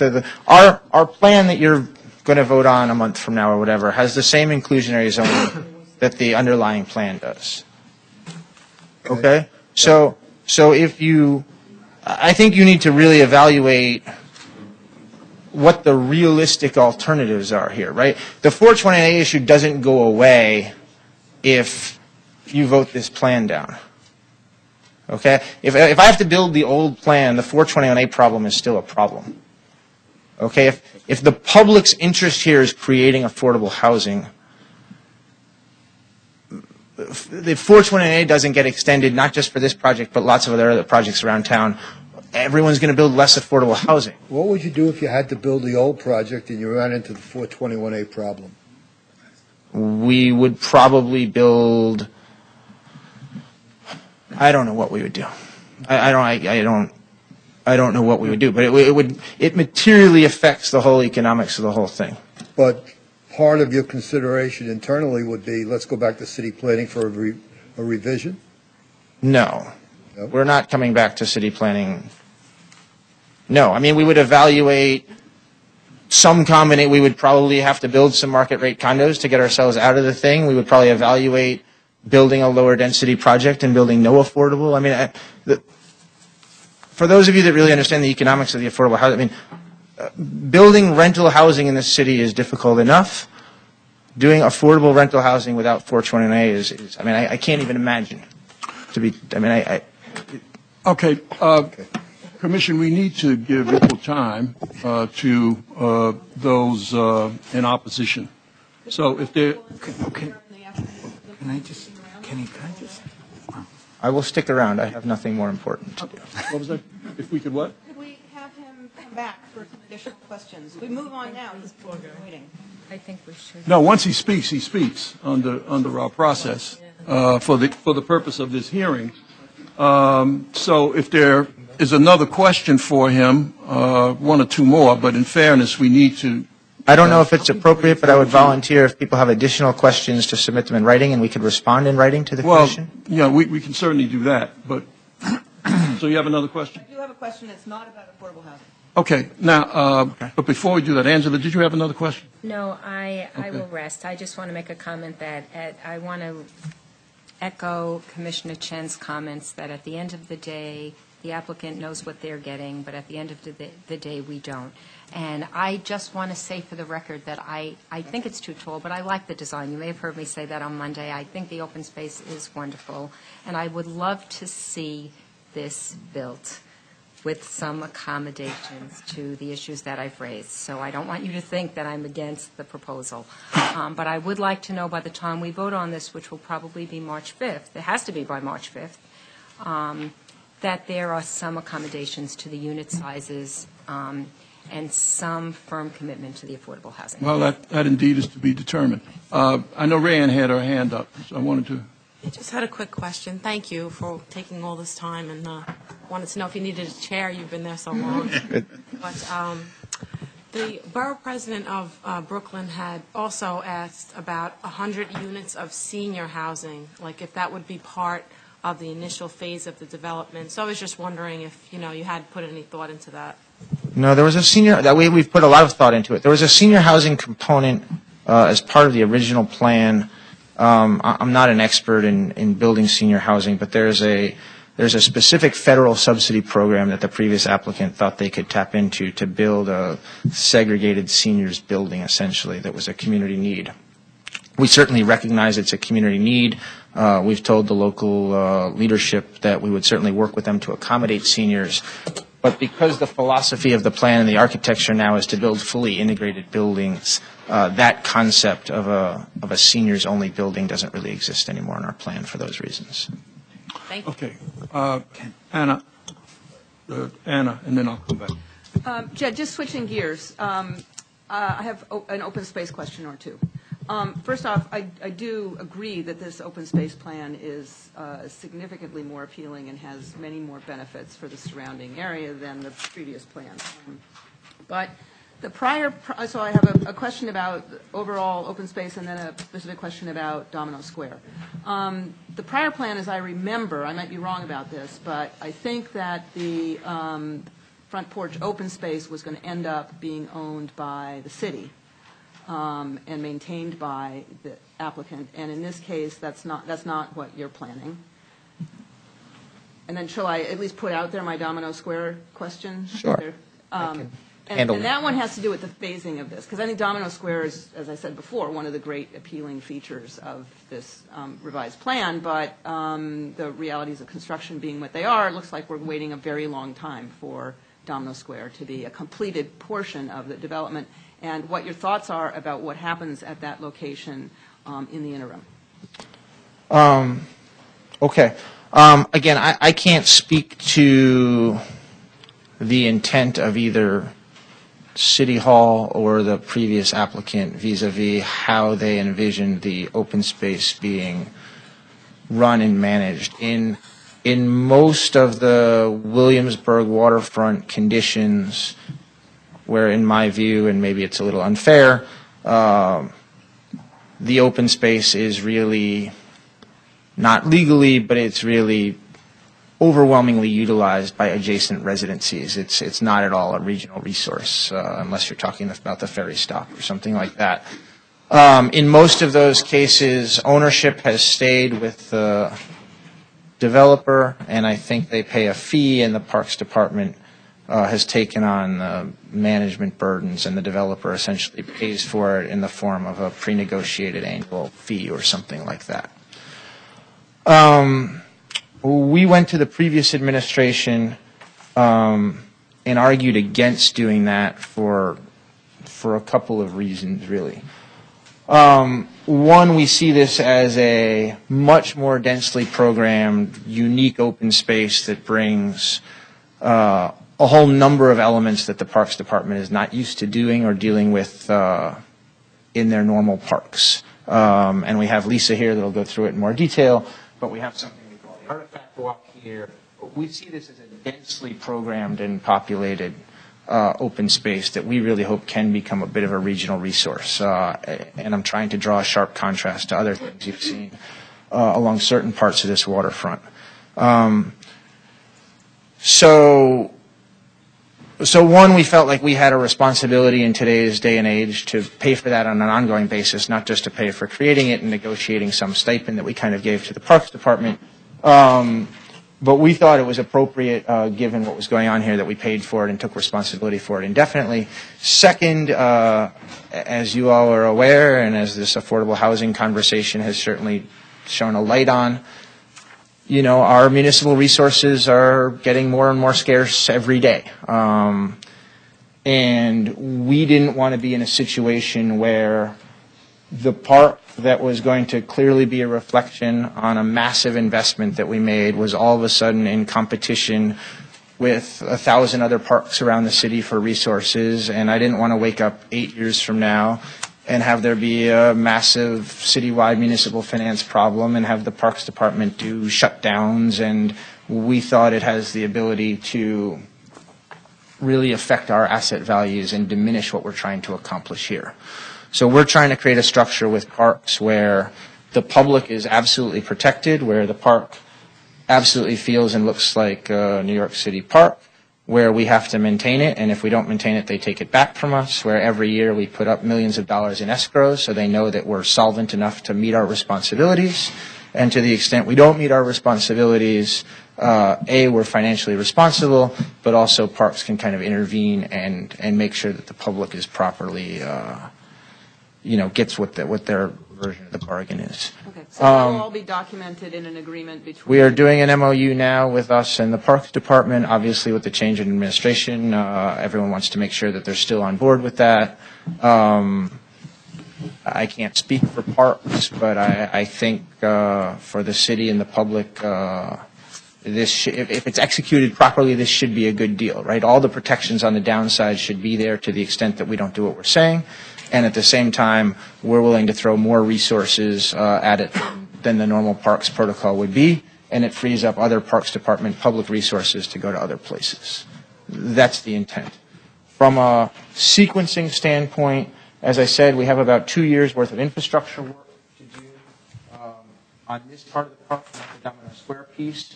We've made a commitment to, at a minimum, build the park faster than we build the development sites.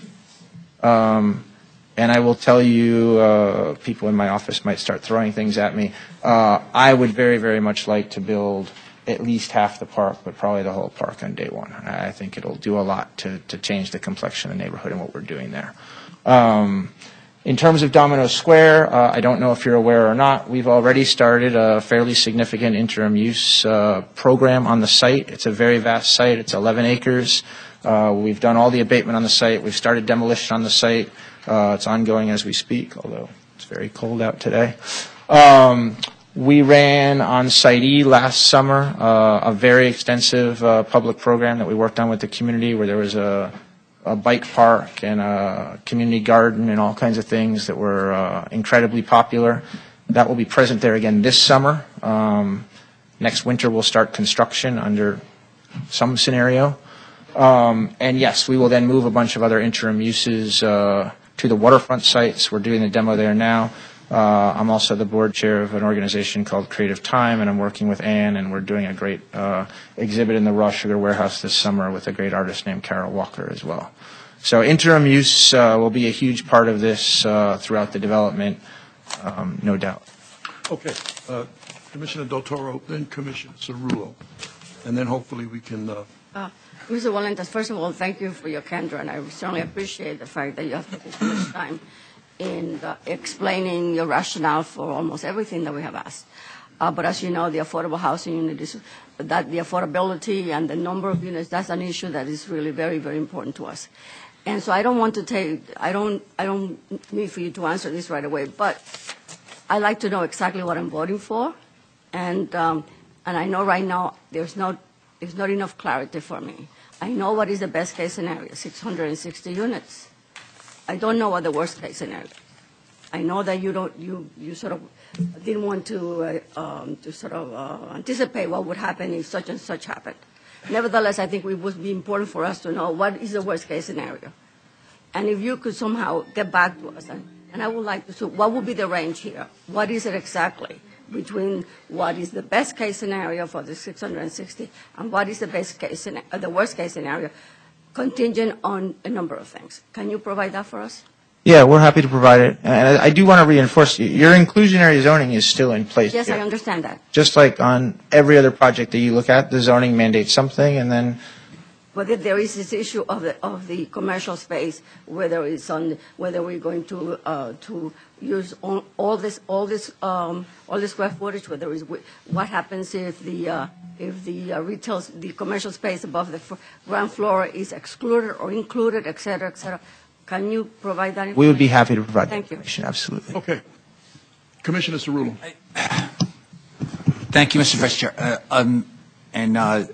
Jed, thank you for your comments. I agree with my colleagues that your candor and your honesty about this process and your thought process and the implications of the decisions that you've made is really very helpful.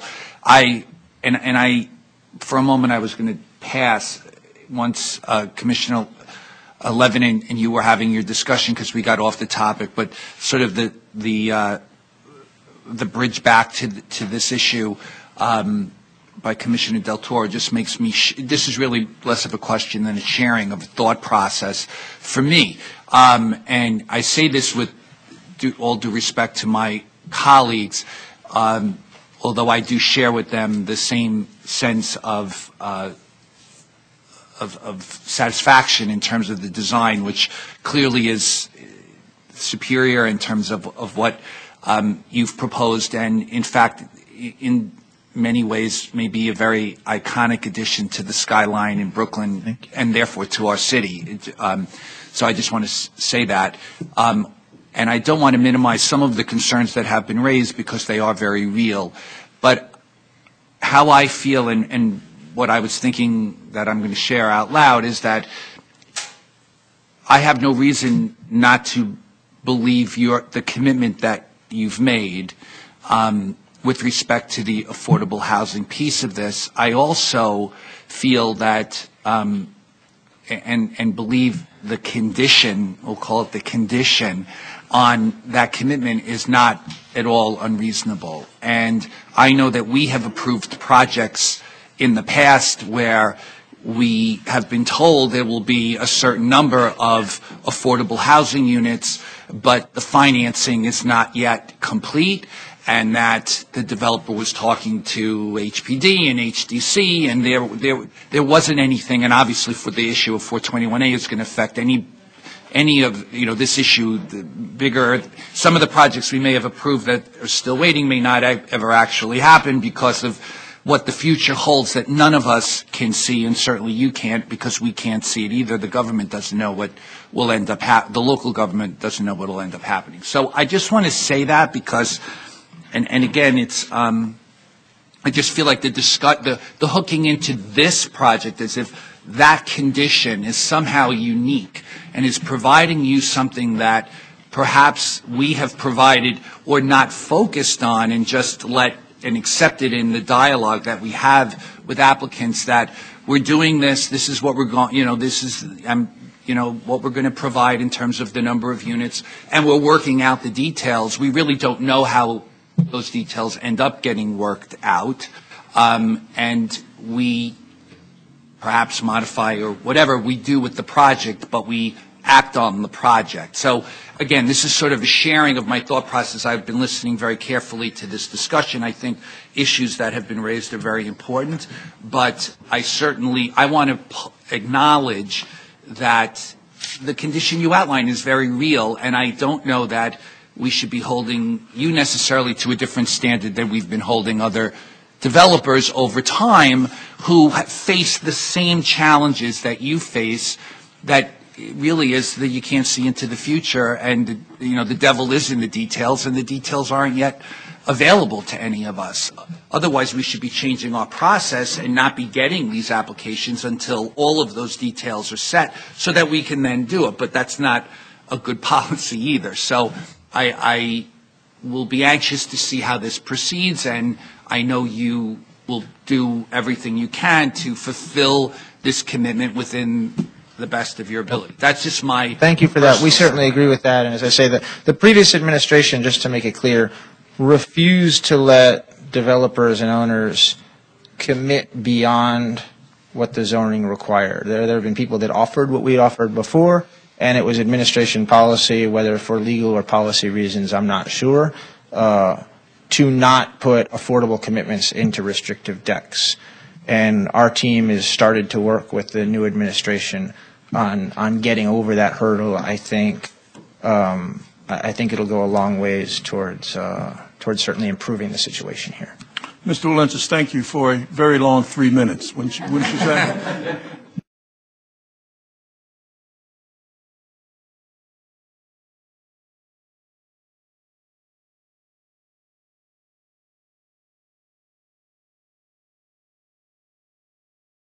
We certainly agree with that, and as I say, the previous administration, just to make it clear, refused to let developers and owners commit beyond what the zoning required. There have been people that offered what we offered before, and it was administration policy, whether for legal or policy reasons, I'm not sure, to not put affordable commitments into restrictive decks. And our team has started to work with the new administration on getting over that hurdle. I think it'll go a long ways towards certainly improving the situation here. Mr. Walentis, thank you for a very long 3 minutes. Wouldn't you say? Thank you, everyone. Okay, we will now hear from speakers in opposition, starting with the next several speakers. Antonio Reynoso, followed by Lacey Tauber, followed by Esteban Duran, followed by Jose Leon, followed by Jennifer Gutierrez. Okay, is he here?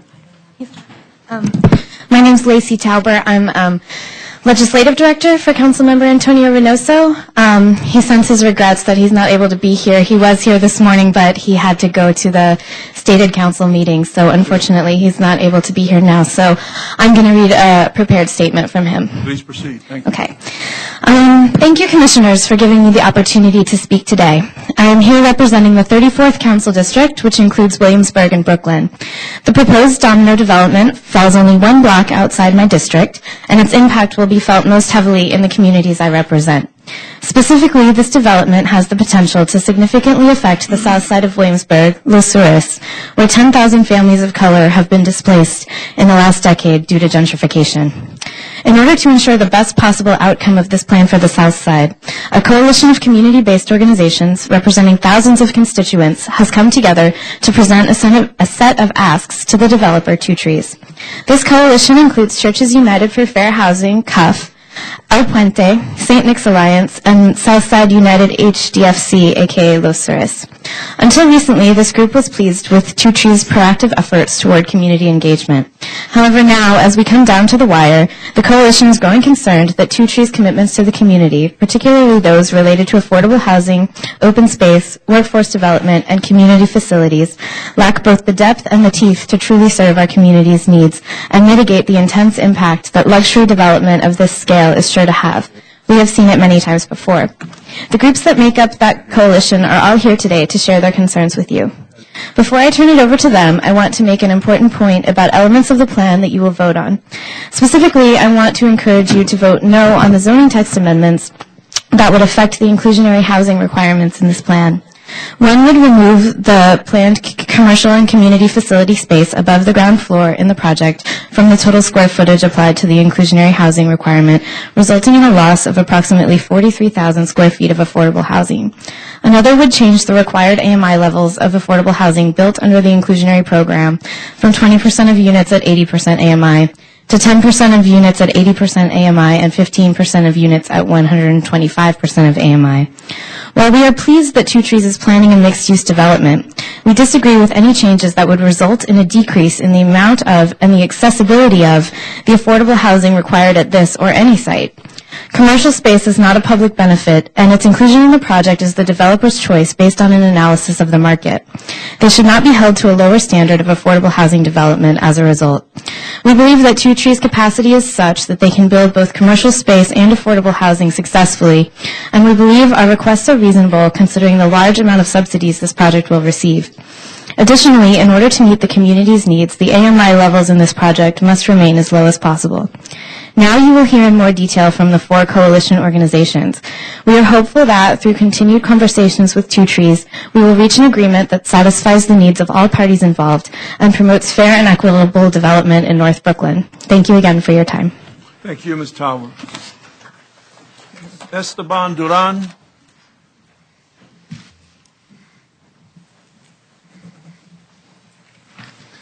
Good afternoon, Chairman Knuckles, fellow commissioners.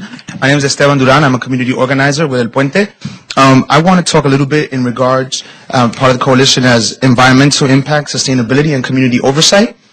So these are just things that we really want to also keep a perspective to in terms of this project. We begin by saying that we're really glad that Two Trees has taken the time to meet with the community. They've been very accessible and very inclusive and honest and direct about this project, and we thank them for that. Considering that the south side of Williamsburg is an environmental justice community that has experienced significant health impacts due to decades of poorly planned infrastructure, we look for Two Trees to commit to the following sustainable measures in the domino development. So we're looking at a baseline renewable energy source on site, allowing for solar or wind power, geothermal heating, and allowance for positive monetary gains reaped by the generation of said energy to be shared with the community. We'd like to get the provision of on-site recycling sorting facility that can hire local residents to alleviate the waste truck traffic that currently inundates the community. Commitment to establish a working dock capable of outgoing marine transfer of waste and recyclables to mitigate the already high truck traffic. Community Board 1.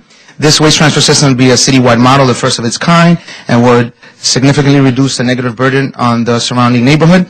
And we'd like to work in coalition with El Puente to seek the removal of the Reade toxic waste storage and transfer site. Lastly, we cannot support the proposal to contract with Asphalt Green to operate a recreational facility under any circumstances, and that's primarily because Asphalt Green threatens the environmental justice of North Brooklyn by participating in the lawsuit against the East 91st Street Municipal Waste Transfer Station. And while a recreational facility is welcome, we really would like to see a local partner as an operator and local oversight over that choice. I also want to just say that I was mentioned before in the plan, we do see the benefits where this new plan pushes back the development, a water table, and they're slanting it, so in case of any really severe extreme weather, it's mitigated as well. But we're just looking also beyond that, because we know this is important for the city in the future.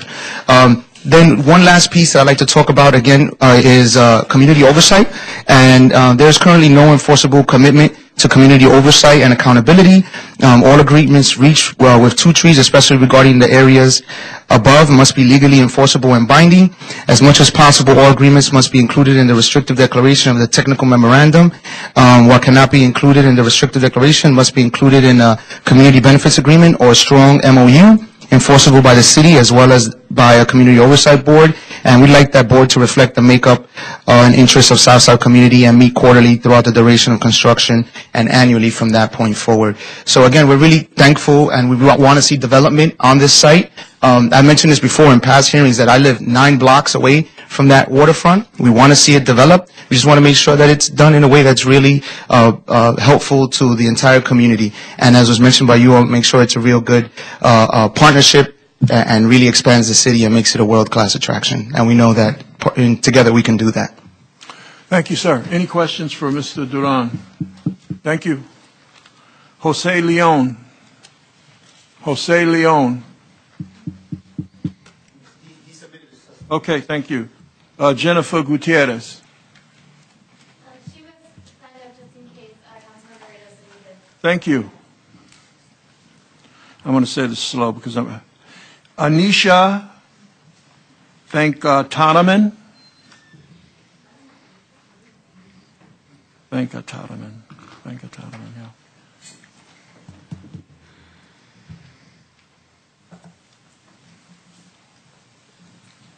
Thank you. Hi, thank you, Commissioners. My name is Anusha Venkatraman. I also represent El Puente, which is a 30-year-old community-based organization in Williamsburg and Bushwick.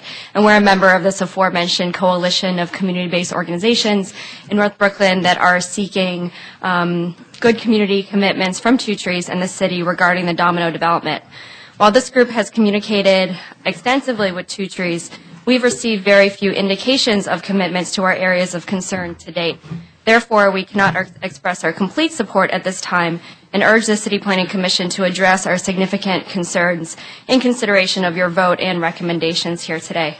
In particular, we urge you not to pass the zoning text amendment that would exclude the market rate commercial space from the calculation of affordable housing. This project is a significant one for our community, and particularly in the South Side. Just the residents added is a 17% increase in the population of the Southside community. So, that's the scale of our level of interest here. I'm going to be focusing on open space and community facilities, and some of my colleagues and our coalition members will focus on other areas. In regards to open space, we're happy that Two Trees is committed to funding the construction, operation, and maintenance of the space. While we would prefer the space to be publicly owned, that's our strong preference, we would be satisfied with a strong operating agreement with the Parks Department as long as that agreement ensures public access, rules and regulations that are identical to city parks, and a legitimate partnership with community groups to directly program the space. We, El Puente, is prepared to enter such a partnership since we've done programming such as this in the past, and look forward to hammering out the details, including funding. Lastly, regarding open space, since the per capita ratio of open space is not significantly changed with this project, and those details are in the technical memorandum, we ask that Two Trees pay into a Southside Parks endowment to fund capital investment in parks in the neighborhood, including but not limited to the Williamsburg Bridge Park, the Beacon Green Decking Project, or other improvements to existing parks. Regarding the community facility space, we, as Esteban mentioned, cannot support the proposal to contract with Asphalt Green and ask that that agreement be with a local partner instead. While a recreational facility is welcome, a local partner would ensure local oversight and access. The south side of Williamsburg is also in great need of a full-service theater, performing arts center, and cultural center, and the Two Trees proposal currently has unallocated community facility space. El Puente will commit to operating such a center which would be open to the broader community for events and rentals. The K through 8 school, which should be a public community-run school, and I think they've already committed to that, can be integrated with this community center, offering an integrated community arts-based curriculum for multiple learning modalities. Thank you so much. Thank you. Questions? Thank you. Michael Anderson, followed by Deborah Medina, followed by Sula Panagodimos. Mr. Anderson. Good afternoon, Commissioners, Mr. Knuckles. My name is Michael Anderson. I'm a business agent for Local 46 and Metacolaters in New York City. We represent over 1,500 men and women in the construction industry, and we advocate for good jobs, responsible development, and real benefits for the community. I'm going to briefly read a statement that I wrote.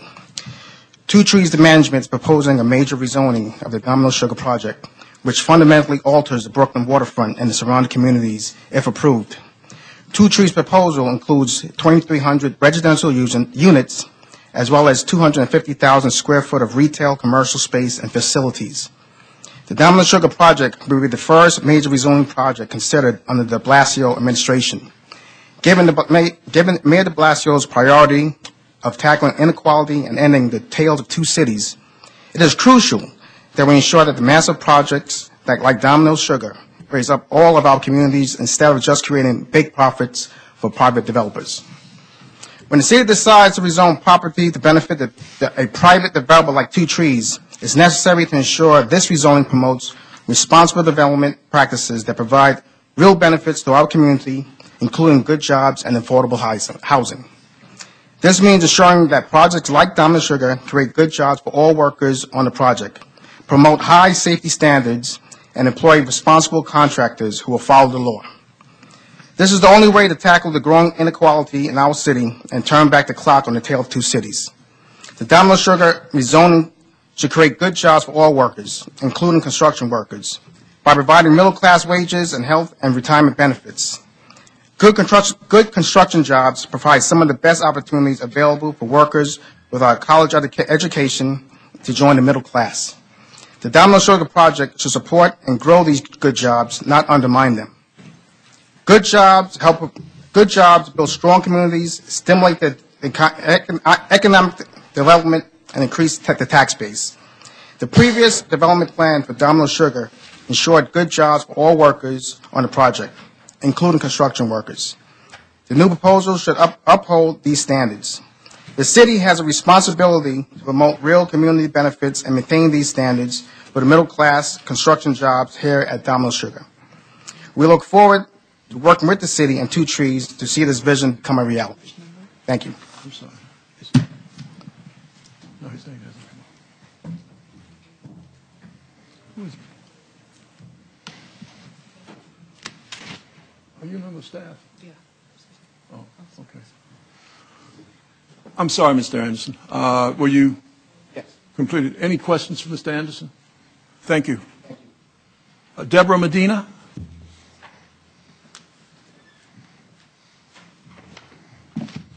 Good afternoon. My name is Deborah Medina. I am the Director of the Housing Resources Department at Southside United Housing.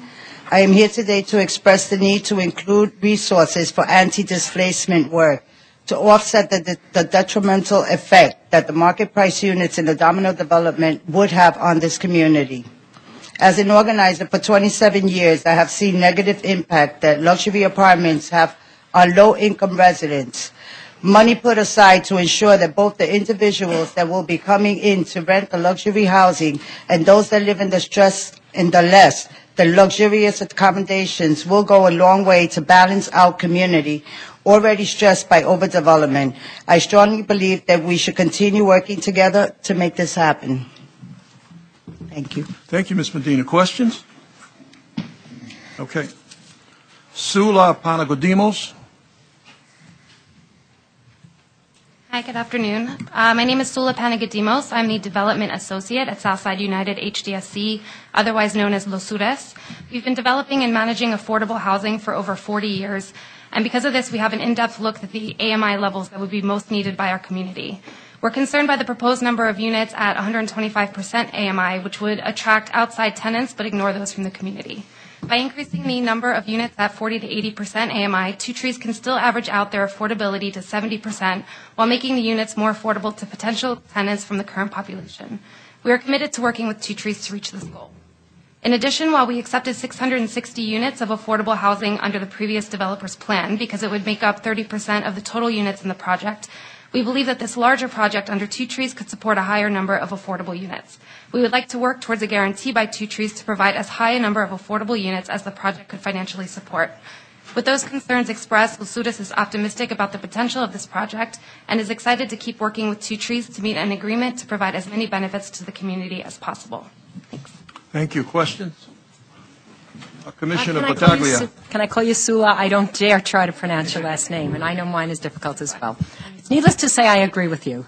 I just wanted to know if you had an opinion on the unit configurations. Should there be more twos, some threes? Three bedrooms, that is. More two bedrooms, some three bedrooms. From what I know of what we have experienced in our marketing and what we have in our portfolio, it's definitely important to have a mix. We do have large families that need the 2 and 3 bedrooms available. But there is an influx of young professionals who can also benefit from these studios, 1 bedroom. So I think that a good mix is very important. Thank you, and thank you for coming today. Thank you. Ava Farkas. Ava Farkas. Okay. Moses Gates.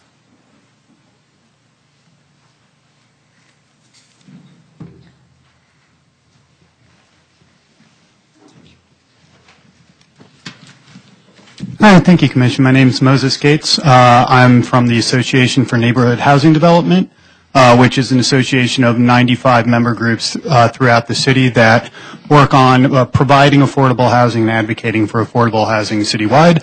I'm also a member of the American Institute of Certified Planners. City Council never cares about that, but since I'm from the City Planning Commission, I thought I'd mention it. So first, I'd like to take the opportunity to really thank Two Trees for its interaction with the community, not just in terms of the proposed development, but also in terms of the existing site itself and allowing access to the community for it. I think that's really appreciated. We are testifying on 2 specific amendments that concern the inclusionary zoning rules. And this does not have so much to do with the development itself as it is to do with the 2 specific amendments, the first of which would remove the non-ground floor commercial from the calculations for the inclusionary zoning, and the second of which would reformulate the rules to make it conform with the existing 421A rules, and we oppose both amendments. On the commercial issue, while it's true that in this particular case, at day 1, you might be taking a financial loss by building community facility or commercial and not residential, it is not a public concession to build that. It is a market-based decision. The entire point of, as I understand, of Two Trees' management philosophy is to build a neighborhood. You build additional commercial and community facility to improve the neighborhood, which improves your asset and improves your market rate rental units. So then, in long-term investment strategy, it's actually a plus.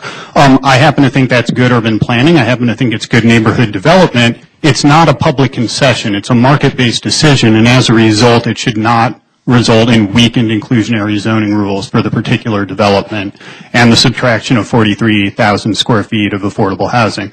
On the second amendment, this really a little bit speaks to a larger issue of how 421A inclusionary zoning and HPD subsidies interact with each other. And each of those programs is meant to incentivize affordable housing on its own. It's not meant to be a triple dip where you make all the programs line up, fulfill them with one affordable housing component, and then get all 3 pots of money. And I would further say I really disagree with the idea that the HPD subsidy is off-the-shelf subsidy. That is limited city subsidy. And if that subsidy is already going to units that have a 421A and an inclusionary zoning benefit to them, that's money that is directly taken away from the city's ability to provide other affordable housing units in other circumstances. And we would say that the program should be structured so that they're staggered on top of each other. So you get inclusionary, and then if you want a 421A, you get more, et cetera. And as a result, that's why we oppose the two zoning amendments. Thank you. Thank you, Mr. Gates. Questions for Mr. Gates? Thank you, sir. Okay, Bruno Daniel, followed by Colin Miles. He left? Oh. Colin Miles left. Okay. Followed by Stephanie Eisenberg, and then Rami Mattel. Thank you. All right. Good afternoon, everyone. My name is Bruno Daniel. I am the Director of Program for Churches United for Fair Housing. We're a community-based organization representing a coalition of over 50 churches and 5,000 local residents in the community of Brooklyn. We're advocates for fair and responsive development as well as for equitable and just housing for all members of our communities. We recognize the opportunity that this project represents in terms of providing a substantial amount of overdue and desperately needed affordable housing for the people of North Brooklyn. Indeed, if you look at the imagery on our letterhead, you'll see that the Domino Sugar site is one of the three symbols we have chosen to represent our organization. It is very near and dear to our hearts, and it is a fixture of the landscape that we'll see for the rest of our lives. Therefore, you can imagine our excitement and eagerness at the chance to work towards realizing the full potential of this project. However, since then, and despite talks and assurances of responsiveness, openness, collaboration, we're at a point where the true details and foundation of the project remain a mystery. While the project remains unclear, we at CUF are here to ensure that our position is not. We advocate for a commitment to at least 660 affordable units, not up to 660, as mentioned in the technical memorandum. Across site, at least 30% floor area affordable housing, including the controversial commercial square footage, at least 30% affordable housing by number of units, and that local nonprofit organizations serve as administrative agents for the services and in providing data in the neighborhood. In terms of the breakdown, we agree with what the Commission has already mentioned before, and 50% be two bedrooms and 15% be 3 bedrooms, and that 30% of the units be less than 40, and that 25% be less than 60. Though we've elaborated on these needs on multiple junctions on this process, we have not received any sort of real response to most of these issues, and little else than a vague promissory PR statements on the rest. Despite this, however, and without full discussion, disclosure, 2 Trees was applied for 2 particular text amendments, further harming and calling into question the true nature of the working relationship between 2 Trees and our community. One of the text amendments would remove the planned commercial community facility space from the above ground floor in the project from total square footage, like I mentioned before. Another would change the required AMI levels of affordable housing built under the inclusionary program from 20 at 80 AMI to 10% at 80 AMI and 15 to 125 AMI. Lastly, these changes and waivers increase the project's value significantly, and furthermore, the proposed development far exceeds the height and density enabled by the already required 20% affordable housing. While building this 20% affordable housing allows for an FAR of 5.6 on the waterfront and 6 on Site E, they are now proposing to build at an FAR 5.9 on the waterfront site and 7 on Site E, and are seeking a zoning text amendment that enables them to enable a maximum of 6.5 FAR on the waterfront site. Bring up the question of just what exactly 2 Trees is proposing to offset these increases. Because of these 2 text amendments and because of the details I've gone over contradict the needs that we represented earlier, we recommend against their conclusion in the future of this project. But we do look forward to continuing to work with them and making sure that this thing is fixed. Thank you. Thank you, Mr. Daniel. Questions? Thank you. Stephanie Eisenberg.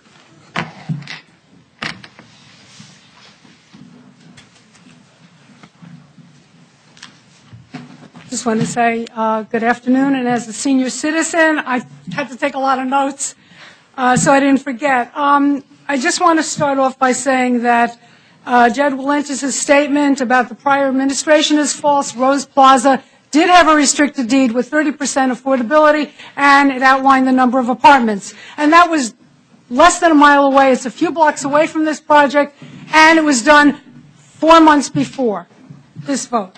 Okay, that's one thing. 2, I have 4 words for Jed. Show us the financials. I'm not going to get out my hanky and cry for him.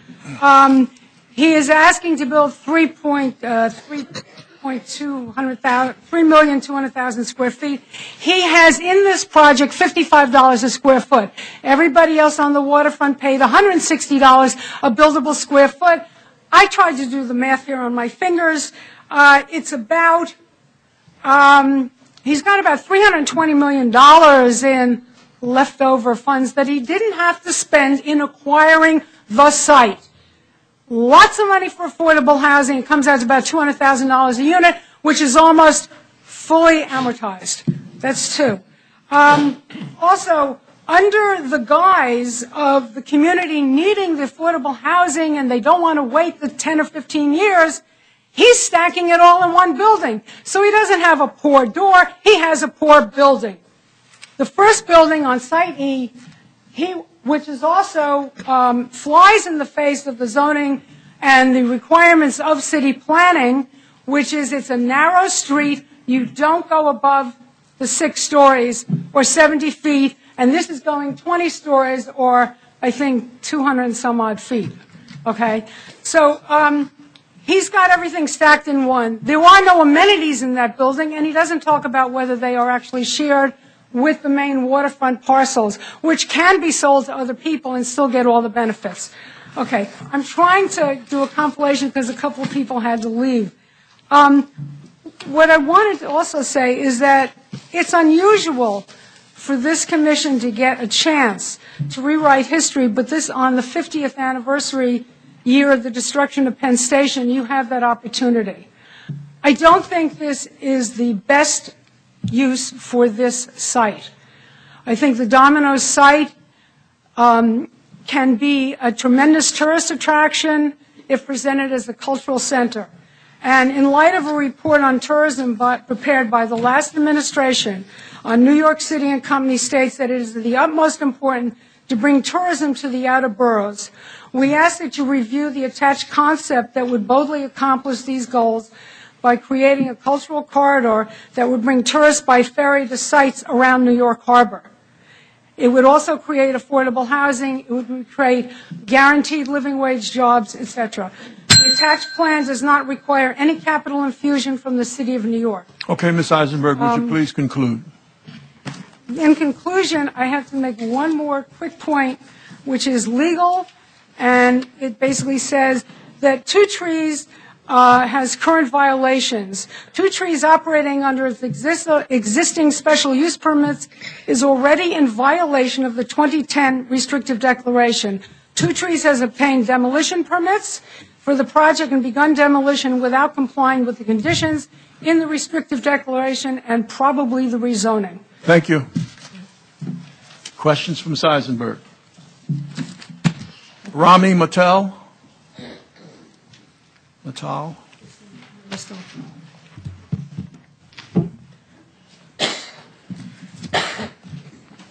Good afternoon, Commissioners. My name is Rami Metal. I am the Legislative Director for Councilmember Stephen Levin. He had to step out. He was here earlier, and now he's across the street with the stated meeting. So I'll be testifying on his behalf. You've heard today from a number of community groups and individuals who have testified about their concerns surrounding this project, concerns that encompass affordable housing, economic development opportunities, open space, and community facility, as well as other issues facing the Williamsburg community. The Councilman has heard these concerns and shares them, but today I will focus on one specific element of the Domino proposal, the issue of the text amendments that Two Trees is seeking. As you're aware, Two Trees is seeking to modify Section 62.352 of the zoning resolution of the City of New York, which would allow Two Trees to exclude all community facility and commercial spaces above the ground floor from counting towards the total square footage that would be subject to inclusionary housing. This would effectively allow Two Trees to build over 40,000 square feet less affordable housing than the original Domino plan, which was approved by this Commission in 2010. While Two Trees has suggested this modification is necessary in the event that city subsidies are not available in the future, it is the Councilman's concern that when one lowers the minimum requirement for affordable housing square footage, one ends up risking getting less square footage of affordable housing. The need for affordable housing in Williamsburg and throughout Community Board 1 is becoming greater with each passing year. Given the 2010 proposal gained support based on guarantees of increased affordable housing, the Councilman strongly urges the Commission to vote no on this proposed text amendment. That said, I really do want to acknowledge the efforts Two Trees has made in ensuring that there be productive dialogue with the council member, with our office, with the community, and we look forward to continuing this process and this open dialogue in the future as this process continues. Thank you very much. Thank you, sir. Okay. Timely enough, we will now go to speakers in favor. We will start with Bonnie Campbell, who will be followed by Lisa Switkin, I believe it is, followed by Dave Lombino, followed by Warabelle Greenberger. Those are the first four. Ms. Campbell? Yes, thank you. Good afternoon, Commissioners. I wanted to expand a little bit on the specifics of the affordable housing. I work for Two Trees with Jed, and I specifically focus on affordable housing construction, marketing, and bringing it online. Two Trees has an extremely strong track record for constructing very high-quality affordable housing for families in New York City. We've built or are currently building more than 350 units, primarily for households earning 50% or less of AMI. Every unit of affordable housing we've ever constructed has been fully integrated and is identical to the market rate units. We believe that segregating low-income housing and market rate housing is bad social policy, as Jed mentioned, and it works against fostering a sense of neighborhood and a sense of community, and those are key development priorities of our organization. At Domino, as Jed mentioned, we intend to build on this track record by creating 660 units of high-quality affordable housing. We're committed to making these units affordable to a range of incomes that's consistent with what was in the 2010 MOU and what this community was promised. This range is from 30% of area median income to 125%, and we intend to live up to the average that was also in that MOU, which is 70%. We plan at this point to construct a mix of studios, ones, and twos, and as I mentioned above, it's our policy to integrate all of these units in Domino. They'll have the same layout, same finishes, same fixtures, same appliances. They'll be identical. We have heard from the community that the demand for the affordable housing is urgent and that there's a need for as many two-bedrooms as possible. So to that end, we're gearing up for a design development process on the first building. In conjunction with this development, it will contain more than 250 affordable units and 250 market rate units. It will not be an exclusively low-income building. And these, at least 30% of these will be two bedrooms. Our market research would gear us more in the 20% two bedrooms, but we have heard that concern articulated, and we're going to have at least 30% of these as two-bedroom units. We're currently negotiating with HPD on their mixed income subsidy programs, and if everything goes as planned, these units will be online in late 2016, and they'll be available to 250 families that are earning 40, 60, and 80% of AMI. We've also heard from the community that preference for these units should be given to families who currently reside in Community Board 1 or who have recently been displaced, and for local seniors. We share the community's goal of ensuring that most, if not all, of these units built at Domino are occupied by local residents. This is something we take very seriously. We're committed to working with the regulatory agencies and with community partners to do early marketing, credit counseling, application assistance, outreach in 2 languages, and very targeted, customized outreach to meet this community.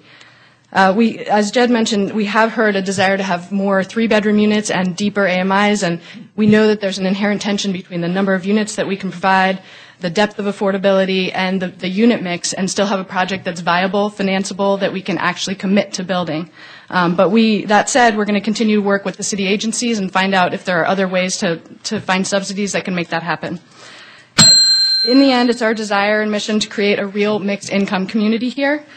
We think our approach to affordable housing for this project is far better than the existing approved plan, and we're excited to bring it to fruition. Thank you, Ms. Campbell. Questions? Ms. Campbell, very quickly. Yes. So the first building, 500 units, 250 market, 250 affordable. The affordable units will be marketed at 40, 60, and 80% of AMI. That's correct. Could you break down? Sure. Right now, the proposal that we're kind of going back and forth, again, it's all, we're talking to HPD and HDC within the boundaries of their term sheet mixed income, kind of the 50-30-20 program, but right now we're looking at 25% at or below 60% of AMI, so that will include 40% of AMI as well, and 25% at 80% of AMI. So 25, 25, and then 50 at market rate. Okay.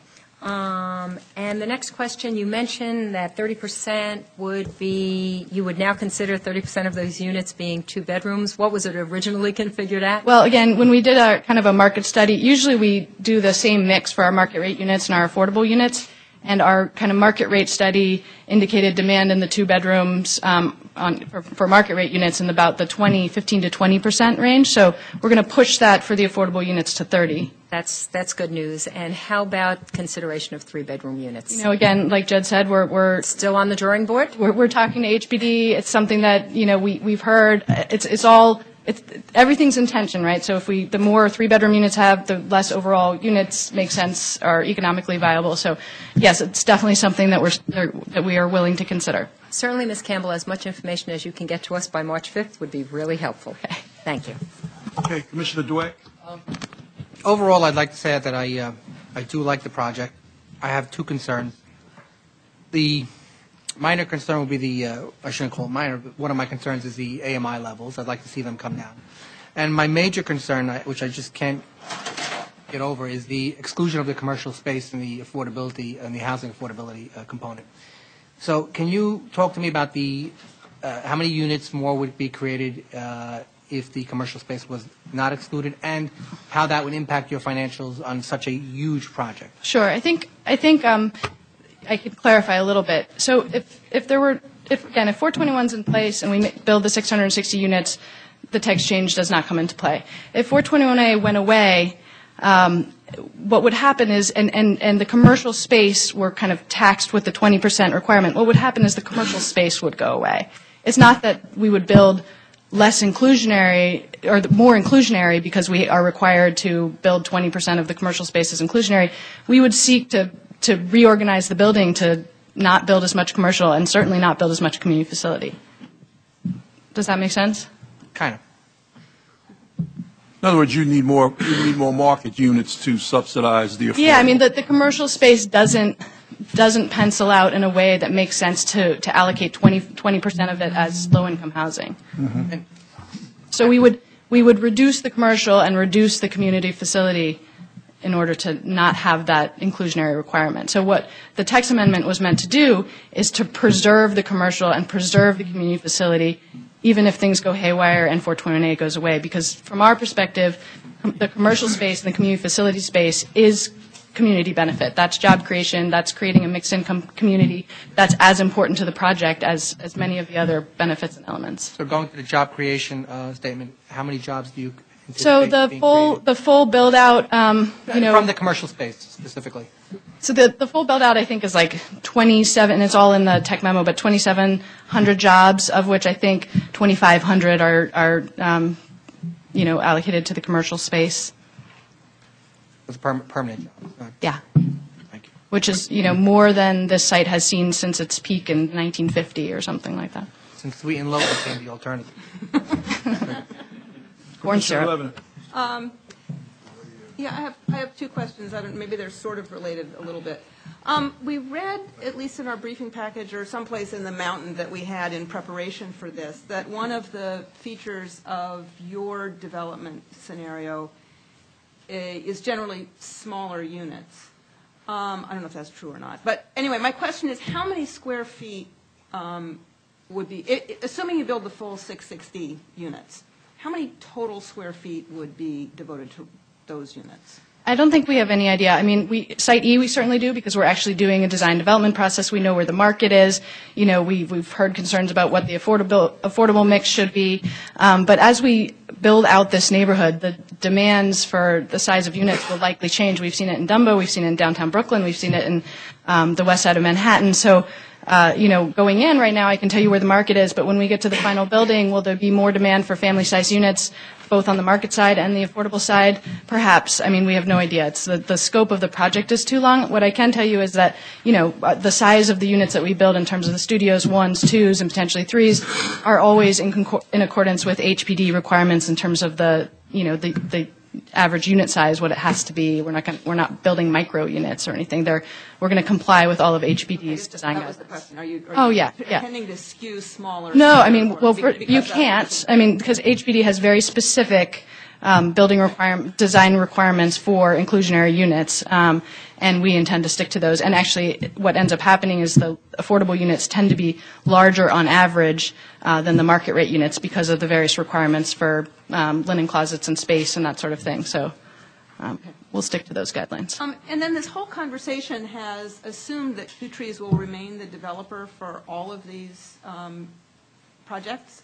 So, I mean, for all of these various parcels, is there any intention, is that a correct assumption? Is there That's a correct assumption. parcelize this thing, and if it is parcelized, you know, so that other developers come in? We have do all no the commitments we've heard, you know, however it ends up at the end, those commitments apply to future owners. Yeah, I mean, you know, that's a very correct assumption. We have no intention of parceling this up and selling it. You know, the Wilentises intend to be long-term owners in this neighborhood. We're all investing a ton of time here. But one of the reasons that I think the community and we're willing to do this, want to make this binding, is that I think everyone wants it to run with the land. So what happened in 2010 can't happen again. She spoke English, Jed. Unless they're going to sell it to me. Other questions for Ms. Campbell? Thank you, Ms. Campbell. Lisa Switkin. Thank you. My name is Lisa Switkin. I'm a principal at James Corner Field Operations, a landscape architecture firm on the project. 1/4 mile of the Williamsburg waterfront will be open to the public as part of the Domino Sugar project, providing a unique and unprecedented opportunity to create significant and continuous open space that is deeply rooted in the community and in the history of this particular place. Inspired by community desires, the history of the site, and the ambition to reconnect Williamsburg to its waterfront, the proposed open space is an important community amenity that is more public, more accessible, more active, and includes more acreage than the previously approved plan. So I'm just going to talk you through those specific points. More public. A new street connects the site to the city grid and to the waterfront, making it truly public rather than perceived as a private front lawn that's only accessible via cul-de-sac stairs and switchback ramps. The intention is that the new street will be a map city street, and therefore it's been designed in collaboration with DOT. Two Trees is committed to the open space being open and accessible to the public at all times. More accessible. This is a rare opportunity for a continuous waterfront park that connects to Grand Ferry Park to the north, to the future Williamsburg Park to the south, and improves the east-west connections between the upland and the waterfront. All of the grades will be ADA accessible, 5% slopes or less from Kent Avenue to the waterfront, eliminating the need for stairs and ramps, and thus allowing for an inviting and welcoming connections to the waterfront. More active. The proposed open space offers a range of park activities and more usable open space, informed by community outreach, including active recreational fields and courts, as well as a dog run to the south, native gardens and gathering spaces in the center, and picnic areas, a large lawn, and designated play space to the north. In our experience, the most successful parks, especially with regards to long-term maintenance, are public-private partnerships, and Two Trees is committed to maintaining and programming these spaces and is currently in discussions with the Parks Department, as you heard from Jed. More acreage. The addition of more open space allows for a diverse range of activities and spaces, as well as unique features, including the Upland Domino Square, as well as a 5-block-long artifact walk along Kent Avenue, which is just along this side here that you see in orange, which integrates historical relics into an interpretive walk.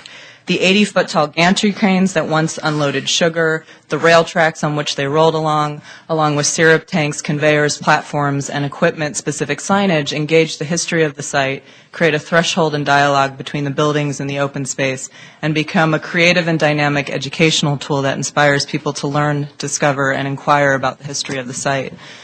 We believe the open space will provide a rare and unique experience in the city, and that it will become a destination in and of itself, connecting the neighborhood to the waterfront, fulfilling the needs for more open space in this particular neighborhood, and providing a lively, active, and useful range of activities and programs informed by specific community input. Thank you. Thank you. Questions from Ms. Switkin? Commissioner Chen. Hi, Ms. Switkin. It's nice to see you here. You too. I have a question for you about the portion that's on the platform that's going to be raised. Yes. Is that fill that's being brought in from off-site, or is it coming from excavation of the foundations of the buildings? So the platform itself is not actually, the sort of fill and platform kind of goes on a diagonal. It's not like the full platform is actually elevated. So that is being reconstructed anyway, and most of it's actually hollow underneath. It's just set on piles. So what's on grade is going to be sort of on grade. What we're actually doing is lifting it up so that Kent Avenue goes to that platform. So there isn't a You're kind lifting of... the platform? Correct. Oh, okay. So we're not adding, a bunch of fill from other places. The idea is to actually match your cut and fill ratios. Okay. Okay, thank you. Other questions, Ms. Whitkin? Thank you. Thank you. Dave Lombino. Good afternoon, Commissioners. I'm Dave Lombino at Two Trees. I'm going to describe our community outreach, which you've heard mentioned a lot today, and which what we believe to be the most comprehensive community outreach maybe ever undertaken on a private application in front of this Commission. In the fall of 2012, just after we closed on the site, we pulled together several working groups with members of the community that were identified by local elected officials. We met with them several times, and we listened and learned about their ideas and their aspirations for the site, also about the community's repeated frustration over broken promises, and by real estate development more generally in this area. These ideas informed our planning process with shop and field operations. We were able to incorporate many of the concepts and some of the specifics directly into the plan that you see today. For example, groups said they disliked the new development further up Kent Avenue because the affordable housing was segregated in a separate building and a pour door was created. That's what the existing zoning would allow for here. Again, here, as you've heard, all of the affordable housing is integrated into the buildings. Groups said they had felt cut off from their own waterfront for decades. We brought a public street, which we plan on mapping after this action is done, River Street, down in front of the open space in order to make that more accessible. We heard again and again, and I think you'll hear more later, about the need for commercial office space in this neighborhood. As you know, Williamsburg, Greenpoint, Bushwick is home to a burgeoning population of creative class folks. These entrepreneurs want to work in their community. They would rather work here than take the L train or the G train to some other neighborhood where they can be accommodated. So we incorporated up to more than 500,000 square feet of commercial office space here. So we finalized our plan. We hosted a series of community charrettes with our final plan early in 2013. We heard a lot of feedback. We met individually with dozens of groups, which you can see here, representing both the north side and the south side of the neighborhood. And we concluded our process when we certified into ULURP. This is New York City. Obviously not everyone likes everything, but during our community process there was a near universal consensus that our plan is vastly better than what we could build there as of right. We heard almost nothing about height. We heard nothing about density. And again we heard support for the idea of a mixed-use development here. That was reflected in the overwhelmingly positive community board vote in December, and again through the public hearing process in front of the borough president. We did hear from a couple of individuals, some of whom you've already heard from today, who want absolutely nothing built here. And I know that this commission has seen this plan before, and you've also heard from folks who we have disagreements with. Everybody wants something built here. Different groups and individuals have a variety of concerns, and we've heard some today, including most prominently a guarantee for 660 units of affordable housing, the size of the units, the depth of the affordability, and also concepts around workforce development, sustainability, community facilities, and transportation and community oversight. We are currently in discussions with the community on these issues and HPD. I think that's an important point. And we're confident that we'll reach common ground through the end of this process. Thank you. Thank you, Mr. Lombino. Questions? Thank you. Warabel Greenberger, who will be followed by Aditi Sen, and then Laura Chang. Good afternoon. I'm Nora Bell Greenberger from Philip Habib & Associates. Our office prepared the technical memorandum with City Planning as the lead agency. And I'm just here to answer any questions that you have about the environmental review document. I'm sorry, it looks like a W. That's why I said Laura. No worries. I didn't sign it. No. Questions from Ms. Greenberger? Thank you. Aditi Sen. Good afternoon. My name is Aditi Sen. I'm here from SEIU Local 32BJ. I'm going to be reading a statement into the record for a member who was not able to be here today. You heard a little bit more about 32BJ this morning, so I won't repeat it all, but as you know, we clean commercial office in this city, we keep our neighborhood safe and secure, and we also are intimately familiar with the best residential that the city has to offer. My name is Stephen Yearwood, and I have been a member of SEIU Local 32BJ for 15 years. I immigrated to the USA in 1996. Before I became a 32BJ member, I was working for some companies at minimum wage, which was $5 and something an hour at that time. And it was impossible to even think of living like that. This forced me to seek employment with various contractors at a daily rate, 6 days per week with no benefits. Whenever the job closed for the season or for other reasons, I was left to fend or search for odd jobs to supplement my income. I was fortunate at that time that I didn't suffer from any serious illness because it would have been impossible to seek medical attention with no insurance. I became a member of 32BJ in 1998, and as a member, I was able to organize my life in a way that benefited my family, and still I save enough to provide for future needs. Unions are important and necessary. Organized labor is essential to the well-being of a community. It is the vehicle which transports persons from seclusion to a sphere of empowerment. And a union is not isolated. It's a part of our communities because its members are from our communities. 1,300 members of 32BJ live in Williamsburg in immediate proximity to this proposed project. Unions also influence changes in how we live in our communities. For example, I now live in Co-op City, which came to be in part because of union advocacy for people to live in a comfortable, safe, and affordable environment on a moderate income. It is because of these experiences that I was happy to learn that the Domino Project will provide affordable housing in mixed-use development and good jobs at a prevailing wage. While 32BJ supports this project, we hope that Two Trees and the community can continue to work together to come to a good agreement about the project overall. But for these reasons, I support this project. Thank you. Thank you, Ms. Sen. Questions? Thank you. Laura Chang. I'm an architect with Two Trees. I think we've already had a very thorough presentation of the project and many other people to speak, so I will waive my 3 minutes unless there are further questions. Questions? Thank you, Ms. Chang. Ray Levin.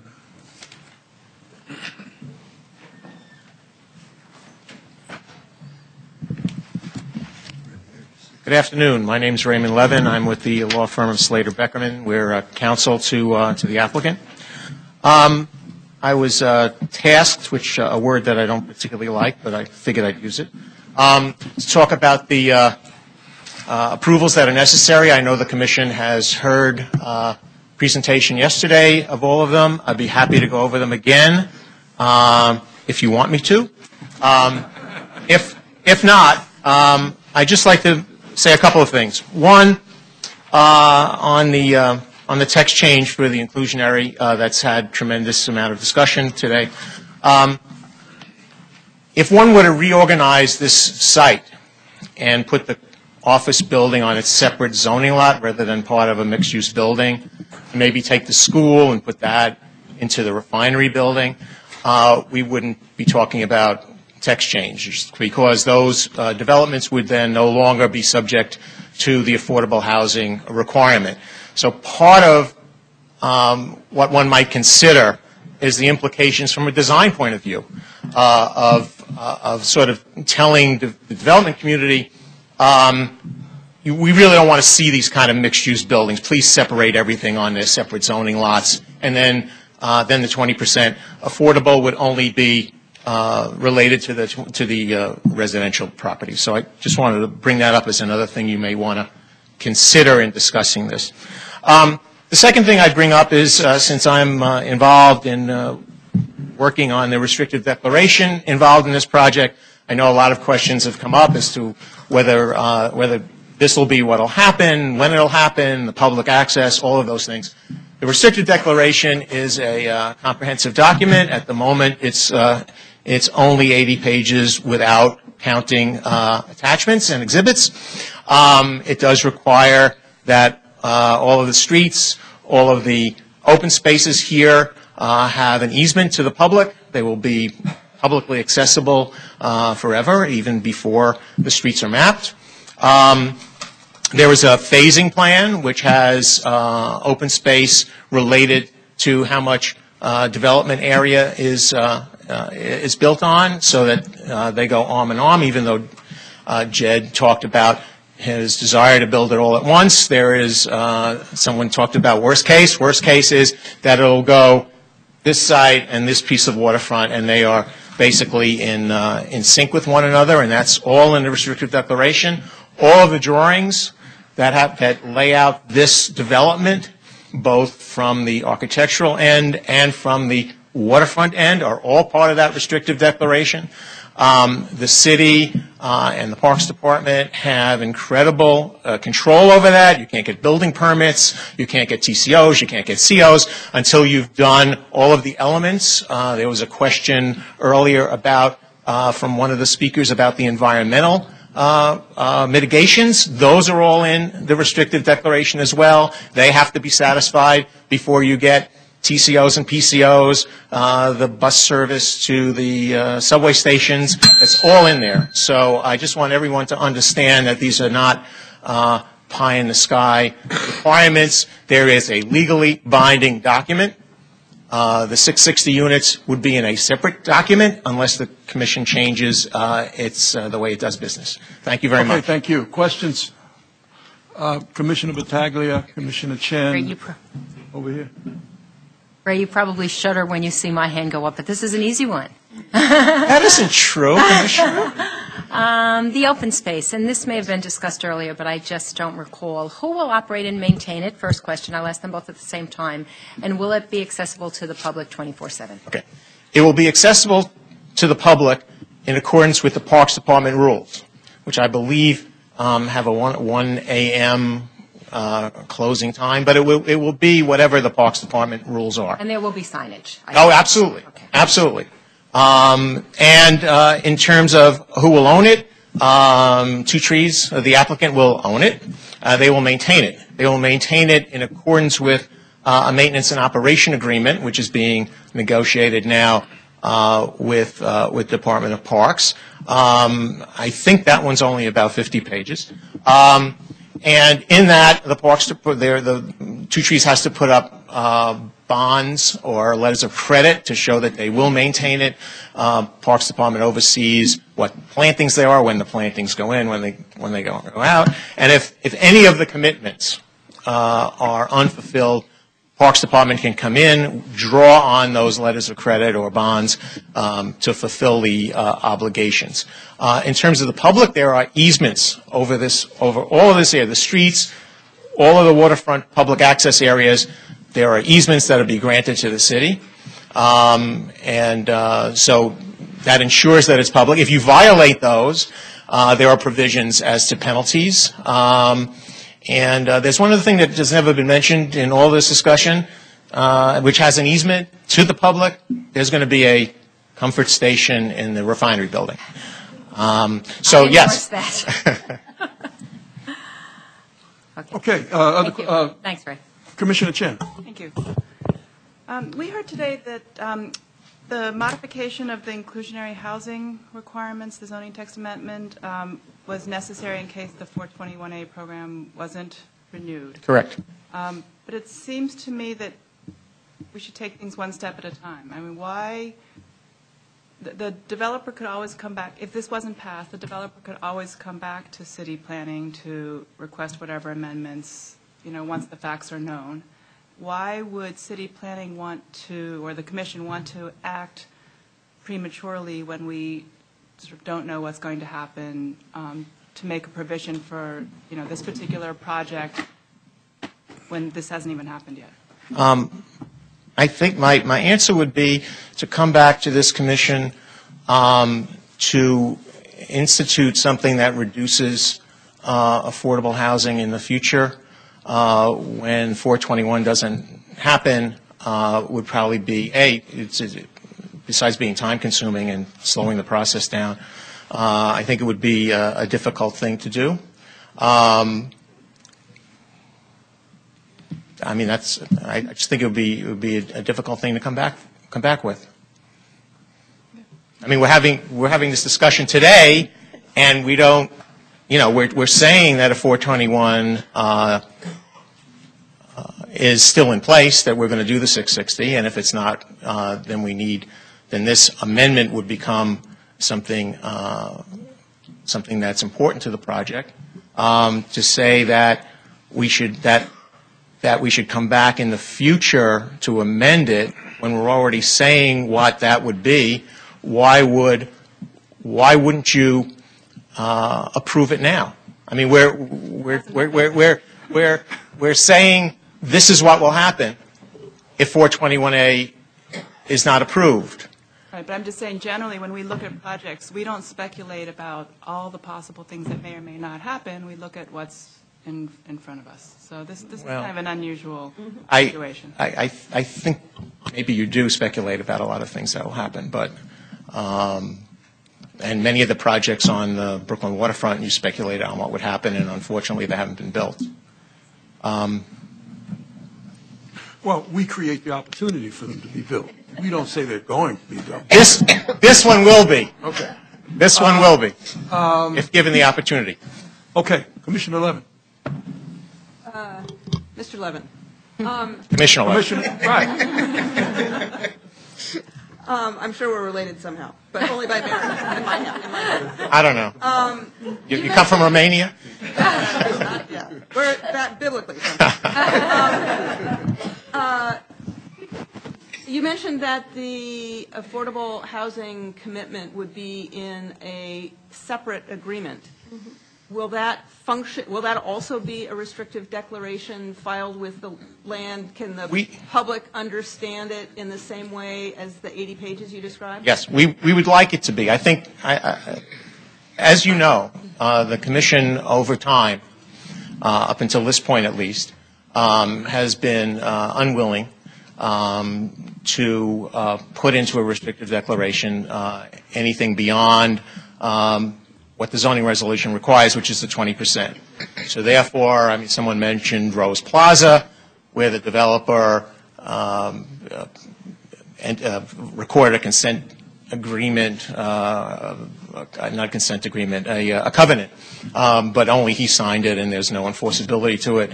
The prior owner on this site said that they would do 30%, 660 units, but it's not enforceable. We are hoping and we expect to have an enforceable agreement if this commission wasn't going to do it, which I guess we're assuming it will not change its policy on this project. We're assuming that the city council, which has done that sort of thing in the past, will take us up on our offer to provide that kind of assurance with the caveats that you've heard over and over. But we're certainly we're willing, we're desirous of doing that. In fact, today we would do it if the commission modified the text to say that that leaving out the commercial and community facilities in the text said only becomes effective if there's no 421A, right? If you wanted to put that in the text, we'd be happy with that. So we're not trying to kick something down the road. We're not trying to avoid our commitment to it. If you want to put that in the text, we'd certainly work with you to get the right language, and we'd be happy.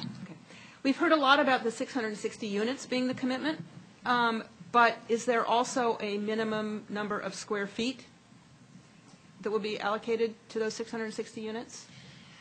I don't know.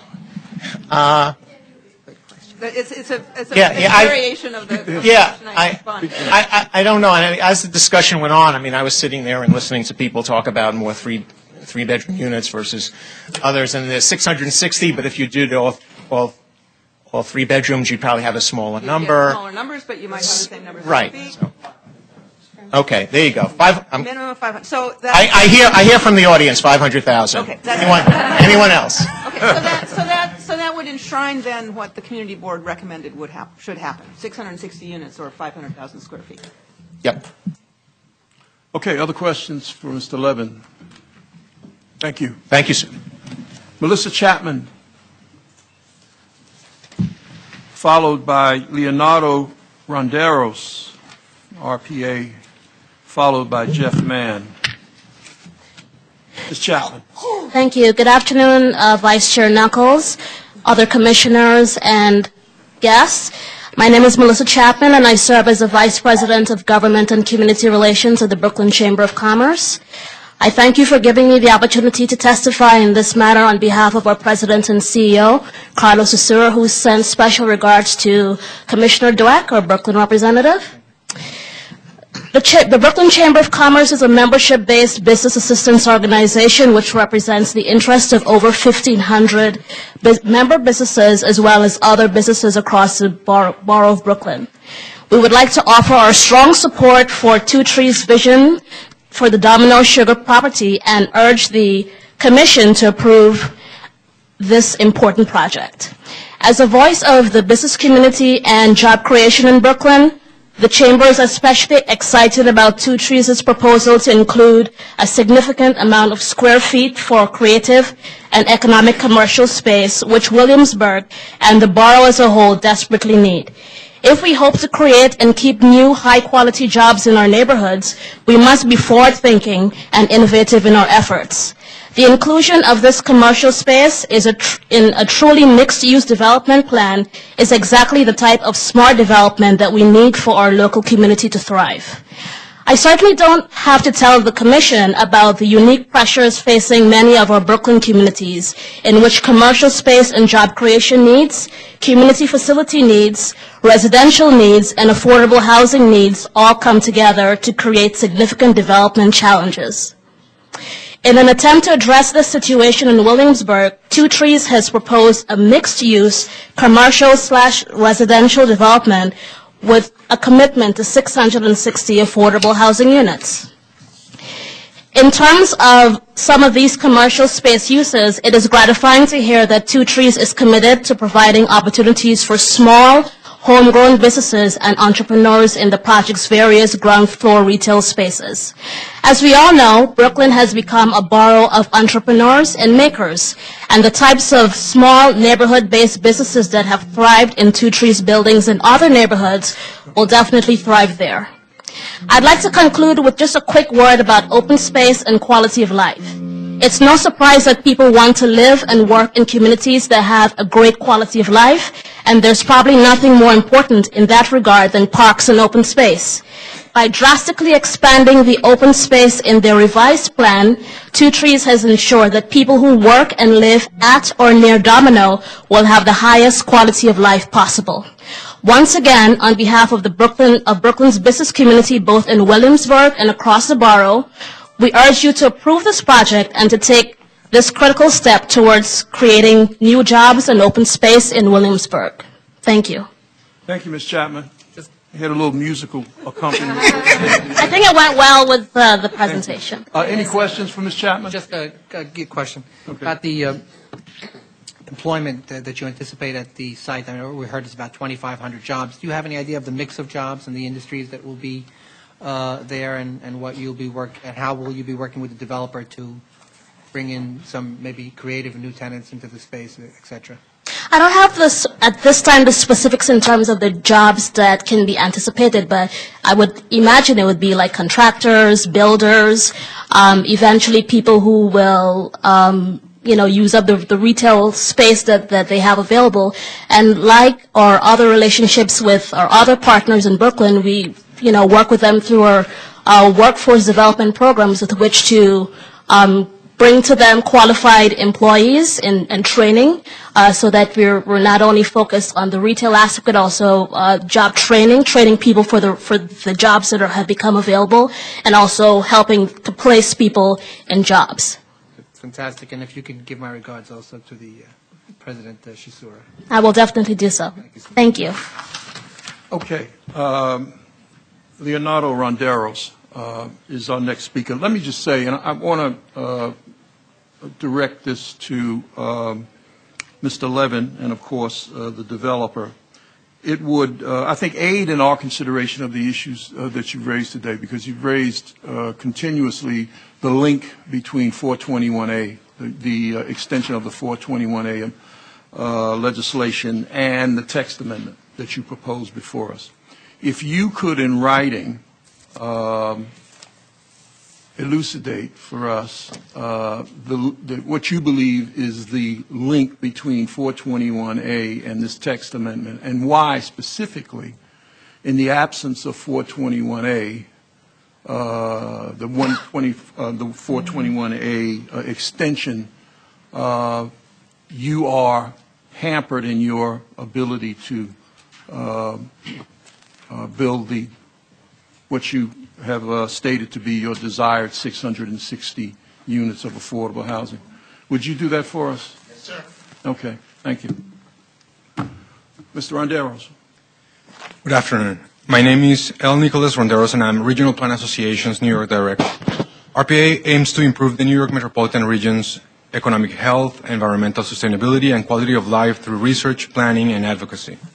RPA supports the proposed redevelopment of the Domino Sugar site because it offers a range of benefits that can come with carefully planned large development projects. The project provides a substantial amount of below-market housing above the city's current requirements, adds to outer borough employment opportunities, and strengthens and provides significant new space for Brooklyn's emerging tech district. It also provides for attractive public access to the waterfront for a community that has long been walled off from the East River. The proposed Domino Sugar project modifications will reconfigure building lot coverage, heights, and setbacks, allow for the redistribution of floor area among the various buildings, permit the collocation of residential and commercial uses in the same building, liberalize the parking and loading location criteria, lock in building massing, and allow for enhanced public open space by realigning the public access area and visual corridor requirements. These will complement the Brooklyn Waterfront Greenway, developing open spaces including Bushwick Inlet Park and proposed Williamsburg Bridge Park. RPA believes the modifications under review are warranted and will be an improvement over the previous plan. I want to express our support for this important project for its expected benefits to North Brooklyn, New York City, and the region. This is the type of borough development needed in New York, and as it creates diverse typologies of housing, community facilities, and open spaces in growing areas of the city. Plans by the developer to provide a shuttle bus to take residents and workers to the Driggs Avenue entrance of the L train and by the MTA for new bus service in the area are important to support this project. In the future, an East River ferry stop at Domino might further reduce pressure on the L train and the JMC lines.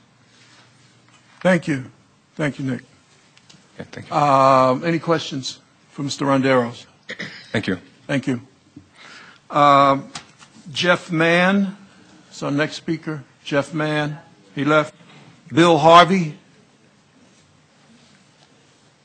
followed by Marina Trejo. All right. Thank you, Commissioners. I'm Bill Harvey. I've lived in the neighborhood for 26 years, I think, since 86, 87. And I'm a musician and artist. I'm somebody who's benefited from living in the neighborhood, both in terms of culturally and economically. And it's, I love the neighborhood. I love the diversity we see here, the diversity of views. And people obviously love this neighborhood. Everybody feels very strongly. And I feel like the neighborhood is the economic future of the city and also the cultural future of the city. I have a group that we call the Creative Economy Group. I've been thinking for the past, 5-6 years how we can ensure there's a creative future in the neighborhood, and particularly in light of the zoning changes, which were exclusively residential. What happened was it took a vibrant mixed-use neighborhood and turned it into a residential neighborhood. I think that this area is unusual in the city. in that it was the only mixed-use area. The South Brooklyn was developed as a commuter neighborhood, as a commuter area.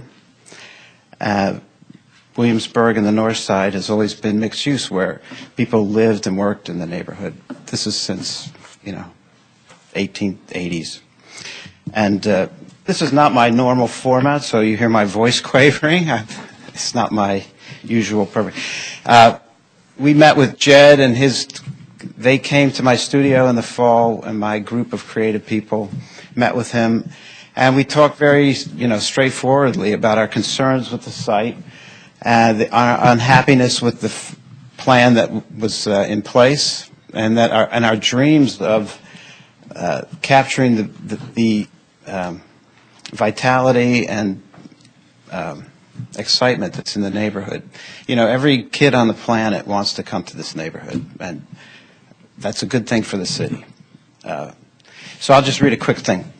Building space for non-retail commercial activity into the fabric of residential development is crucial to building diverse, resilient neighborhoods like Williamsburg. We need to build affordable housing to ensure social and economic justice, vitality, and diversity. At the same time, we need to build places for people to work into the fabric of new development.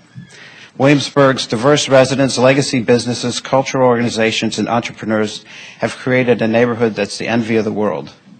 The draw of North Brooklyn is why in the last year innovative tech companies like Amazon and Kickstarter have decided to settle in North Brooklyn. I got you can submit your written statement, Mr. Harvey, to us. We strongly support the Two Trees plan. Okay, thank you. Thank you. Any questions for Mr. Harvey? Thank you, sir. Marina Trejo. Hi, good afternoon. My name is Marina Trejo. I will be reading the testimony of Roland Lewis. Good afternoon, and thank you for the opportunity to submit this written testimony. I am Roland Lewis, President and CEO of the Metropolitan Waterfront Alliance, MWA. The MWA is a coalition of over 750 community and recreational groups, educational institutions, businesses, and other stakeholders committed to transforming the New York and New Jersey harbor and its waterways to make them cleaner and more accessible, a vibrant place to play, learn, and work with great parks, great jobs, and great transportation for all. The MWA supports Two Trees' vision for improving public access to the South Williamsburg waterfront and restoring small manufacturing to the site to create a 21st century working waterfront. We believe their proposal improves significantly upon the approved plan by connecting the Esplanade to the existing street grid and Grand Ferry Park to the north, creating a contiguous multi-use public waterfront. As well, the proposal incorporates resilient design strategies that will help fortify the area against storm surge. We also welcome Two Trees' acknowledgement that this site may be well suited to accommodate future ferry service, which would relieve pressure from nearby overcrowded subway lines. Two Trees have demonstrated a commitment to engaging stakeholders at every level throughout this process. We are pleased that the project will incorporate maritime infrastructure that can accommodate moorings and temporary visits by historic and educational ships into the conceptual design for the waterfront esplanade. MWA is eager to see the inclusion of such infrastructure, which we can provide numerous public benefits and facilitate programs that unlock the East River and New York Harbor for the community. We look forward to working with Two Trees to convene qualified maritime engineers, boat captains, and other experts to ensure that the design is adequate for all types of people and vessels.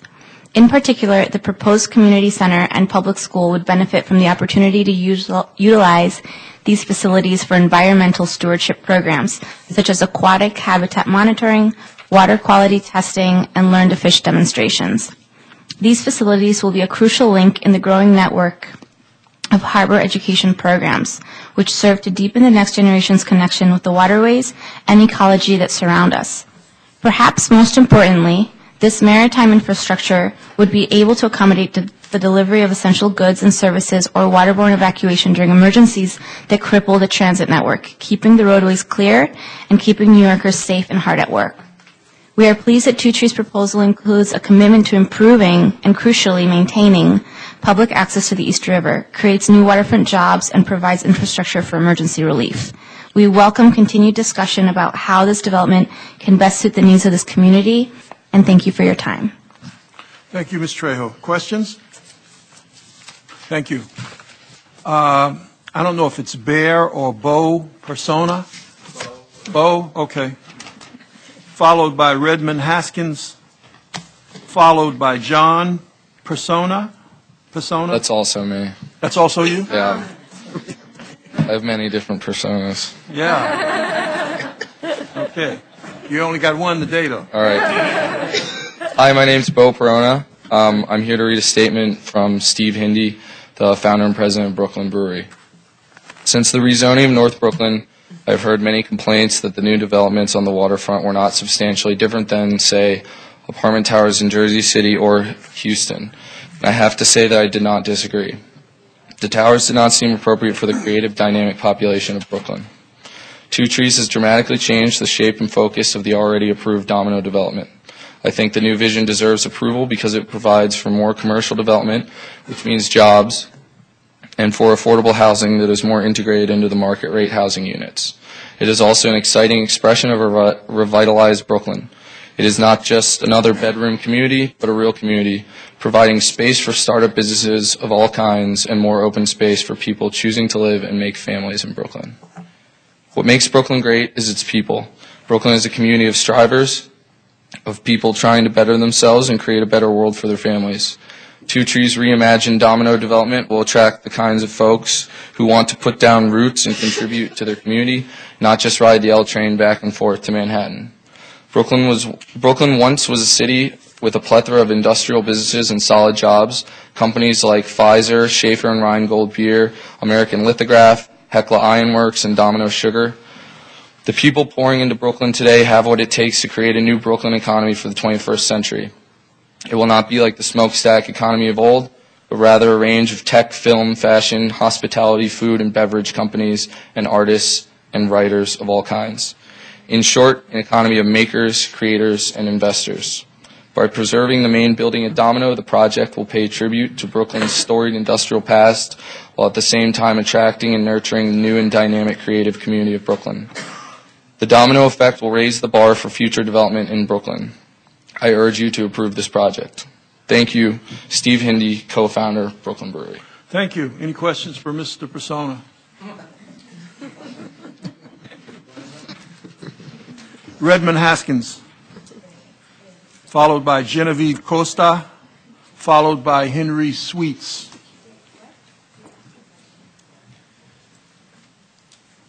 Hi, my name is Redmond Haskins. I'm reading a statement from Mitchell Moss. He's the director of the NYU Rubin Center for Transportation Policy and Management.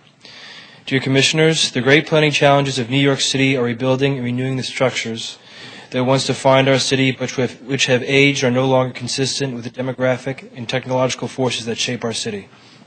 The new Domino Sugar Refinery proposal currently before the NYC Planning Commission, as reconceived by Dumbo's Two Trees management, is innovative and imaginative response to the need for new waterfront development that will improve our physical environment and enhance our economic future. The proposal by Two Trees that is under consideration offers a far greater array of uses and benefits to the surrounding community, the borough of Brooklyn, and the entire city than the existing as-of-right development scheme approved several years ago.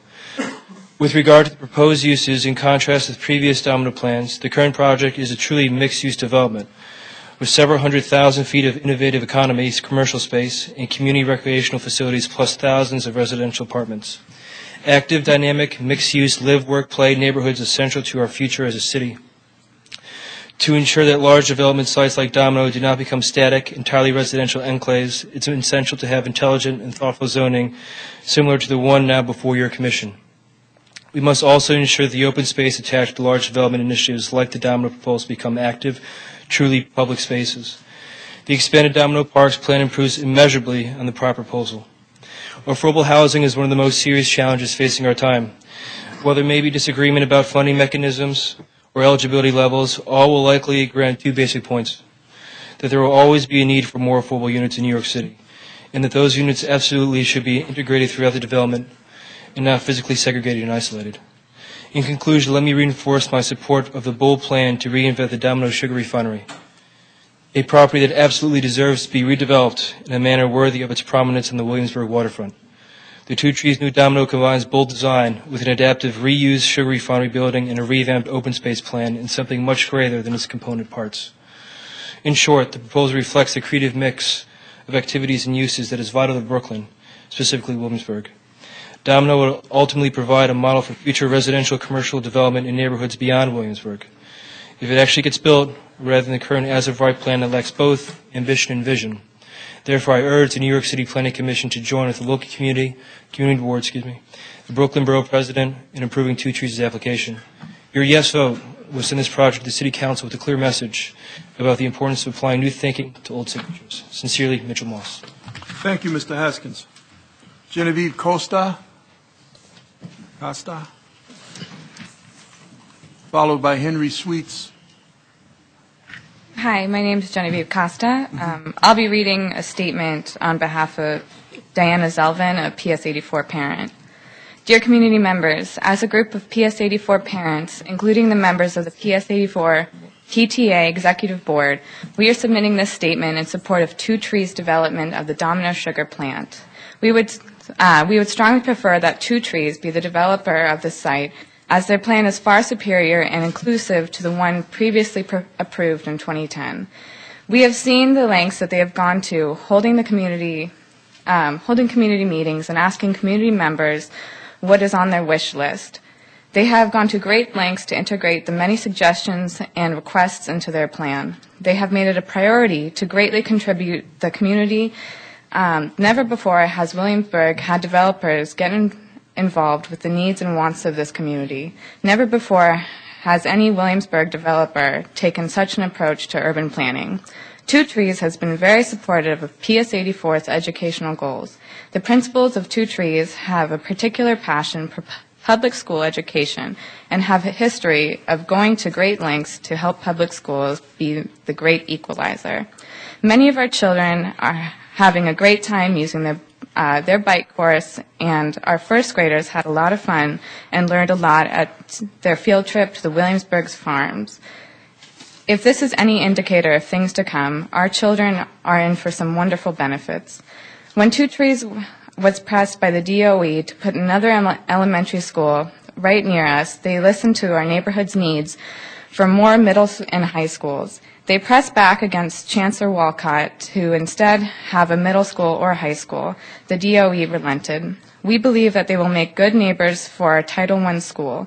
We believe that their plans will offer many recreational opportunities for our children and families.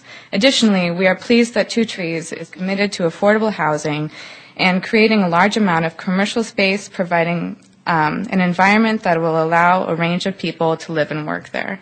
Thank you, Diana Zellman. Thank you, Ms. Costa. Henry Sweets, followed by Carrie Salter. Good afternoon, Commissioners. My name is Henry Sweets. I'm a co-founder of North Brooklyn Farms. We are one of the organizations that designed and built a 1-acre intermuse park on Site E. It's the former parking lot of the Domino Sugar Factory. We gained access to the site earlier this spring, and in addition to the 8,000 square foot urban farm that we built, there's also a bike course and extensive lawns and green space for the community to use. So I built this park along with Bobby Red LLC and Delaville Designs.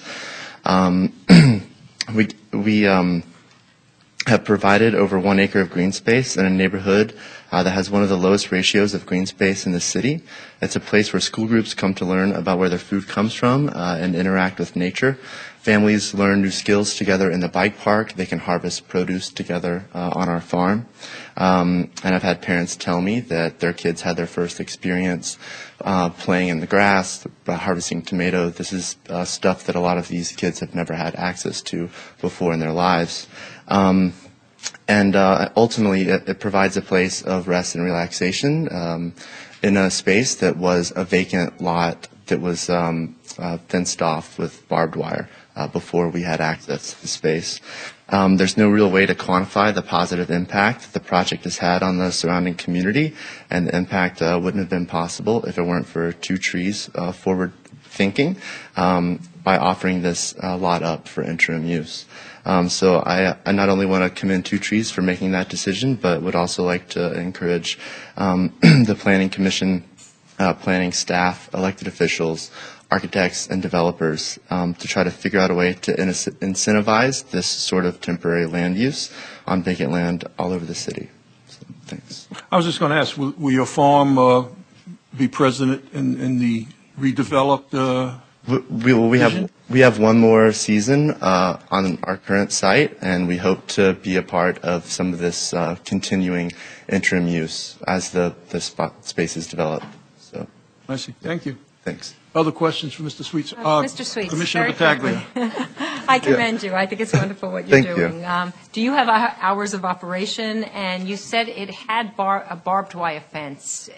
Before does it we have got now? access to it, well, we took the barbed wire down. Right, Now there's a fence. right. So we try and grow No, I thank you for that. vines up, trying to green it as much as possible. So we're currently closed for the winter time. And you have some type of fencing around it now? There's still a fence around it. There is, okay. Yes.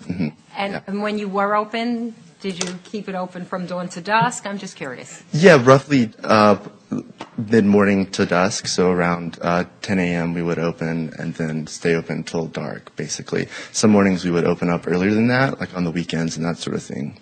And then we also will try to get there in time for, there's a preschool down the street that has like outdoor time, so that was usually the time that we would try to get there and make sure the gates were open. Very nice, very commendable. Yeah, great, thanks. Mr. Sweets, with a name like that, I didn't expect you to go against the Domino Sugar.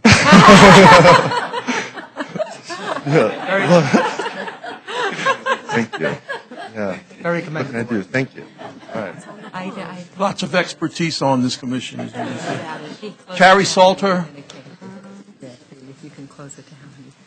Hi, my name is Carrie Salter. I'm a member of the community. I live several blocks from the Domino Sugar Factory. I also have been involved with the interim park, which has been an amazing opportunity. I've worked with Henry on the farm. I've learned how to plant things myself. Worked on the bike park. I mentor children that come there. I've actually shown some of the neighborhood children how to roll down a hill, which I will never do again because it makes you really sick once you hit a certain age. But I have met so many people in the neighborhood, and it's a wonderful, wonderful community. And as someone who I walk by every day with my dog, I watch the progress. It's everything's done. Everything's being so well done as far as demolition. Everything's very clean. There's so much attention on the side. I've met a lot of people who work there, and I'm actually very excited about it being a mixed-use community project, as well as the open space, which is very important to me personally. And as far as mixed use, I'm starting a business. I would love to be able to move in there right now, and it's it'll be down the road, but it's very, very exciting to me to see that. And as far as the community, I just even what I've gotten from the park. If you have more businesses in the community, it's a great way to mentor children that live in the neighborhood. Early on, you could start teaching them things that they might not have without those businesses in the community, and they can also help support other activities, not only as a developer supporting the community, but the businesses that will be there will be actually helpful. So that's about it. But I do support it, obviously, and thank you for your time. Thank you. Thank you. Questions? Okay. Elliot Mistur.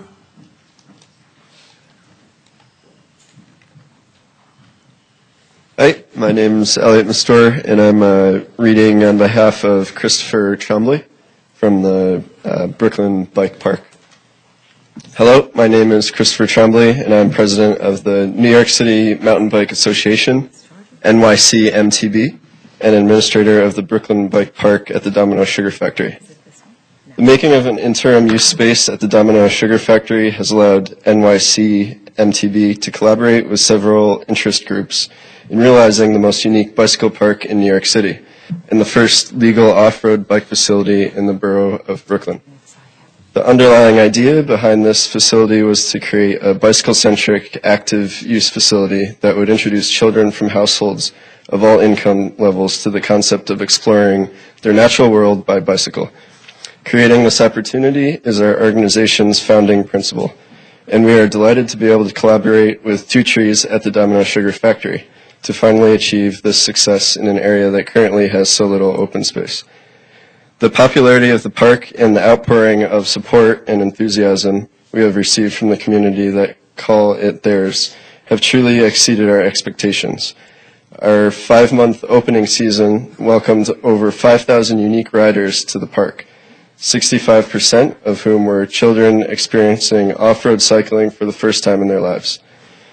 The development opportunities this park has created for continuing the bike park movement in New York City is unprecedented. The 300-plus enthusiastic users visiting the park each day during the summer months have communicating to us that they truly recognize the benefits this park has provided to their community and that they are passionate about our cause. Brooklyn Bike Park has become a successful model on which a number of future projects will be based, and our organization will use this momentum to create similar opportunities in parks and public spaces throughout the 5 boroughs. We thank Two Trees for the opportunity to this community park at Domino. Thank you, Mr. Mastur. Now, is William Harvey a citizen the same as Bill Harvey? Okay, good. Edward G. Baker II, followed by James Yoles, I believe it is. Hello, Commissioners. My name is Edward Baker. I'm here representing Assemblyman Joseph Lenthal, 50th Assembly District. So I'm going to present a few comments on his behalf. Over the past year, I met numerous times with the community members and Two Trees officials regarding the Domino development. Throughout the whole process, Two Trees has invested a lot of time in understanding the long-term needs of Brooklyn residents. Two Trees has certainly engaged the community throughout the process, which is not only good business, but a philosophy they were founded upon. I have a great deal of respect for the time and effort they have made reaching out to and listening to our community, and ultimately designing a project that incorporates the ideas discussed at these meetings. It is also refreshing that they recognize the positive effect a mixed-use development with balanced residential, office, and retail has on an individual's quality of life, compared to, let's say, a strictly commuter community or an area like Midtown Manhattan that is overpowered by office buildings. More importantly, this project sets itself apart with its dedication of 660 units of affordable housing. My office gets calls daily from families desperately needing affordable housing, and this project will certainly assist in meeting this demand. While the project will provide much-needed residential space for North Brooklyn, it is also providing much-needed commercial space in an era where businesses are starting at an alarming rate here in New York.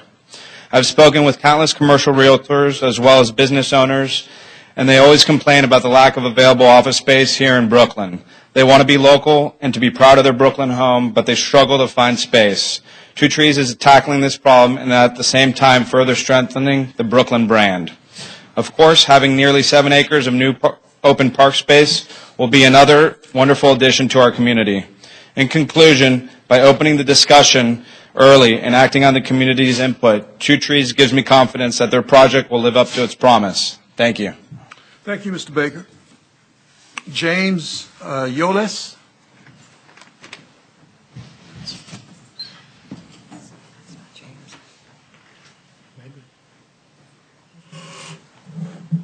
I'm Lucy Robson. I'm speaking for James Yoles today from New Yorkers for Parks. Thanks, Commissioners, for having us this afternoon. As a parks and research advocacy organization, we're going to restrict our comments today to the impact of this development on the open space resources of the neighborhood.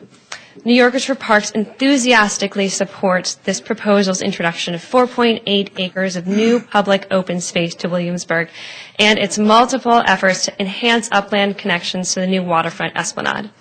The neighborhood surrounding the development site lacks both sufficient open space and adequate public access to its waterfront.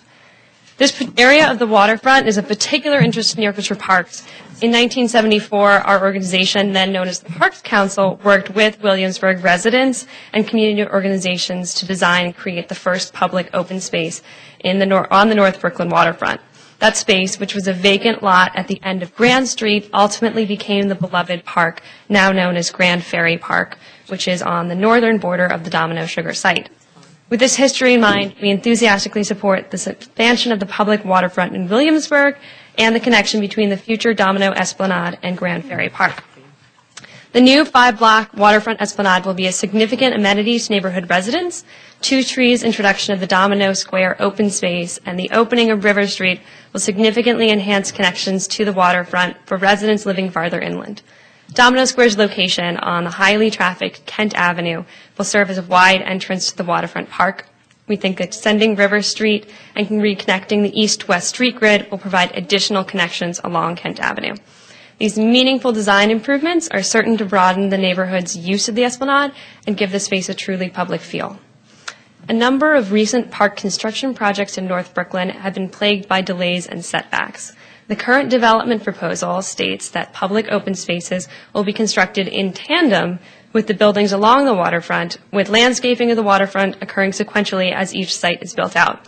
We strongly support this phasing scheme, which begins at the parcel's northernmost connection with Grand Ferry Park and will allow for continuous gradual expansion of public access to the waterfront esplanade. We appreciate the steps taken by 2 Trees to enhance the open space plan for the Domino site. We are excited to support the creation of almost 5 new acres of open space for park-starved Williamsburg and the assertive design elements that will ensure that the esplanade is a truly public park. Thank you for reading the statement, Mr. Yolis. Kathy Nolan. Kathy Nolan. Leah Nanpai. My name is Leah Nanpe, and I'm reading a letter on behalf of the Greenpoint Chamber of Commerce. The Greenpoint Chamber of Commerce is an advocate for North Brooklyn business, and I am here on behalf of the Chamber to publicly offer our support for 2 Trees Domino Sugar Project and to encourage its approval. We believe that this project addresses fundamental commercial issues in the community, specifically job creation and protection of the creative economy space. One of several aspects the 2005 rezoning of Greenpoint and Williamsburg failed to take into consideration was the impact on the community from the loss of commercial and manufacturing space. North Brooklyn has undergone an economic renaissance in the recent years, leading to a sharp increase in demand from companies for business space. No one could have foreseen in 2005 the explosion of food manufacturing, for example. Supply hasn't moved in tandem with this demand, making it virtually impossible for a successful, growing company to remain in the neighborhood. Domino will help address this problem by more than doubling the amount of existing office space in Williamsburg. Moreover, 2 Trees is committing to prioritizing local existing office space in Williamsburg. Moreover, 2 Trees is committing to prioritizing local business and entrepreneurs as requested by Community Board 1 and the Brooklyn Borough President's Office, which will support local entrepreneurs and protect the unique business culture of the neighborhood. With its new Domino plans, 2 Trees hopes to change the existing dense residential zoning to add a significant amount of commercial office space. Being somewhat familiar with the already approved plans for the site, the Greenpoint Chamber of Commerce fears losing a once-in-a-lifetime commercial opportunity that would result from the new plans. On behalf of the Greenpoint Chamber of Commerce, I'd like to conclude by urging the passage of this project. As champions for the North Brooklyn business, we believe this project will offer some much-needed relief to the businesses looking for space to hire, develop, and expand in our community. Thank you. Thank you. Thank you. Rita Passarell. Rita Passarell. Okay.